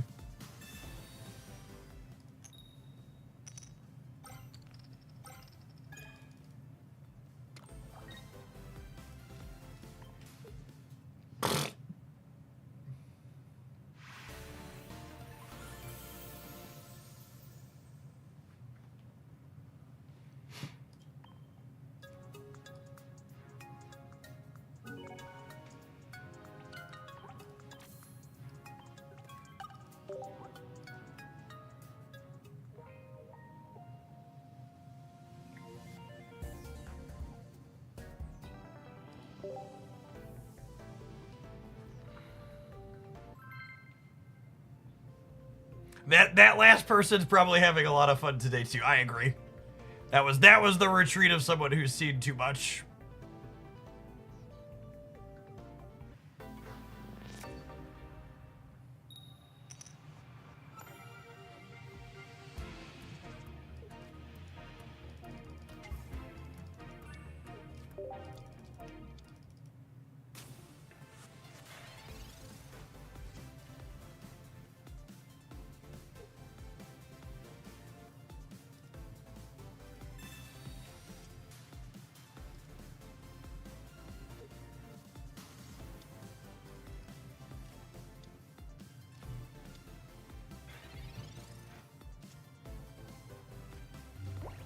All right, Wiglet, I'm gonna need you to take aim here, bud. All right, then we're gonna Pokeball for Wug Trio here real quick since we drew the second one.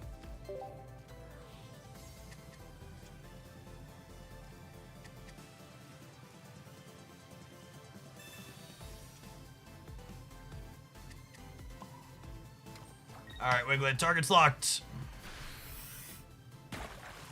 Unlucky.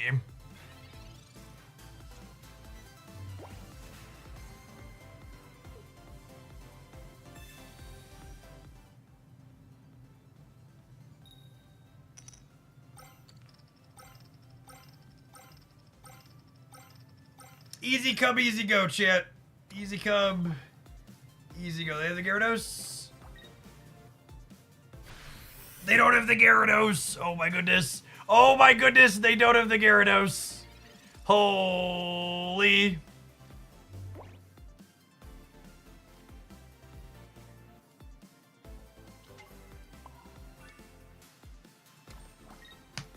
Come on, Wiglet. Come on, bud. Ah. Wiglet, please! My family, they're dying!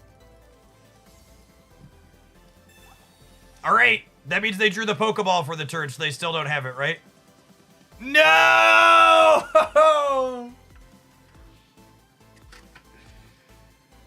Oh, Christ.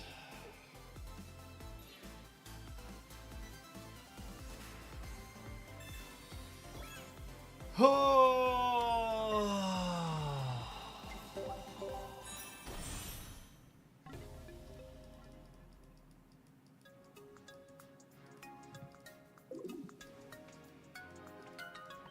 Wiglet had 2 shots, I missed them both.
If Jeff would just win his games instead of losing them, he'd probably be Masters by now. Holy good. Oh, man. This one easy trick.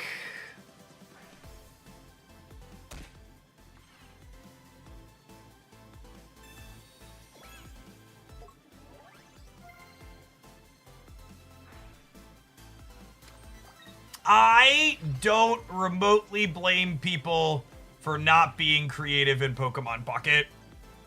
This ladder is 100% absolutely designed to be the most punishing system they could possibly create. It discourages creativity and trying decks more than any other ladder system I've ever engaged with.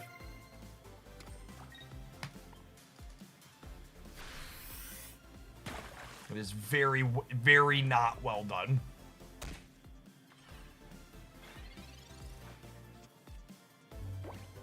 It is truly the most monkey pawed variation of why doesn't this game have a rank ladder they could have possibly implemented.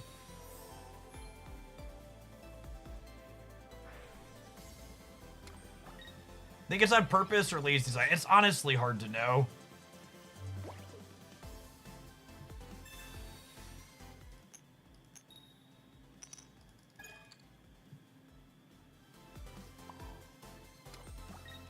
Think we're dead with that brick.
Makis, you should really go back and rewatch the stream. We literally just did a big deep dive on why the limitless stats are different and why the limitless stats are useless because of the sample that they pull from.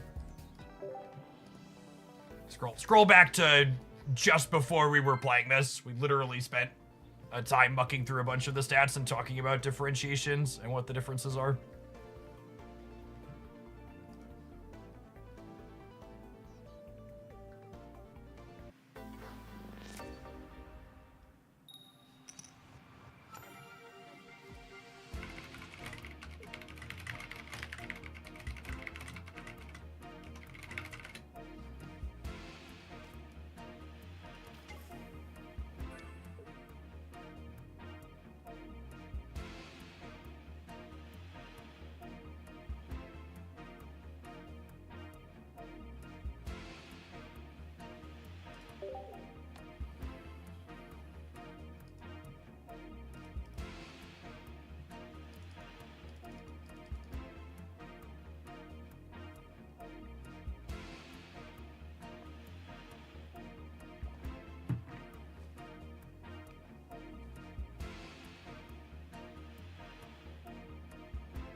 Gamers, I'm gonna be honest. We might just hang out and quietly play Pokemon Pocket, because I'm kind of dead inside after today. We've been here for 4 hours and we've made no progress. Everything we've played feels bad. Every matchup feels bad. Every coin flip has not broken our way. I think we'll probably do all Pocket today, and then we'll probably do all Snap tomorrow, and we'll reassess if we want to do more Pocket next week. I actually think chat's been relatively okay, other than people being silly and sticking on the Giratina versus Gyarados win rate. It's been mostly fine. Oh, and me banning people because they keep telling me to play Darkrai. That's been real. That's the other obnoxious thing from chat. If I wanted to play Darkrai, I'd be playing it right now. Please go backseat someone else. I don't want to play Darkrai. It isn't fun for me. If you want to play Darkrai, do it yourself.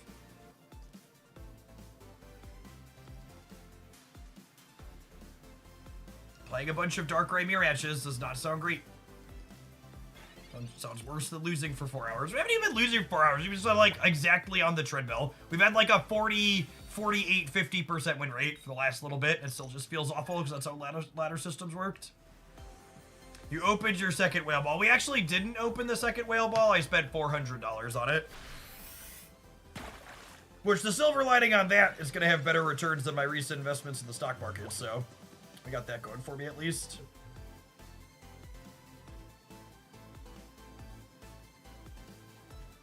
It's literally just the latest Ursi Day tournament, Mechius. I mean, maybe you're looking at the wrong Ursi Day tournament. It's Ursi Day number 23. Is the most recent 800 player tournament on, what's it called?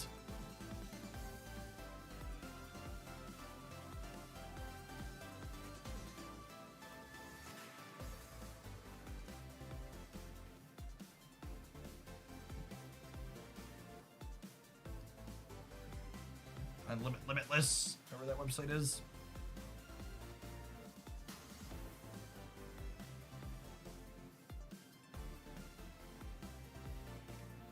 The only thing to really keep up with on the stock market is it's going to continue rubber banding up and down, likely generally down until Donald Trump is either out of office or until he decides to back off of all the tariff nonsense. And in the meantime, in between time, people are going to lose money and likely their jobs and pay more for everything in the middle.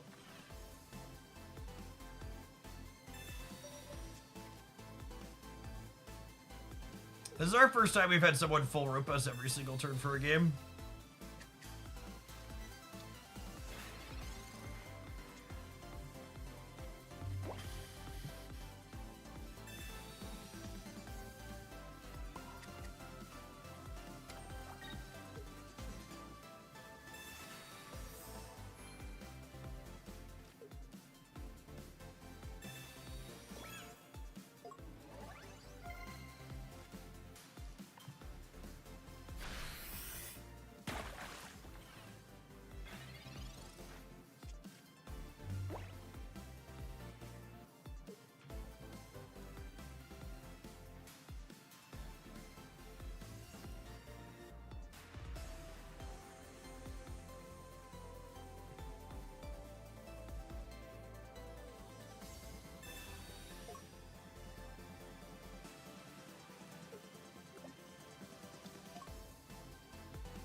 Trump didn't pause the tariffs except on China. He announced that he was pausing the tariffs except on China, and then 5 minutes after the markets closed, he clarified that he was still going to have a 25% tariff on Mexico and Canada, and a 50% tariff on pharmaceuticals coming in outside of, or through India, and that there was going to be a general 10% against everybody else that didn't retaliate still, which is why the markets are down 5% today, because when he said he was pausing all the tariffs yesterday, he was fucking lying, because that's all the sociopath does. That's all he does. He said it before the markets closed to make them bounce because there were warning signs flashing that even bonds were in trouble. And when even bonds are in trouble, it means that things are massively jacked up.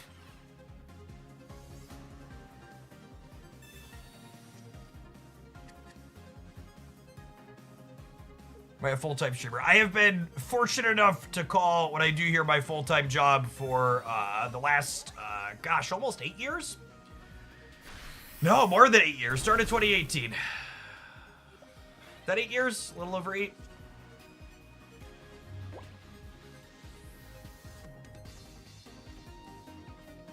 The only thing tariffs were removed from is the Twitch stream here. Everybody else still has plenty of tariffs on them.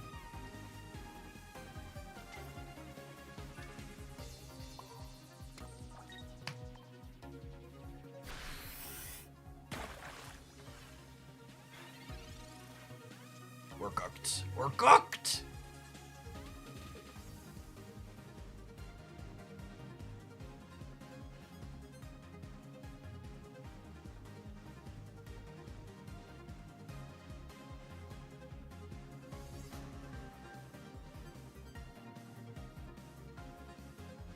The country or the game? Yes.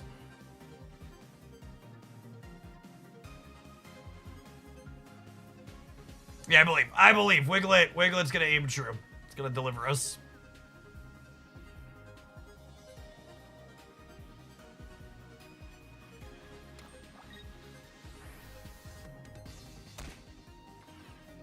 I believe, again, the country or the game. Absolutely not the country.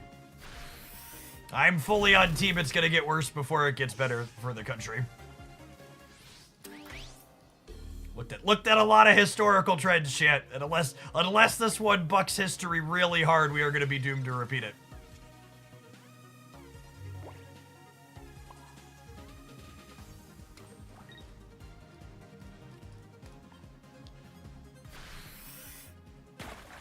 Easy game.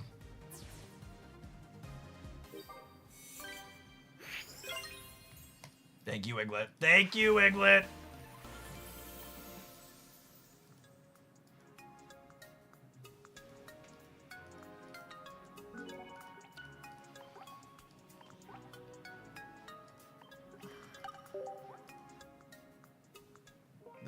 The purest of skill.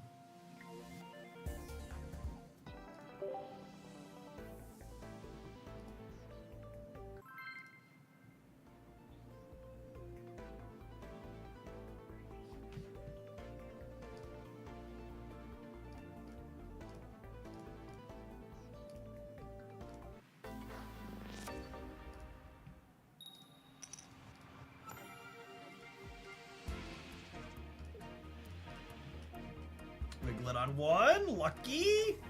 Another Darkrai opponent. Expected.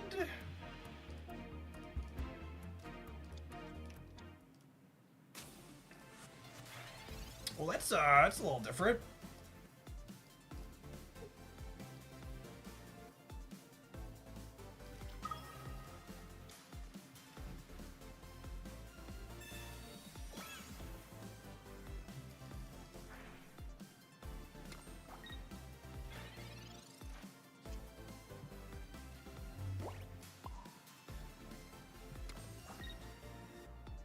Come here. Come to mama. Come to mama.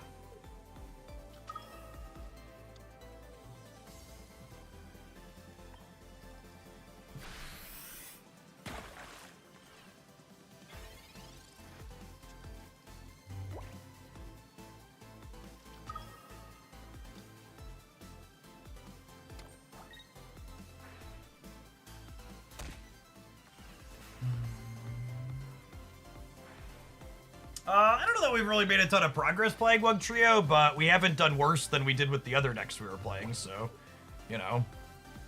But Misty coin flip to basically win the game here. Swing and a miss.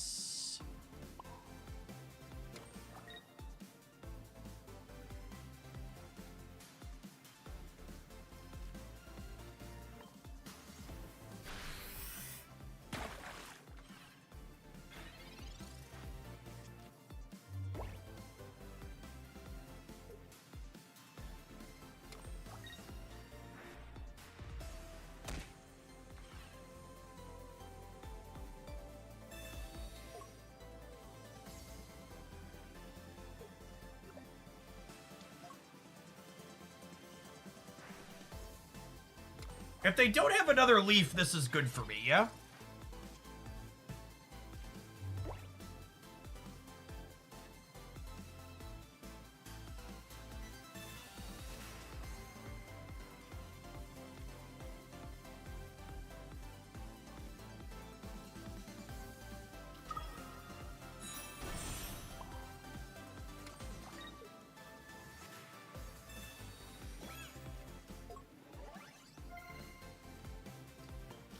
They could just have second leaf.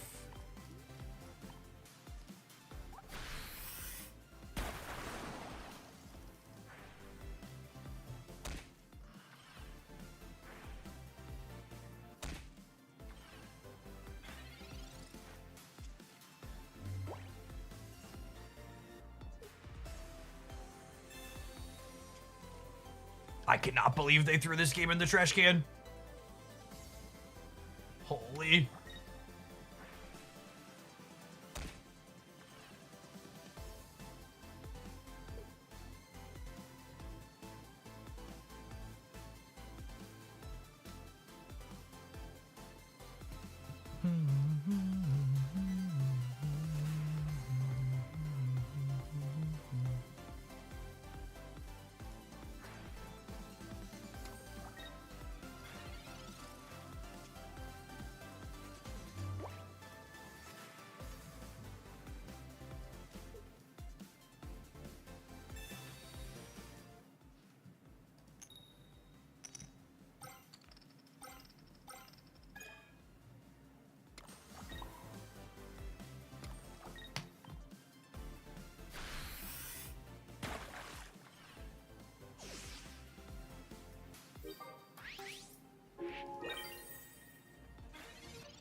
Could be dead. Could be dead. Nightingale, thank you for the 15 months. Welcome back.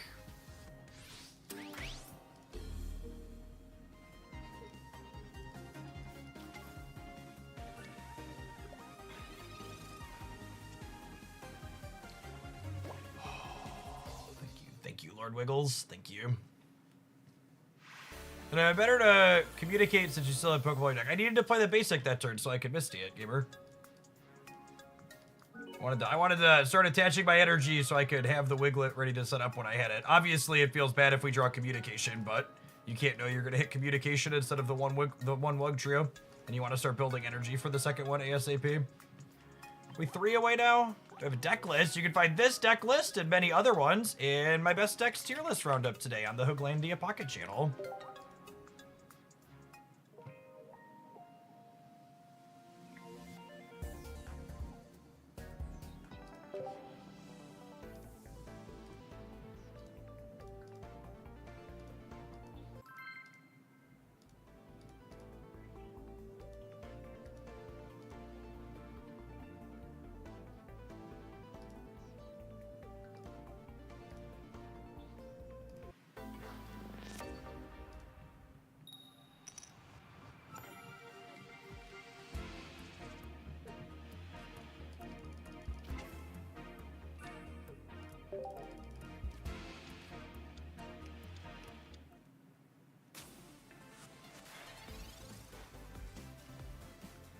Alright, the last 2 times we have played this matchup, our opponent has flipped 3 heads on Misty on the second turn, and we've lost the game.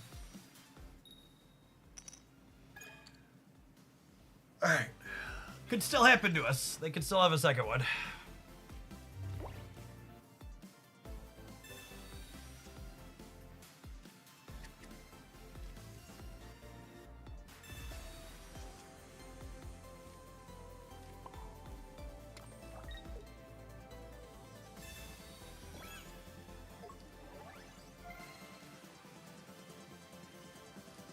And Trump tariffs affect your income. I lost 4 figures in advertising deals, and my manager, who manages me and a dozen other people or so, lost 5 figures worth of advertising deals yesterday from companies we work with outside of the United States, pausing their advertising inside of the United States until this whole disaster gets sorted.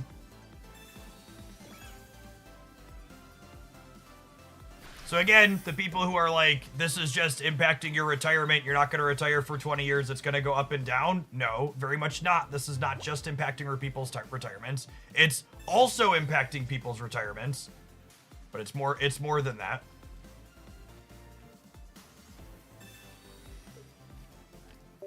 And a lot of people, advertising budgets are some of the first thing to go when stuff like this happens. A lot of normal people aren't going to feel the impact until a week or 2 from now. Goods are coming into the country with 100+% tariff rate from China. All of those costs are going to be passed on to consumers. We are going to see the costs of a number of products rise, I don't know, 10, 25, 50% in some cases, depending on how much or all of it comes out of China. We have a very global economy. Things are all very interconnected. Should we evolve to play around the Misty heads there? Yeah, probably. The spring out attack didn't matter. That's a good call out.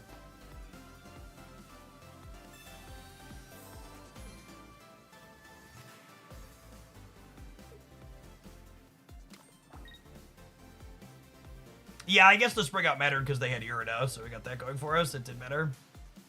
Accurate.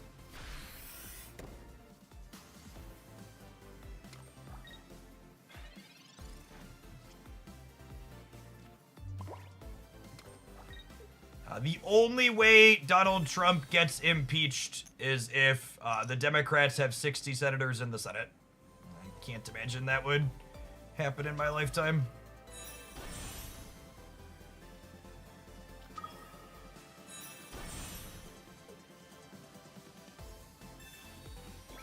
Oh, is it 67? Is it not just, Yeah, they need to be not named Josh Fetterman, too. That's true.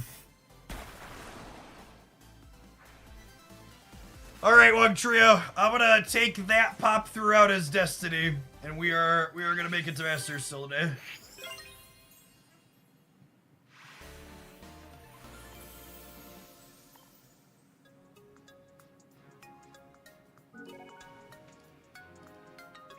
All right, are we 2 away? I think we're 2 away. 2 away, gamers. Closest we've been.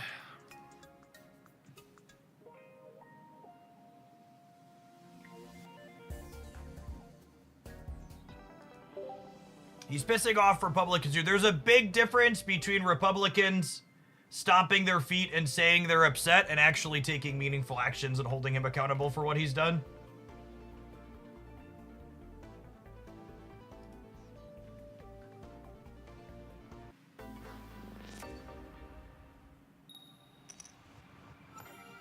Ask Susan Collins. Yep.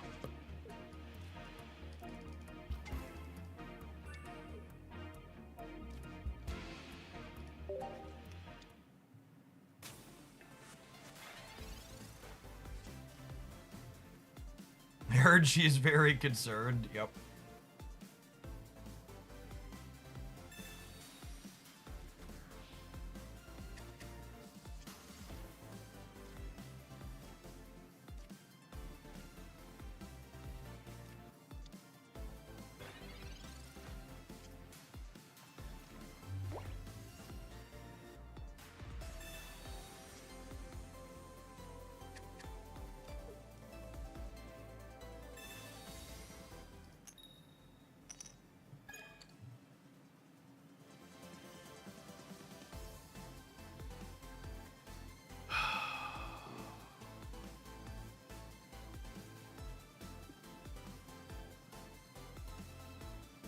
Hit them for 30, they hit me, I attach energy. Hit them for 30, they hit me, I attach an energy. Guess I have this. Do this in case of Giovanni. Next turn might be like Wug Trio Energy Irida. It's worth taking a hit here though, because putting them to 50 has value, because it means Wug Trio clears it in 1.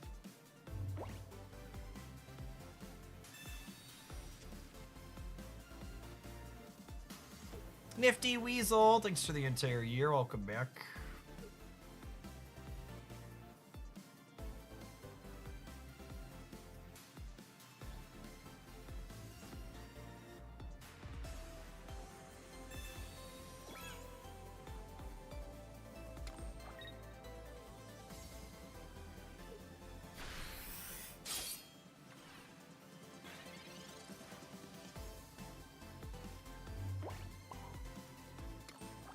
Is Susan Collins the Hunger Game author? She will definitely have had a large part in turning the United States into an eventual Hunger Games, yes?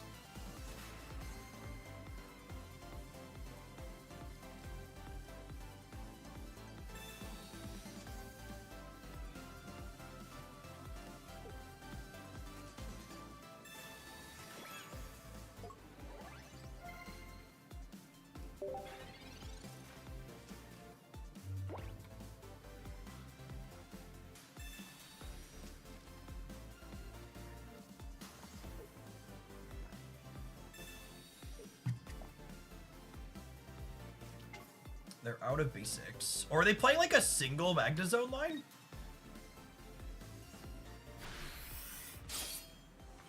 Oh, is the actual Hunger Games author named Susan Collins as well? That's funny. Definitely did not know that. Oh, shoot. Oh, shoot. I needed to Irida. That's fine. Wug just never hit Skarmory. Oh, talking and clicking. Oh, wait. No, because they have the second Skarmory, right? My God, we'd have won this game if I had played the Irida. I should probably sign off for the day. Making mistakes like that. Poro King, thanks for the 31 months. Appreciate it. They have the tool chat. It's been a real bad day.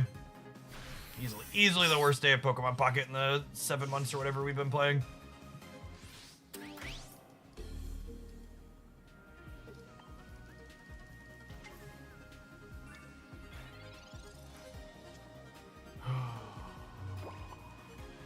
Not dead yet, but might as well be.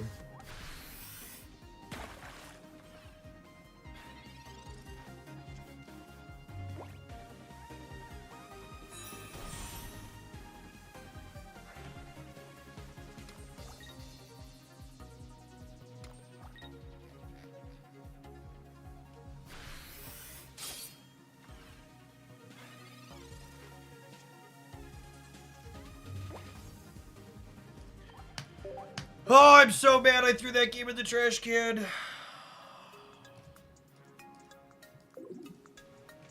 Have some ads before all the money from them disappears. We're gonna try a couple more. Couple more at least. We're 21 points away now. Irida Potion Cape. We were dead to the Dialga in the back, gamers. The Dialga in the back had 2 energy on it. It's ready to deal 100.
Wonder if allowing streaks to continue into Ultra. I actually dislike that streaks exist in this game at all.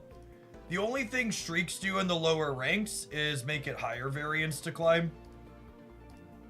The appropriate thing to do would be simply make it so there's not infinite points to climb between each one.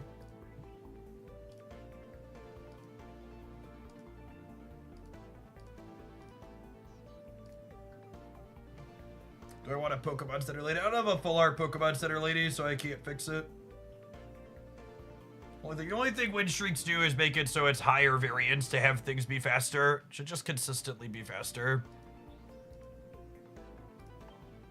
The D rank from next season doesn't really do a whole lot.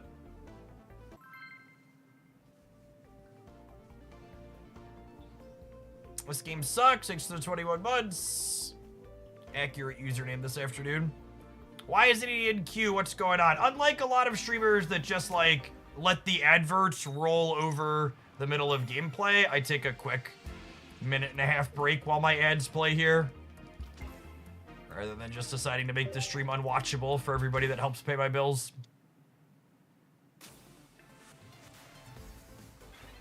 It's just the worst viewer experience when you're watching something on Twitch.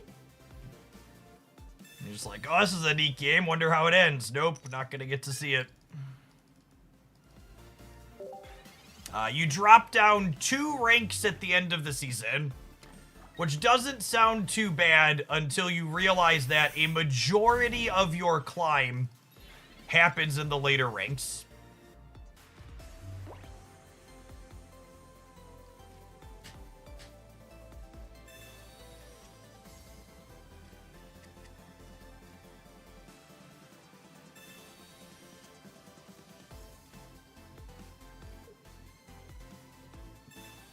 Dropping down 2 ranks from Masters to Ultra 3 means you need 440 points still.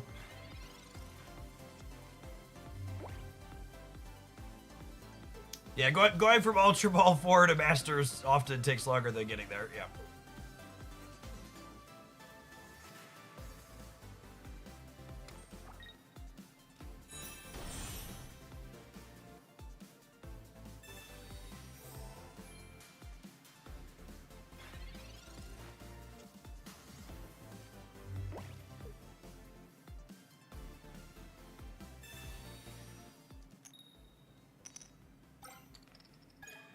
Thanks, Missy. I needed that.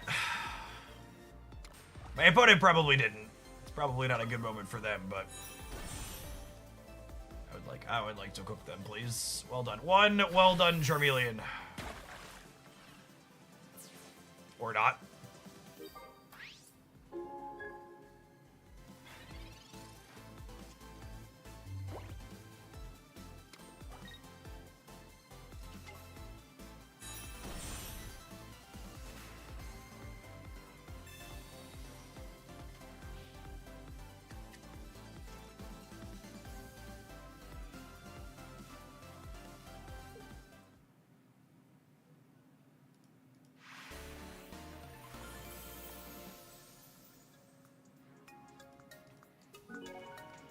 All right, 2 away. That one would have put us into Masters if I wouldn't have thrown away the one before it.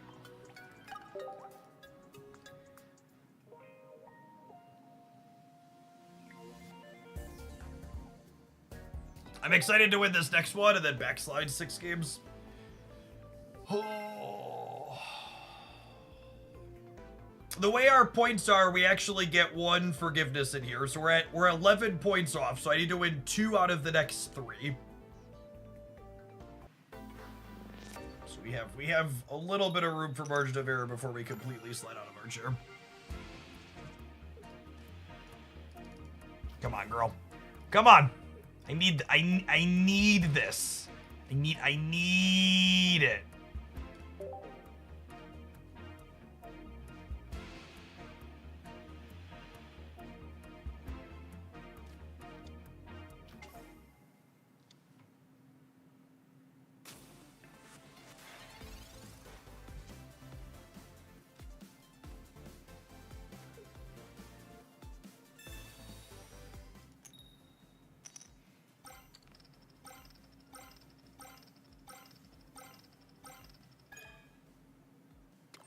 Never before has someone needed something as much as I needed that. All right. All right. Thank you, Misty.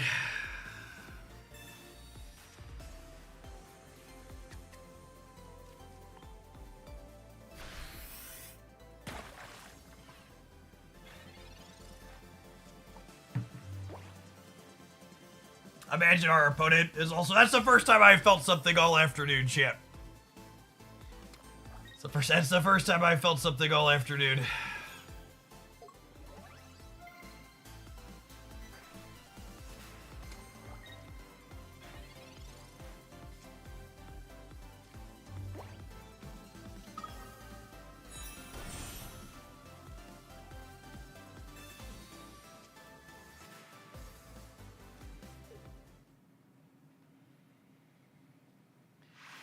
Really? I've been feeling existential dread all afternoon. All right. We need to win 1 of the next 2. We need to win. We're 1 point off. We're 1 point off. Oh, it's taunting me. Please round up. Oh, man.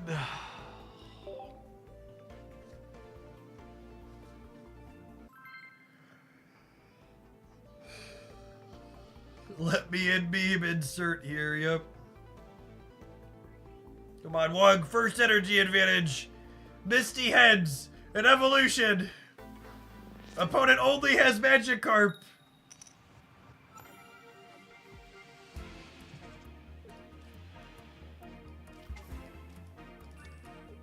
Alright, that's 3 of the 4 things I asked for.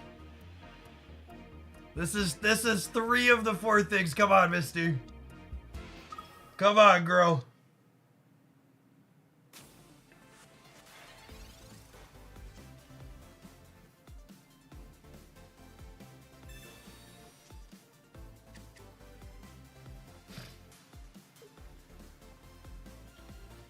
Oh, come on, girl.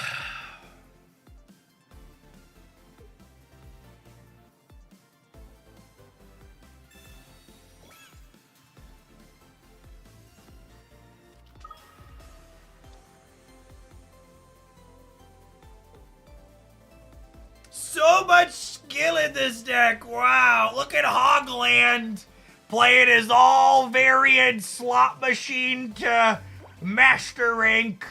He's not skillful like me. Attention energy to my darker eye. Activate my Giratina. Your move, Yugi boy. So much skill, much wow. Allow me to play my incredibly overstated basic EX Pokemon. They're so skillful, my incredibly overstated and poorly balanced EX Pokemon. Why do you not have as much skill as me, Jeff Hogland? Jeff Hogland, why do you lack skill?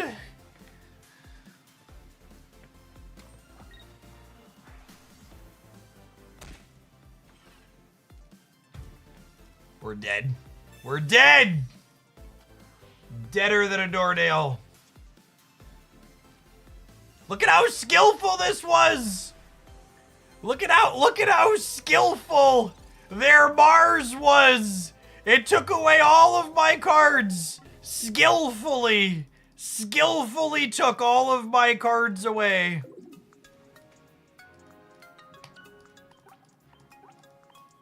Cantana, thank you for the 69 months. Welcome back. I will say, I think it's incredibly and deeply funny how much people complain about stuff like Misty, but just like they don't say a peep about how Mars is basically a coin flip or worse than that. It's like a super loaded coin where like when you fail, it makes your opponent's hand better.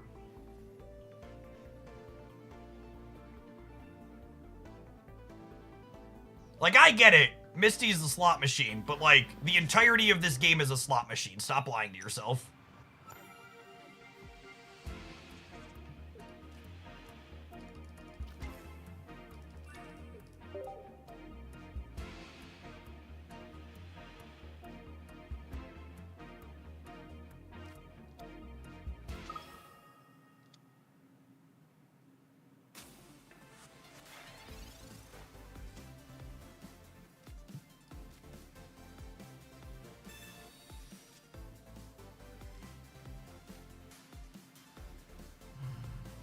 I forgot to Pokeball before I research, and now we're getting sloppy because I'm tilted. Oh, man.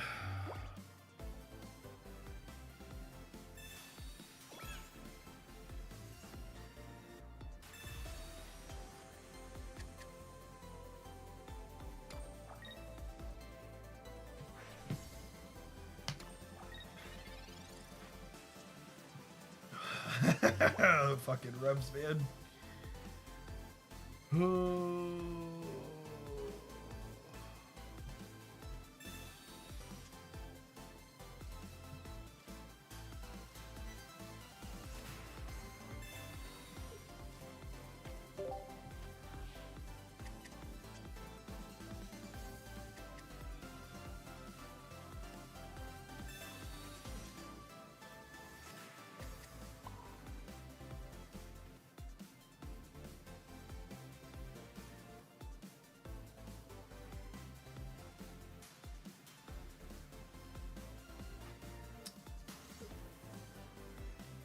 Do I build up the Wiglet on the back? Nah, it's fine. My Team Rocket's gonna hit next turn.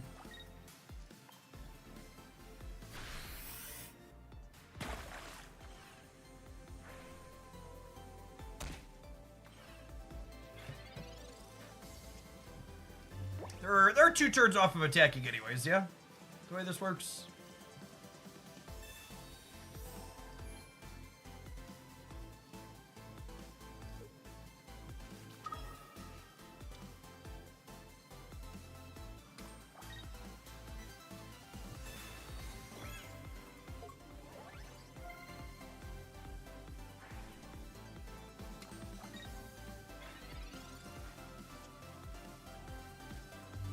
Alright.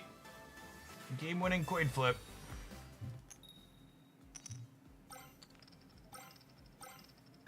Alright, Misty, you heard me. I said it was game-winning.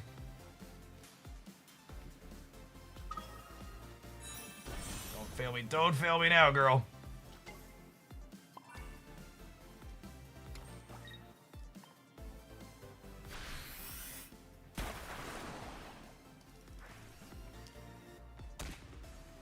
Technically still losable.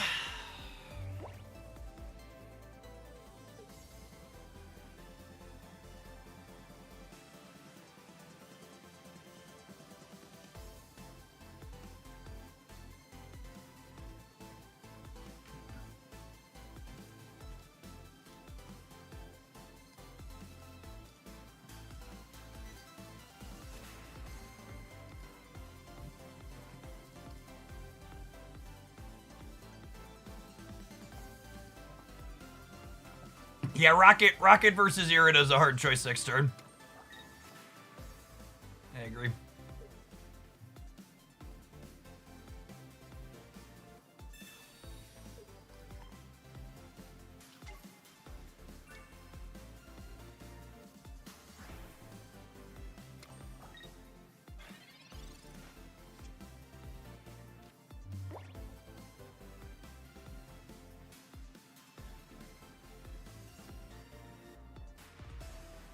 That actually makes their Sabrina so good.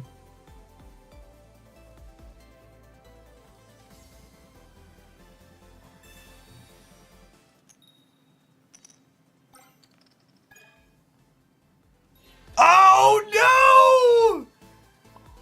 Oh no! Okay, we lost the 1 and 4 on that. So assuredly one of our 3 hits it now, right? We lost the 25%er after hitting the 50%er. Okay, we're done. We're masters. We have wugged to masters. Oh, the sweet release of being done. Oh, thank goodness. Thank goodness! Thank goodness! Oh, we wugged our way to Masters.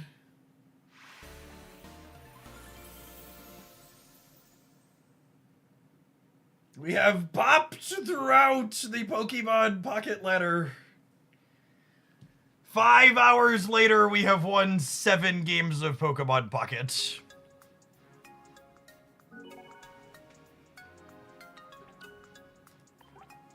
It's just like I always say, chat. Why would I have ever played anything else? Why did I ever stop and play anything else other than Wugtrio? You haven't seen this deck list before? It's in the best decks the decks tier list roundup on the Hoaglandia Pocket channel. Thanks for bricking on Darkrai, opponent. What were our stats? That was about 500 games? I think that was about 500 games. Thank you for the super chat, Keith. Or just shy of 500 games. What's that? 460, 486, 491. 54% win rate.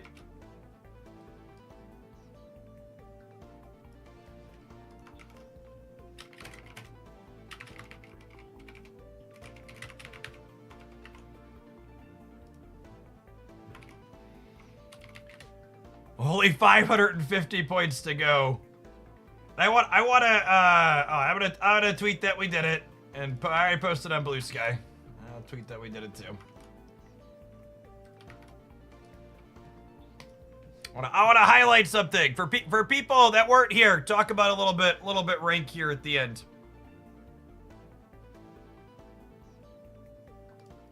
They have shared how much you drop at the end of the season. So if I never play a ranked match again, I get to drop back down to Ultra 3 as opposed to Ultra 2, which doesn't seem like a lot, but you need to consider that it's Ultra 3 is 440 points to climb back up without win streak bonus. This is a majority of the ladder in 3 and 4. However, if you climb to Masters 1675, you get to reset to Ultra 4. How long does it take to get to 1675? I'm glad you asked, my dear gamer. I had a 54% win rate. So for me to get to 1675, I just need to play another 282 games. Did you pay tariffs to import that Japanese PNG? Shh, don't tell Trump. I did not. But just to like really add context to what these numbers look like. How long does that take? Well, it's an additional at 10 minutes per game, it would take me like another 50 hours. Can you link this spreadsheet? If you want to play with this spreadsheet that I built and put in different win rates and game lengths and things like that, on my Hoaglandia Pocket channel, there is The Tragedy of Ranked video where I link this in the description. Is that top rank or current rank? There's a few bits of data on here. Yeah, so my total number of games that's played, this number doesn't account for win streaks, so my win streaks earlier on cut about 50 games off of this. 60 games off of this. We played about 490 games to get here. But there's no win streaks in these, so this 282 number is accurate. So if I continue to have an exactly 54% win rate, it's going to take me 282 games. The other thing to consider is my win rate before Ultra Ball was significantly higher than 54%. So I would bet my Ultra Ball win rate was probably 53 or even a little bit lower in terms of percentage points. You see how much this number went up when I dropped my win rate by 1%? Going from 54 to 53% takes the number of games I need to play. What was that, 282? From 282 up to 375. So the next question of, is it worth it to grind from here to here to go to Ultra 4 instead of Ultra 3 is absolutely not. Like, I as someone who has engaged with ranked systems in so many digital card games, the Pokemon Pocket rank system is so far and away the grindiest system I've ever experienced. Are you in the top 10,000? I am not. There are apparently more than 10,000 people in Masters, finally.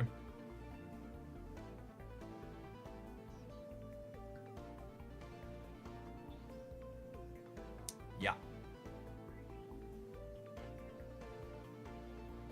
It's about 1,500-ish points to get to 10K. Yeah, and remember, too, the big reason why it's so many more games here is inside of Masters, you start losing just as much for losses as you get for wins. It's plus 10, minus 10. So you actually can't climb with a less than 50% win rate in Masters.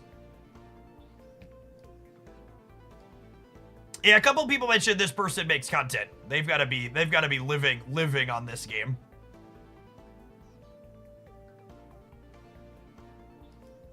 All of these people up here, even though they're not making content, they've got to be living on this game. Because even if you have something absurd, like I don't think anybody's having like a more than 70% win rate sustained through this. Where is it? What's this top one? 20, 24, 22. Let's change this. 24, 22. At a 70% win rate, it takes you 243 games to go from 1450 up to 24, 22. At a 70% win rate, 243 games. Judy's at around a 60% win rate. 486 additional games.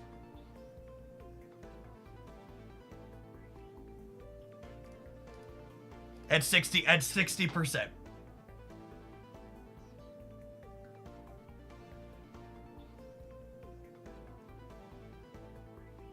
Yep. That's how much they're playing.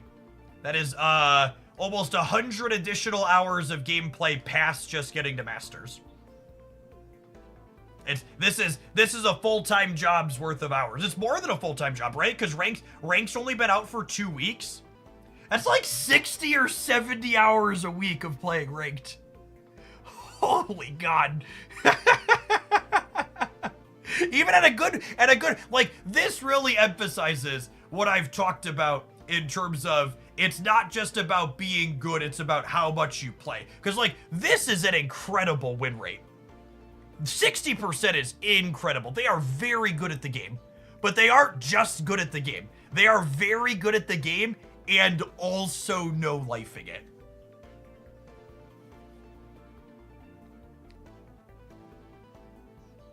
Yeah.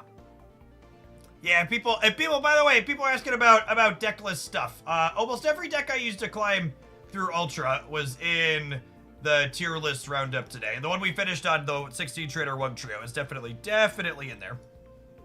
And I'll put this back to 1675 for the purpose of that being the higher one. We'll leave this at 54 or so for people that want to copy it. You actually can't climb inside of Master to the less than 50% win rate. Because you lose equal amounts. So you have to be. If your win rate is just above 50%, 50.5%, it'll take you 2,200 games. Literally not enough hours of the day. If you think you want to cut the Wug Trio, the Pokeball from the Wug Trio deck list, you should go take a statistics class. You are very, very wrong if you want to cut Pokeball from this deck. Pokeball in this deck list makes you more likely to find Wug Trio. It thins your deck, and then it also very directly lets you hit your basic more frequently to have communication. You want as much consistency to find your evolution as possible. You should not cut Pokeball. Do you think Sabrina is better than the second grunt? So, you'll note that there's 2 Team Rocket grunts in my tier list video. And the reason why there aren't 2 Team Rocket grunts in this deck list is because I don't have a second full art Team Rocket grunt. And what do you want me to do? Look at this gorgeous pile of cards. You want me to cut the full art Sabrina for a non-full art Team Rocket grunt? And don't get me wrong, there's a handful of games that, like, Sabrina won us that Team Rocket grunt wouldn't have, but Team Rocket grunt is definitely better. The tempo from Team Rocket grunt is unmatched, but, like, no, I'll spend another $200 on another Rocket grunt before I cut Sabrina for a non-full art one. I have 3 if you want one. I would love to be able to trade. I have 3 Iono, so I would happily trade you an Iono. Full art research coming soon. Here's hoping. Fingers crossed. All right, gamers. It's almost 2 o'clock. I don't think I'm going to play more Pocket today. I'm going to be honest. I'm glad we made it there, but today was kind of the least fun day I've had playing Pokemon Pocket in a long time. I think my plan is I'm going to do all Marvel Snap tomorrow, since we didn't do any Marvel Snap today. And then Monday, we're gonna come back and we'll do a split, and we'll play some unranked, I think, and maybe do some viewer games. We may or may not play more decks in ranked, but we're gonna brew some bad decks, and we'll play unranked and see how. I haven't played any unranked since rank drops, and we'll see how it feels. So I appreciate everybody that was here through the end. I'm gonna raid you all into somebody else who's grinding too much Pokemon Pocket. Who's streaming? Kronos is on. I'm gonna raid you into Kronos. They are Charizarding some gamers. Check them out. If you're looking for more from me, by the way, and you haven't checked it out yet, new meta decks tier list on the Hooglandia Pocket channel has this deck list and a bunch of others that I like, and it talks about what I think about their position in the metagame. How good is Wug Trio? It's worse than you think. Nah, it's probably about as bad as you think. Doesn't mean we can't win with it. Peace, folks.